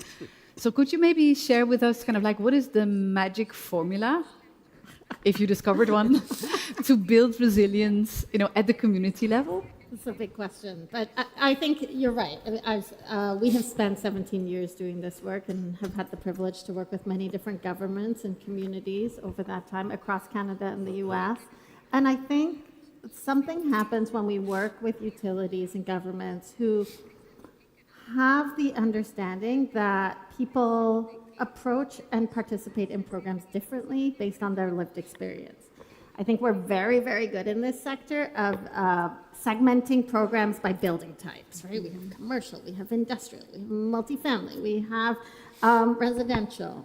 But our communities also participate differently based on their lived experience. And I think what we've seen is that, in Canada, for instance, where we have the highest immigration per capita in the world. 23% of Canadians are immigrants, myself included. 27% of Canadians are people of color, myself included. And understanding that, ensuring that we have programs like the one Martin talked about for low-income households is like fundamental. We need to remove that income barrier that so many people have to, not everybody has $18,000 to just put in a heat pump, of course, especially in this affordability crisis when consumer debt has never been higher. But there's also this understanding that there's an intersectionality of race, of language, of social issues that also prevent people from participating in these programs. And when we can create programs that are delivered by community, we offer this opportunity to not only build participation by those communities, but build workforce that represent the community. So we're hiring those communities to deliver within their communities so that, rooms like this and conferences like this start to look a bit more like the communities that we're serving. And so it's just like we talk about this multi-solving impact, and I think, we all know the health and the financial impacts of energy efficiency, but there's also this huge economic opportunity to hire those people and those firms to deliver the work themselves. So those are a few of the magic ingredients. Great, thank you so much for sharing that. And I think, empowerment is, I think, one of those magic ingredients, as you just said, and affordability and really involving the people themselves. No, that's really great. So let me turn back to you, Martin. So having listened now to this exchange, what kind of policy actions do you think governments should be taking across the globe to really build this long-term resilience and not only be kind of like in an emergency crisis mode? I think it's, as I said at the outset, it's about keeping your eyes focused on the long term. But I think in the political environment that we're currently working in, where there is a lot of political opposition, and we have to kind of acknowledge that there is political opposition to a lot of what we're trying to achieve. But we have to bear in mind that most of what we're doing is popular. Like when it actually comes down to communities and individuals and households receiving home efficiency upgrades, receiving insulation, getting a solar panel on their roof, these are popular policies that can help us make and win the argument. But just to build on what Yasmin was saying a moment ago, one of the areas that we've also focused on as part of the Warm Homes Plan that I think, in other countries, we probably have something to help other countries with in this space, and we could probably learn, is on workforce development. Because if you think about what we have to achieve over the next 5, 10, 15 years in terms of adaptation of our buildings, we need a workforce to deliver that. And a lot of these jobs are trades jobs, they're joiners, they're plumbers, they're electricians, they're people who are skilled individuals that we need to train in order to deliver what we need to achieve. So one of the things that's part of our Warm Homes Plan is a workforce task force that we have convened alongside the UK's Trade Union Congress to look at how those jobs as they're being created are high quality, well paid, good skills being communicated to people, but also ideally unionised as well. So how can we actually take this opportunity for all this work that we're doing, all this public money that's going into these schemes, and make sure that people are actually getting employment, jobs, and a future out of it as well? So again, it comes to that point of government can't do everything, but you can set the train tracks and you can leverage what you've got in order to get more out of private finance, out of workforce, out of the education sector. And I think that's where we all need to work together and learn from what each other are doing in our different contexts, but in order to try and accelerate this as fast as possible. Excellent. No, thank you for raising that, and it makes me think about the term that was coined this morning on kind of like being climate competitive. That's of course also capitalizing on the workforce in the national countries. Now, Christina, if you could advise your government to take some policy actions. Another government. What would you say? Yeah, tell me. Policy actions. Yeah. Oh, well, I'm obsessed with this idea of integrating systems. And I think we have a huge opportunity also to work better in systemic way with utilities and the different elements of sectors that are critical demand users of energy at a bigger scale. So if we want electrification to progress at scale, it's around changing how we use energy, not only in buildings, but in transport, and also industrial decarbonization that we was in a panel this morning. So I guess my request would be, sometimes we have here some great perspectives, but it requires at the government level maybe more interdepartmental collaboration. Because for many years we have had, and it happens still in other levels, we speak of energy here, of housing over here, the utilities in some countries still are in the business of selling more and more and more, and not thinking what are the systemic savings of evolving with innovation. So I guess my other request beyond the three ones I gave is to continue to improve that dialogue, but to be practical, to bring out some improvements in procurement, government procurement, for example, and work with cities. Cities sometimes can also move much faster than national governments. It doesn't have to be so slow. And also empower consumers. The system is also, and it's happening, consumers are taking control, and sometimes, right, they are responding to the crisis saying, I'm done, this is ridiculous, what am I paying for this gas? I'm going to try to solve it out on my own. And we see huge countries like Pakistan autonomously from the consumer base installing without a policy framework. So I guess I think we need to. There are interesting instances where that happens. World GBC is also an official observer of the UNFCCC process, and we're very much involved in campaigning towards these moments where we know at those moments policies are not decided, but it builds momentum. So I would think that there is an opportunity also to more, and also with the influence of the IEA and other powerhouse data, to continue to improve the policy signals in a more coherent way, if possible, through regions, because that will bring more investor certainty, even though this transition is already happening because of the volatility and the flight towards security and all the innovation of the electrification agenda. Yeah, and more systemic. The efficient grid responsive buildings is an amazing opportunity. They're so interesting how they can also unlock less demands from the Treasury to finance expansion of the grids. Buildings that are responsible and shift loads can also enable better pricing for consumers, but also empower consumers to know when the energy is more green or really powered by fossil fuels, and shift all of that.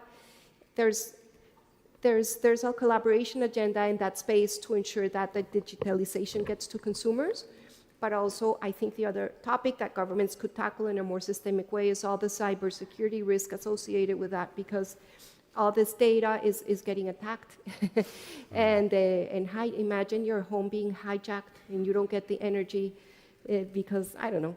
Anyways, it has to be solved, but I think there's some very, very interesting and motivating agenda to tackle the topic of resilience, and it takes taking that innovation to the other side and ensuring that the loads from electric vehicles are properly integrated within the building system, and that the building system is also helping procure low carbon materials from green industrialization, and ensuring that there's a loop, that there's more scale, more innovation, and that higher demand creates consistent lower pricing signals, and that we don't have like random actors in the system continuing in the inertia of just doing the same things over and over again in the last decades. That at least from buildings, it's a sector with very low productivity, and this innovation appetite, I think with the right collaboration within governments, with cities, and more systemic view on the prize to increase electrification at least by 35% globally by 2035. There is something definitely there that can take the world to growth, prosperity, and security in a better way. Wow. Sorry. That were so many amazing ideas, fired off in a very, very good pace here. Thank you so much. I mean, what I really agree with you is the fact that so many things are basically interlinked, right? And I think it's particularly a challenge for many governments to, break silos between different departments, making sure that there's kind of like a seamless collaboration. And you gave the example, for example, of buildings for the energy policy and the housing. In my European government, this is exactly the case. So we are really, trying to build bridges between what we're doing in, the energy policy for buildings and the housing policy, just to give an example. And I think this must be my colleagues listening in from Brussels, just to basically say that, yes, indeed, we want to collaborate more. So they're signing with lights there. But I think, silo breaking is indeed for governments a very, very important point. But you mentioned all kinds of very, very interesting points there. Including, of course, the importance of the whole digitalization and cybersecurity. So, yeah, great. I mean, I would like to move to Ugo and basically hear your take on this. So, what policy actions should governments prioritize to build this longer-term resilience? Sí, claro. En el caso nuestro, es un país largo, una angosta faja de tierra muy largo en términos eléctricos y radial. Nosotros lo que estamos haciendo ya es propiciar la interconexión regional de tal manera de aumentar la resiliencia, de tal manera que con Argentina, por ejemplo, u otros países cercanos, podamos compartir las redes y podamos de esa forma, estando en este país tan largo, fortalecer las nuestras, digamos, que muchas veces por capacidad de transmisión no podemos llegar a los distintos rincones de norte a sur. Por otro lado, muy de acuerdo con las nuevas tecnologías que se están implementando, todo esto que viene con la implementación de la inteligencia artificial, las baterías y el almacenamiento, poder capacitar a nuestro personal, que en el fondo tiene que tener tiene que tener los conocimientos que le permitan ser autosuficiente y no depender de terceros, digamos, y en el fondo aprender. Yo creo que esa capacitación hoy día estamos en curso a poder llegar. También es importante en el caso nuestro, y ya lo estamos haciendo, es dar señales claras respecto de dónde deben estar las fuentes de generación para proveer al sistema eléctrico en general. No basta con dar señales que permitan a los distintos productores ubicarse donde ellos quieran, sino que donde el sistema realmente los necesita y aumente la resiliencia. En el caso nuestro debemos fortalecer la infraestructura de transmisión. La infraestructura de transmisión hoy día, que está en desarrollo, como lo decía al comienzo, necesitamos que se robustezca para poder transmitir toda la energía que sobra en el norte, que hay vertimiento hacia el sur. De esa forma los precios van a bajar, aumenta la resiliencia, la confiabilidad y también se beneficia a la comunidad entera por tarifas más eficientes y óptimas, provenientes de energías renovables y por lo tanto disminuye el consumo de combustible fósil, etc. y la contaminación.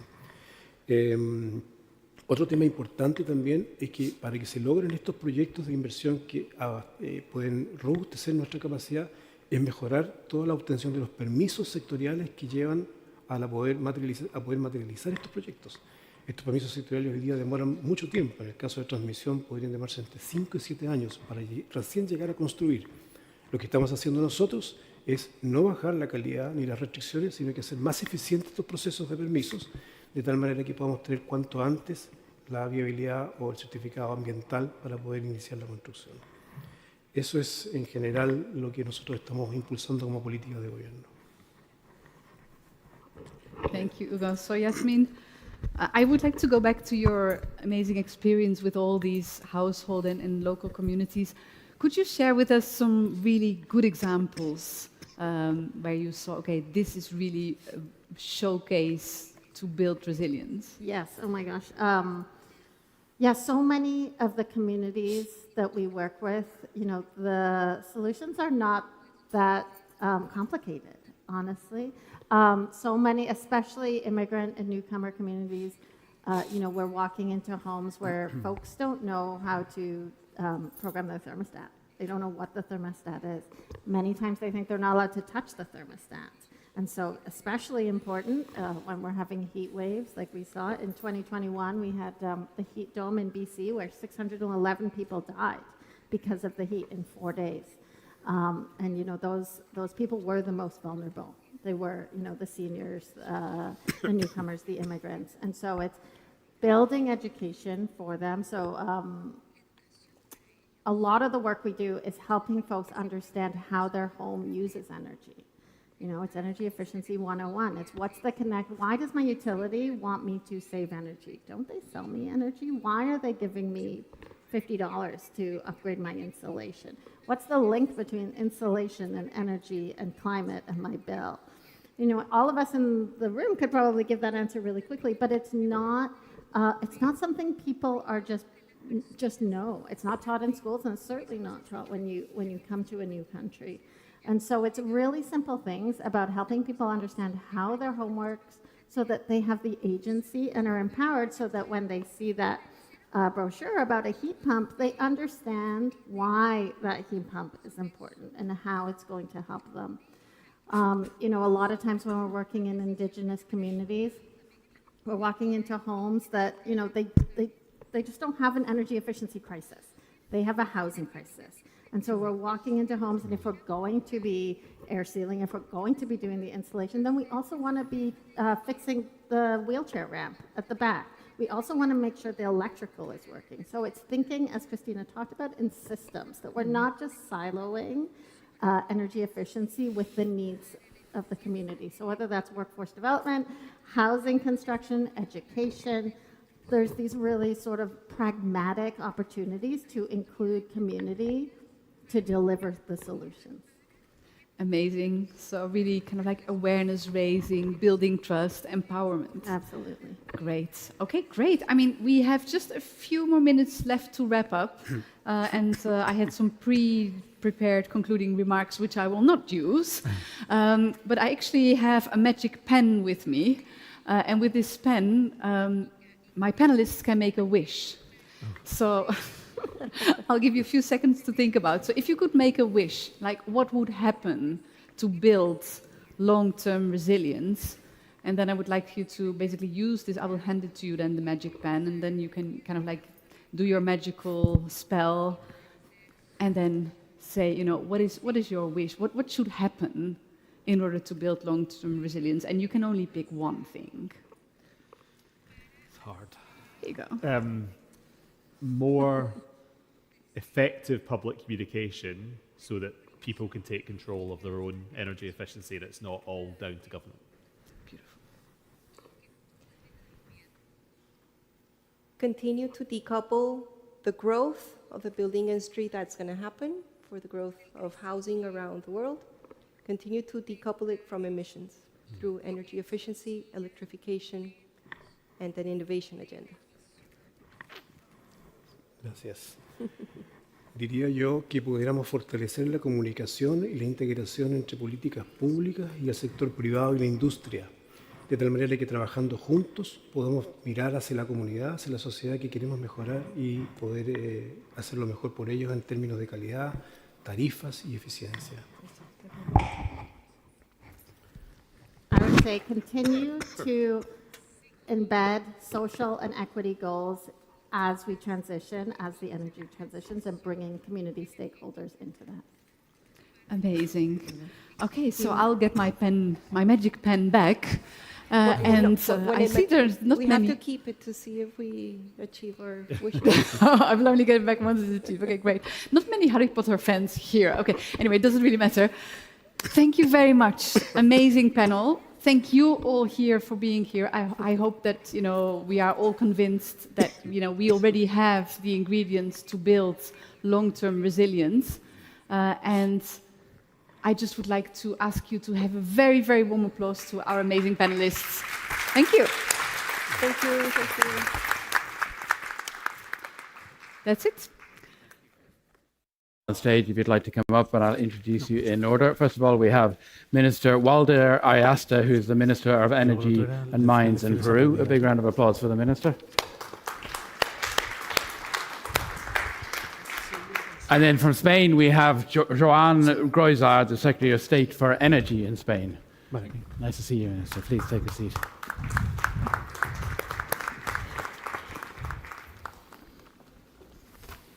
Thank you. Grab a seat. And then from Sierra Leone, we're also honoured to be joined by the Deputy Minister of Energy, Edmund Noni. Edmund, please, Deputy Minister.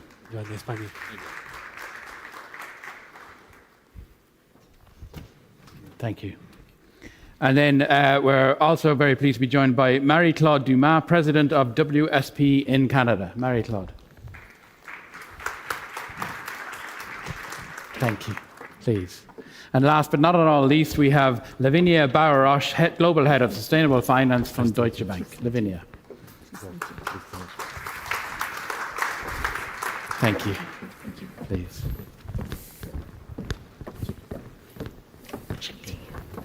Pleasure.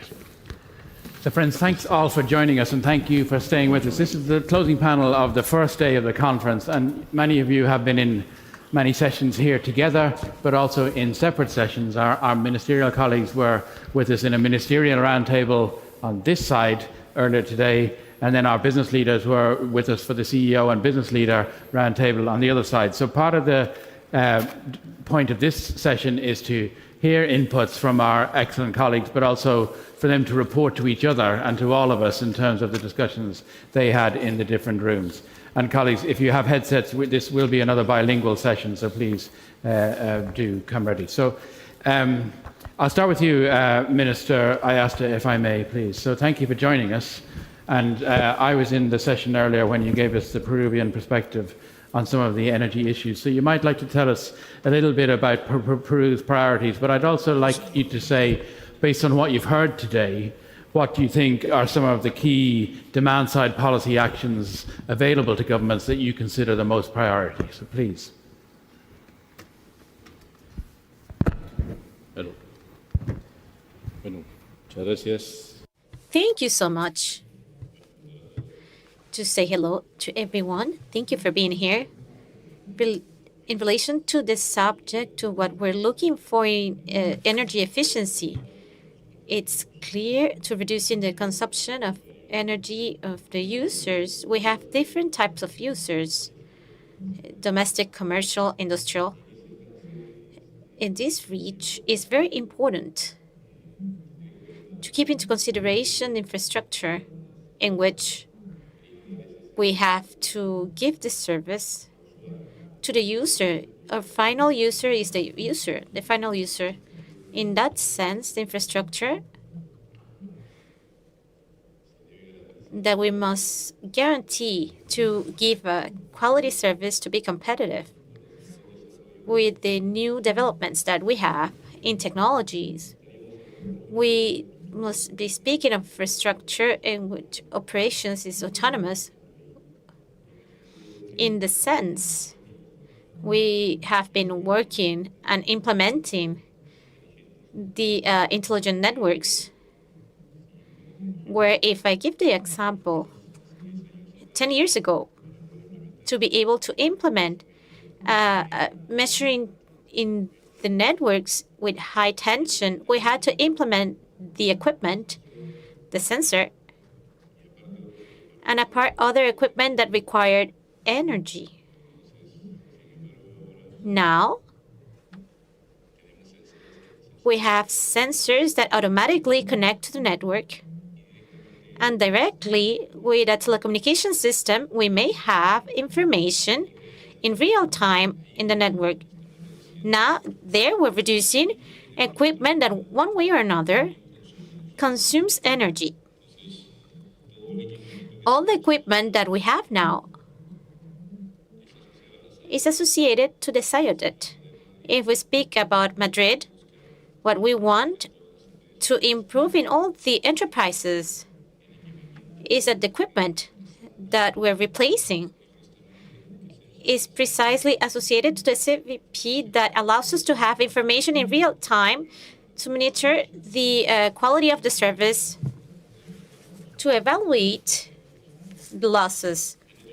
The other matter that we have in infrastructure is the energy transition to integrate the renewable energies within the network. Other subject, the client itself. The client, because everything that we do is to give a better service to our clients, and the client is a digital client. Thanks to the pandemic, one way or another, we increased the volume of people that had more access to the internet. And we have a client that is more demanding. For that, the different businesses had to take actions to be able to implement platforms that could give a better service. Now we have the intelligent measures to incentivize the renewable energies, to implement the solar panels, but the infrastructure that is still prevailing in the meter system is unidirectional. We have the smart meters, where it's a bidirectionality, where clients may inject energy to the network. And this generates with a lot of benefits to the state enterprise to have more information, but thinking about the client is going to have more information in real time and new services to the client. So the client needs to be trained to reduce the cost, not the consumption, but to be able to use energy in the best time where it's cheaper. So we have a new type of tariff that the client is going to have. So in this case, one of the matters that we're going to improve is to have these smart meters for users. The other subject I discussed about infrastructure that should have equipment associated to the SIODET. We also mentioned the meters that is going to give a better service to the users, but also to the enterprise, to the business that gives variables to give a better service to the users. But all of these equipments generates a huge database. So we started to discuss governance. We must work with this structure so that the enterprises have clear what is data governance, to have the next step, to be able to use artificial intelligence. If we don't have a big database, hardly will be able to exploit information in real time or to have results with indicators. And another reason as well, if we go into more specific, which is cyber safety. And it's already been mentioned, but it is so significant because we have, we may have a lot of issues with that. And the other thing that we have to keep in mind, because that is also going to be significant, is talent in the workforce. We have to have a prepared workforce to be able to use these tools. It's not so difficult now. The technology is pretty accessible, but what is most important is that they have free access. We've been talking about implementing different platforms for over 10 years to be able to analyze data. And now we have free access platforms, which our staff has to be trained to be able to use the information. Another subject is one of cultural change, or shift rather, because of this technology coming in to the society, the processes, the way that we do things, all of that is changing within all companies. So the operations, the way of managing commercial activities and trade, all of that is being changed. In one way or another, these are the pillars that are so important that we have to keep in mind. It's important that we keep that in mind as a state, that we have to be able to strengthen it, that we be able to support it, so that we be able to have something better for the consumers and for our clients. The interesting range of issues you brought up, which I hope we can touch on some of these issues, but one theme through your remarks was technology, and particularly digital technology, AI, and how much that is enabling so many things, but also then sets its own agenda. And maybe that's a way in to bring you in, Secretary Groizot, because another theme we've had a lot today is affordability and efficiencies based on affordability. But as the Minister has reminded us, the energy system is going through a change towards electrification, towards digital technology, a lot of investment required, a lot of new technology coming aboard. How do we do that transition while keeping the focus on affordability at the same time? So thank you very much for the invitation. I'm going to intervene in Spanish just to give people time again to connect. Lo primero. So the first thing is that, yes, we are talking about a change of model towards electrification, towards electricity, so more technological development of the entire system. And this has to be done in a way that will not sacrifice affordability and accessibility. Those two things don't have to be separate. Something that is efficient, more renovated, more revamped, more electrified is not necessarily separate from something that is affordable and accessible. So this model has to go through energy efficiency, that is to do more with less. It goes through renewable energies because it's the most competitive, the cheaper way of generating electric energy, at least in Spain. As well as and the electrification brings all of those things together. It's what allows us to translate this into a competitive advantage.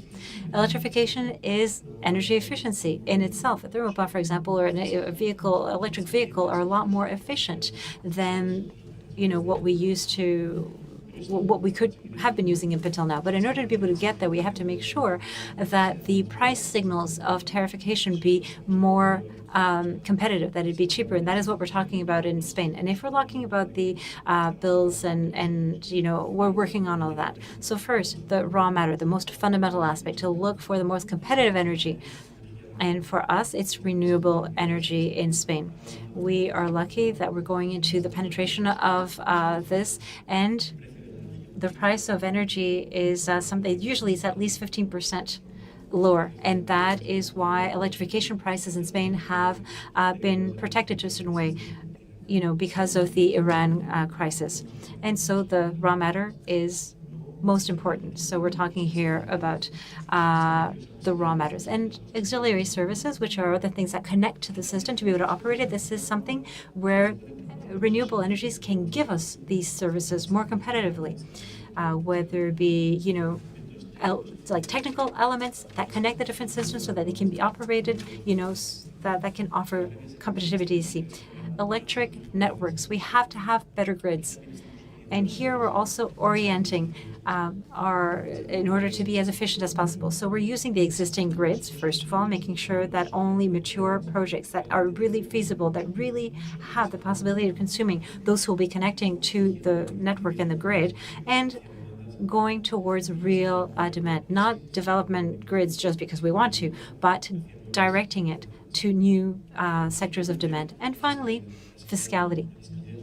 Fiscality is one of the main tools that any government has in public policy and to be able to govern public policy. And today in Spain, we have announced the derogation, the suppression that is, of the taxes on renewable energy. So it's going to be a phase-out calendar to be able to continue giving that signal towards electrification, to make sure that electricity be more competitive, and so that decisions of going towards that will be more competitive and easier to adopt. And another element, and that will be my last point, the digitalization and using data centers for AI. In Spain, what we decided is the development of data centers is going to have to be green. In Spain, these centers, what does that mean? What it means that they're going to have to bring their own energy. So they bring your own energy model. What does that mean? What it means that each energy consumption unit is going to have, of the data centers, is going to have also a capacity of renewable energy in terms of correlation that is temporal. What we cannot allow is that this create a new demand, and that will compete for clean, competitive energy that manufacturers need, that plants need, and that homes need. So we can't create that competition. They have to bring their own. And so that will bring new renewable energy with which everybody can take advantage of that renewable energy without competing with other consumers who also need that clean, competitive energy. So accessibility for us cannot be separate from renewable energies, from energy efficiency and electrification. All of that goes together. Congratulations on the new announcements today. And both of our speakers have spoken in that wider systemic way about it's not just supply over here or demand over here, it's about supply and demand, particularly in the future of electricity, which has a much more dynamic kind of model. And you described it very well. And the ministry used the term culture change. But if I could just stay with you for a minute, Ran, because you described a new relationship between the consumer and the electricity system. So in terms of time of use and interactivity and signals. So is there an element of culture change then across society that you're going to be embarking on? Son varias cosas. There are many things. In Spain, it goes together. It's kind of controversial when we introduce tariffs in different moments, like different times. There are moments in which using electricity is cheaper, more competitive than at other times. And that is, it generated, a cultural shock, because there are people who are like, there are things that we can't really change. And we're seeing that there is an hourly tariff change, and that has changed. Before, it was cheaper to use energy at night because these were quieter times when there was less consumption. Now, and then it became at lunch when there was a lot of generation.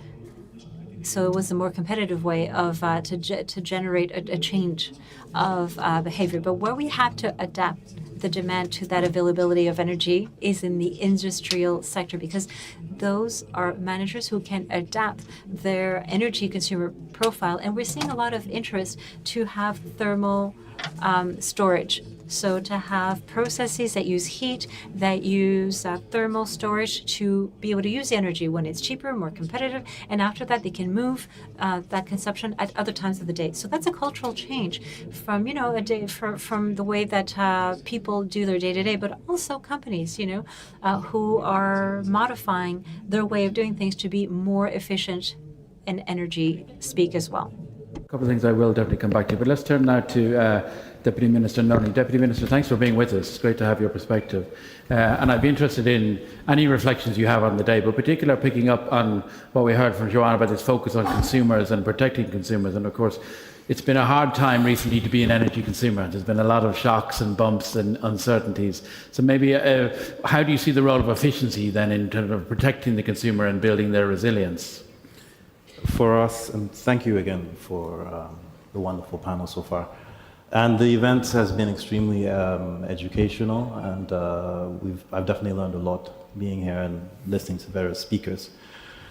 In Africa as a whole, we're going through an interesting period because similar to the telecommunications industry, where a lot of African countries and a lot of rural communities in Africa did not have access to landline phones. So you saw this immediate leapfrog to mobile telephony. So we're seeing something very similar in energy. So for us, for example, our smallest unit of local government, we have 190 municipalities. Most of them prior to, I'd say, the last 10, 12 years were not electrified. Over the last 7 years, we've installed 100 solar mini grids in these 190 communities, which means that those consumers' first experience with electricity is solar. So it's renewable first. And now we've started installing more battery systems to be able to store and re-inject energy into the grid at times when solar is not available. Another thing we're looking at is micro hydro or floating hydro. Hydro projects typically are very expensive, as we all know, and they also take several years to build as compared to solar. But we're seeing new technologies where the turbine floats in the water, which you're now looking at 6 months lead time to construct and then another 3 months to have the community connected. So we're very interested to see if we can do a solar mini grid with a micro floating hydro mix as well. And I'm proud to say that we've secured financing for another 62 solar mini grids out of the 190. So we're very close to our target of electrification of all those small municipalities. Given that a lot of our rural communities are being connected with renewable first and are already experiencing efficiencies at the generation level, we've also taken several steps to look at household use. And by that I mean we've gone beyond just let's put a solar mini grid there and they have access to their house. We're now looking at what fridges are you using, what fans are you using, how can we give them access to systems that are more efficient. Major government policy we've done towards that is we've removed all imports duties for any renewable imports, whether it's solar panels or batteries or the direct appliances. So that's how we're trying to get to the consumer level and enhance people's lives through efficiency. But another very important piece of efficiency, which if we leave behind, we're not really tackling how the entire country uses electricity in an efficient way, it's mining. So Sierra Leone has over 17 critical and I would say foundational minerals. Most of those mining operations, we've seen them using diesel generators to power their electricity needs. So what we're doing now is we are looking, we're promoting private sector to come in and identify mining provinces and mining operations to power via solar and hydro. So we have over 2,000 megawatts peak of hydro, and we have 2,000 megawatts peak of solar and 3,000 megawatts of hydro available. And so we're trying to look for partners who will be looking at bringing in renewable energy into that mining sector, and encouraging the mining companies, once they have this cheaper electricity, that you have to do value addition as well, and not just export raw minerals. So it's that balance of, because a lot of our areas are now is when we're having, I would say, an energy revolution. we get to use the new technologies first, but we also end up having to do everything at all ends of the sector all at the same time. Thank you. It's fascinating, and congratulations on your progress. And as you just said, you're absolutely right. You're undergoing an energy revolution, and I spoke to Joanne about culture change, but then you described whole communities who went from no electrification to cutting edge technology, which is really interesting. And again, just staying with you on that point, engaging with communities who become electrified and suddenly have the latest technology and all the implications of that, that must be a project in itself. It's not just a technical project, but it's a social project as well.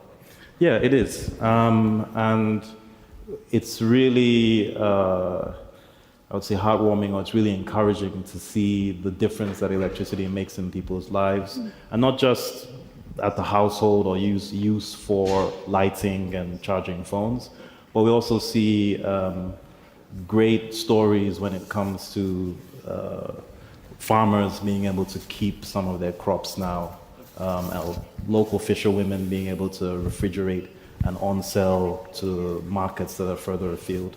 So it's also a massive economic engine that we're putting into these rural communities. Yes, very much so. Thank you very much. Marie-Claude, thanks for being with us. And just before this session, we were in the CEO roundtable. I didn't catch it all, but I got a real vibe about let's stop talking and let's do things. And I think maybe in your daily life, that's probably your mantra anyway, because you work with a lot of businesses and a lot of governments. So maybe tell us a bit about that in terms of this theme that I hear a lot, which is how do we just not just kind of say these things are good, how do we not just kind of broadly say we're in favor of them, but actually make things happen on the ground? I think, thank you for having me, first of all, and it's great to hear the panelists. I think for energy efficiency and the transition that we're going through, long-term commitment is really important. The different governments have different incentives, different strategies, but it's really important to keep that long-term commitment because we spoke a lot about energy efficiency. With that comes innovation. With that comes change, like culture change and all of it. If we want financing to be available, if there's a change in government, they should be at least to say, we're going to honor what was done in the past. What was done in the past, or those contracts, those tariffs, those grants are going to be honored for the future. And at least it will help. It will allow people to have trust in the system and to believe in a different future. So I think it's stability in the rules is really important because energy efficiency is more than cost savings. It's about the whole system, the reduction in consumption, the promotion of energy reuse. Why don't we look at retrofits versus changing all the windows? Like it needs to be more than just the cost savings. And I think that we at the previous session, it was really interesting. We had a very, very diversified groups, people from all around the world, and the situation is extremely different in North America than it is in Europe, Latin America, and Africa. In Asia, in India, so it's very different everywhere. And sometimes, but we need to commit to this energy efficiency. And in North America, for example, sometimes it's hard to make the business case because the cost of energy is not high enough to make the business case happen. So there, the governments need to take a stand and say, or the policymakers to say, okay, well, we'll bridge that gap or half the gap. But because we're serious for the long term, you'll be able to find private financing for the second half, let's say. So stability in the long term is really important. And the other piece that was talked about a lot is also clarity in the messaging. So it was funny because a lot of people were saying, oh, we're advising companies on how to understand government programs. Well, why don't we make these programs understandable by a human being so that companies or end customers can actually say, you know what, I understand what this means. I'm going to commit to it, get the financing, and do it. I think we need to have clarity in the messaging and also simple enough to understand so that you don't need so many, consultants and helps and reports to then be able to decide what you're going to commit to as a consumer or as a business. Thank you. And when you talk about long-term stability and consistency of policy, I get that, but as I was thinking to myself, can I think of many good examples of that happening? So I'm going to ask you two versions of this question. You can decide which one, because the simple one is, if you want to name names, who's doing this well in terms of regions or governments or that are doing well on long-term consistency? Or if you want to not take it that way, what are the conditions that create that long-term certainty? Because I'm thinking governments change, elections happen, crises happen. I'll come to climate in a few minutes, but we see climate ebbing and flowing, let's be frank, in terms of sometimes it's higher on the agenda, sometimes it's not. So tell us a bit more about how we get to that long-term stability. So I'll give you an example. The person sitting next to me at the table was from India, and she spoke a lot about the carbon credits. And I said, oh, how long have you had those for? She said 10 years, and they've been proven to be efficient. So in North America, like they were off 6 months in, so it didn't get the momentum that it didn't. So I'm using carbon credit as an example, but I think that if we want people to trust the system, so to say, okay, this is going to be in place, and for you who committed to it in 2026, when the government changes in 2028, you're still good, and your financing is still valid. So if you have private financing, you won't be stuck, because they also will know that this is kind of grandfathered or is good to go. So I think it can apply to many, because governments change often around the world, and it's every government's choice to kind of lead the way they want to. But I think so that's why I'm not saying for the future, but at least for the past. And hopefully that will create enough momentum to say, well, look at this, it's been happening for 15 years with only a few companies, but it's still working, and then maybe we can prove the point for a larger, kind of a larger rollout, if you want, of a specific technology. That's very clear. Thank you very much, Marie-Claude. Lavinia, first of all, thanks for your patience being last to be brought in. But actually, in a way, you're the glue that holds this all together, because every intervention so far has talked about investment, right, and finance and different types of finance mechanisms. And that's the space you work in. So tell us a bit about how you see the role of financial institutions in the kind of messages you're hearing here about the need for investment, the need to enhance affordability, security, the need to electrify. It all hinges on finance, right? Thank you so much for having me. It's a pleasure to be here. A very insightful day and conversation, so no patience required. I would love to start with a reflection point I'm being presented with a lot of times, and I would love to conquer a little bit. And I hear a lot that there's a lack of capital or a lack of finance.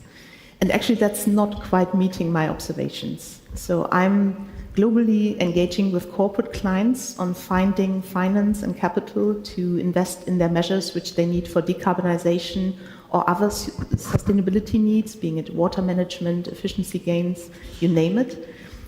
I feel there's quite some competition. There's capital out at very, very low price points, which is looking for the right type of projects. And I think it's a lot about identifying the right types of projects or making them bankable. And in order to get there, it requires collaboration. Collaboration with governments, policy setters, with the private sector, with our industrial clients, but also with our SMEs, because our SMEs have quite some steps to take in order to create efficiency measures or have access to efficiency measures. So thinking about what's needed in order to get there and to create bankable projects, I think it's a lot about collaboration as a first point. Collaboration including, but not limited to, blended finance, in order to understand the risks associated with projects and match the right type of capital to the right type of risk, distributing the risk out and creating bankable projects this way. It's about consistency. You named it as well, consistency in legal frameworks and regulatory frameworks, because investors and capital at the end is all in competition with other opportunities to invest, requires consistency and security. And when you take an investment decision, you want to be on the safe side that you understand the legal framework you're investing in. So I can only highlight and underline this point. But thirdly, really, it's about creating the demand, because what we observe when it comes to projects not being bankable, it might be a lack of economically viable business cases. And that's also because the demand side is not yet committing to, in particular, long-term agreements in order to invest and sign up for certain price points or understanding price points. So promoting demand and also creating demand-side measures is quite critical. Two more points in that perspective. I'm coming from Europe. Deutsche Bank is a very, very strong bank in Europe and really aiming to become a European champion. I have to underline that also the savings and union, the capital markets union, is something the European Union is discussing and working on for quite some time. And it's really seen as very, very important in order to create a depth of market and capital decisions being brought to Europe, which would definitely support those steps being successful in Europe. And then last but not least, also coming to the narrative, efficiency, we all know the energy costs at the moment. They are preventing some production to be geared up. Energy efficiencies will create more competitiveness. And I think we need to carry that message in a very understandable language out, that where we create markets which have energy efficiencies in place and certain energy costs brought down, it will create a more competitive landscape for investors to invest, for production to be secured, but also maybe newly attracted. So it's really about creating also this positive narrative around it. It will have a positive side effect of reducing greenhouse gas emissions, which we all want, but it's also about competitiveness and sustainable growth in the long run. Very good. Thank you very much, Lavinia. You mentioned climate, and let me broaden it out. I'd like to hear from anybody on the theme of climate, because we know that energy efficiency is possibly the biggest lever we have to reduce energy-related emissions. COP28 saw a very important moment that we were pleased to be involved in, seeing a global target set for 2030. And today we had a very good discussion with the COP31 presidency, where again the IEA is pleased to be working with them towards bringing efficiency back to the heart of the emissions reduction and climate debate. And yet we're not on target for our existing targets, and I think probably in 2026, in the midst of a crisis, it's probably fair to say that we're hearing maybe less, or you can tell me if you disagree, we're hearing less about the climate dimension of these issues, and we're talking about, rightly, these other dimensions that are also very important. And I suppose my broad question for any of you is to comment on whether you think the crisis moment and the focus on that is in danger of pushing climate off the table, or it's the opportunity to bring it back in and really reunite these issues. Anybody? Solve that problem for me. Go on, please. To start, and then I'm sure others can join in. I'll switch to Spanish again. For us, everything is related. The good thing, the energy transition is a necessary solution to climate crisis, but it's to give a solution if it dependency and loss of sovereignty is the transition what makes us recover this sovereignty. So it's a problem. It's a transition what will allow us to have a more efficiency. If it's a problem of inequalities in the Spanish case, for example, this is socially progressive because now we have the electrical bill in the distribution of the family cost. It means that the vulnerable home are those who are going to benefit in proportion, and the solutions, not only in the causes, but in the consequences of climate change, are related. With colleagues we were talking about these weeks, Europe has seen various heat waves in many parts in the Spanish country.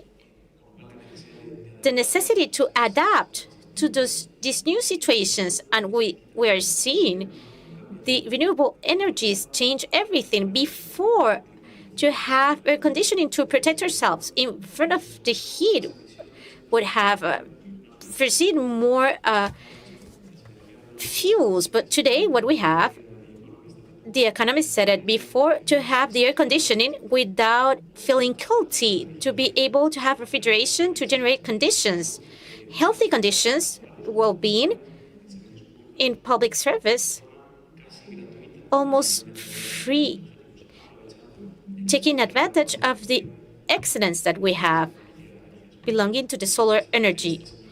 This week, in the Spanish case, we have approved a new 200 million euros to have air conditioning in schools. We understand electricity is for the consumption. Renewable solar energy in centers will allow being more efficient and protect our children, our youth in school centers. And for us, the climate agenda is, we cannot separate from the crisis.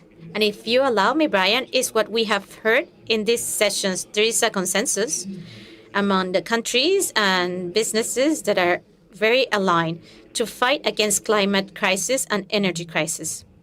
Thank you. Yes, Edmund, please. That was definitely very insightful, and I think that's definitely the right way forward. So for Sierra Leone, we have to look at, or I can only speak from our contribution towards climate change and our contribution and where we sit in that. In general, the climate change or our climate issues were caused by the industrialization of larger and more industrialized economies. And I come from a country where we are dealing with the impacts of that, less than contributing towards that. However, in the next 10 and 20 years, as we are looking to move from low income to middle income and higher income, we are going to be industrializing our own economies as well. So what we need to do is to make sure that we are investing in green industrialization so that our contribution or our impacts on the climate will not be the same as previous modes of industrial activity. Another area where countries like Sierra Leone can do things different is, so Sierra Leone has over 75% tree cover. You look at countries in other regions who you're now talking about low double digits, some even single digit tree cover. What we can do is to make sure that as we're industrializing, we are also ensuring that we prioritize nature conservation. We have already started a program to look at how we can use our carbon credits to help others or use our carbon credits towards mining operations in Sierra Leone who want to use that to offset. And we're also looking at something new called renewable energy credits, which reward 1 credit per megawatt hour of production. And so if we can mobilize credits off of our renewable resources, we can then use those additional revenues to reinvest in areas where our countrymen or where our people have been affected by climate change. So if we're earning however much it is from credits per year, we can use that to make our coastal communities more resilient. We can use that to look at conserving our mangroves. We can use that to look at conserving our rainforest. So I guess that would be our use of new technologies and new instruments in energy to help us cushion whether it's our contribution to climate change or it's our impacts from climate change. That's very interesting. And of course, the resources you mentioned earlier will be very important for clean energy technologies as well. So there's another opportunity for Sierra Leone. Thank you. Minister, please. Sí, bueno, Yes, well, with what has to do with Peru, we already have an energy policy that dates from the 1950s, and one of the pillars is the climate, the reduction of CO2 to avoid global warming. As pillars, there's 4, basically. The first being, and that is a worldwide policy, but it's universal access to energy. And we have to create energy, but we have to be efficient to ensure continuity of service and to give people the possibility of having access to it while still having control over the demand so that we can have strategies. And that is when we start to talk about intelligent meters that I was talking about earlier on. But the entire infrastructure brings to the second pillar, which is modern, efficient infrastructure, which is absolutely necessary. And that is where there's also the entire theme of renewable energies. Because, we have to be able to do things more efficiently. All the electrification has to be implemented with, for example, solar panels. So Peru has a lot, has very abundant energy, whether it be hydroelectric, whether it be wind, whether it be solar. We're very lucky in terms of country. We're also a mining country. The third, for example, producer of copper worldwide. So there are activities that truly, let's say, in one way or another, do have an impact with environmental pollution, for example. But we have been developing scientific ways of replacing that infrastructure so that we have things that don't pollute as much. And as well to replace the thermal energy generation with solar panels. So then that way we can work with a multilateral bank with 25 districts that right now are using oil, but that is being replaced with renewable energy, most of them solar panels. So that's, the second pillar. The third part is everything with having to do with the protection of the environment, the reducing CO2 and fighting global warming. And then the fourth, which is also very important, is everything having to do with integration. The integration of the different systems in order to be able to ensure continuity of services. And that not only as a country, but at the regional level, with neighboring countries, we've already created, for example, bilateral contract with Ecuador to be able to work with them. We're also working with Chile and with Brazil so that we be able to use energy and replace our traditional energy with renewable energy and to be able to do that together with other countries. And the breadth of your strategic vision, it's very inspiring to hear. Thank you. So colleagues, unlike Rosalinda, I don't have a magic pen, but I will be asking her where to buy one later on. But we just have a few minutes left, and I'd like to go back to you one more time each, and I'll start with Lavinia, and then I'll give you the last word, Minister. And I'd maybe ask you to think, maybe just very super brief, one thing you've learned today, or one idea you've had, one idea you're stealing from somebody else, something you're bringing home as a lesson you've learned today. So Lavinia, sorry to put you on the spot, but... So really in our earlier conversation, there was a very strong point made to look at the lifetime cost of investments and considering efficiency gains in that calculation. So this brings me back to the narrative question. I think we need to really create a narrative which understands that we all want and need access to abundance of energy. His Excellency called it universal access to energy. We need abundance of energy. That also means that efficiency gains creates abundance for others. And access to renewable energy is the most affordable way to create that access. It will be absolutely critical for transformation. So that's underlining the point. Excellent. Thank you, Lavinia. Marie-Claude, please. I would say I really like the Montreal framework because nothing can work alone. Policymakers, companies, and we thought actually that we were missing the end consumer from that framework, because if we want to impact the behaviors, the end consumer, whether is a residential or commercial, needs to be included and part of the mix as well.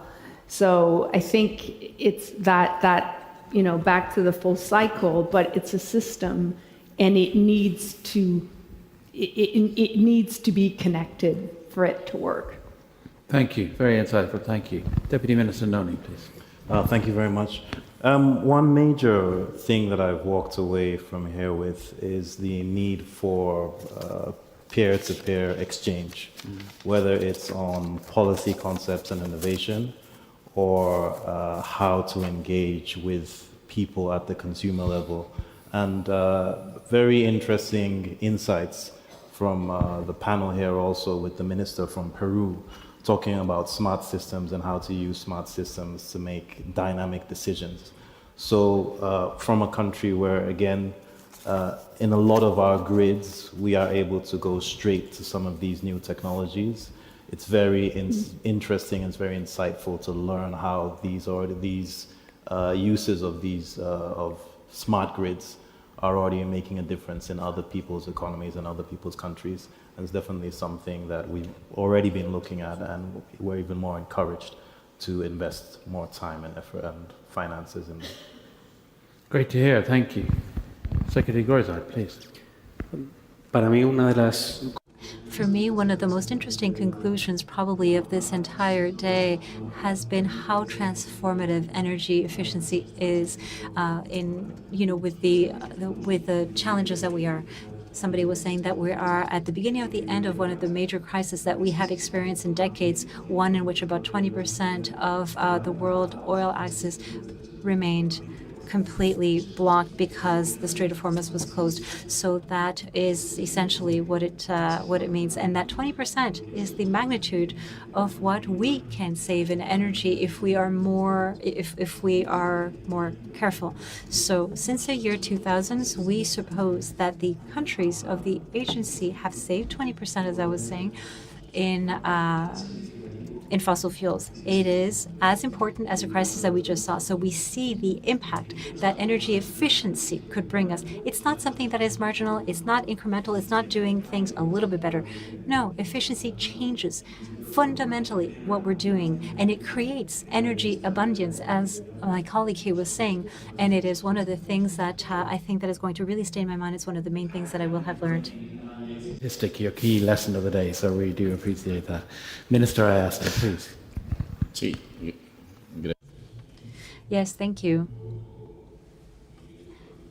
Well, the conclusion, in one way or another, what we're looking for is to get benefits, to reduce costs, to reduce emissions, but all the alternatives that we are adopting, in one way or another, they incorporate technology. So when we incorporate technology, that's one of the tools that will allow us to be more efficient and competitive. And colleagues, we are coming to the end of day one. Thank you for being with us, and thank you to our excellent panelists. Before we thank them, let me just say two things. One is, please, we hope to see you all tomorrow. We have another fascinating day of panel discussions starting early tomorrow morning, so please come and join us and participate fully, and I hope to chat to as many of you as I can there as well. But in the meantime, please join us for dinner. So you're all invited to join us for dinner. Dinner is upstairs if you just leave the room and go upstairs. And if you're actually invited to the VIP dinner in the Musée des Beaux-Arts, please go down the stairs and there'll be shuttle buses leaving soon. So 2 sets of stairs leading you to dinner one way or the other, and we hope you will join us accordingly. And in the meantime, before we do anything else, let's please warmly thank our excellent panelists. Thank you.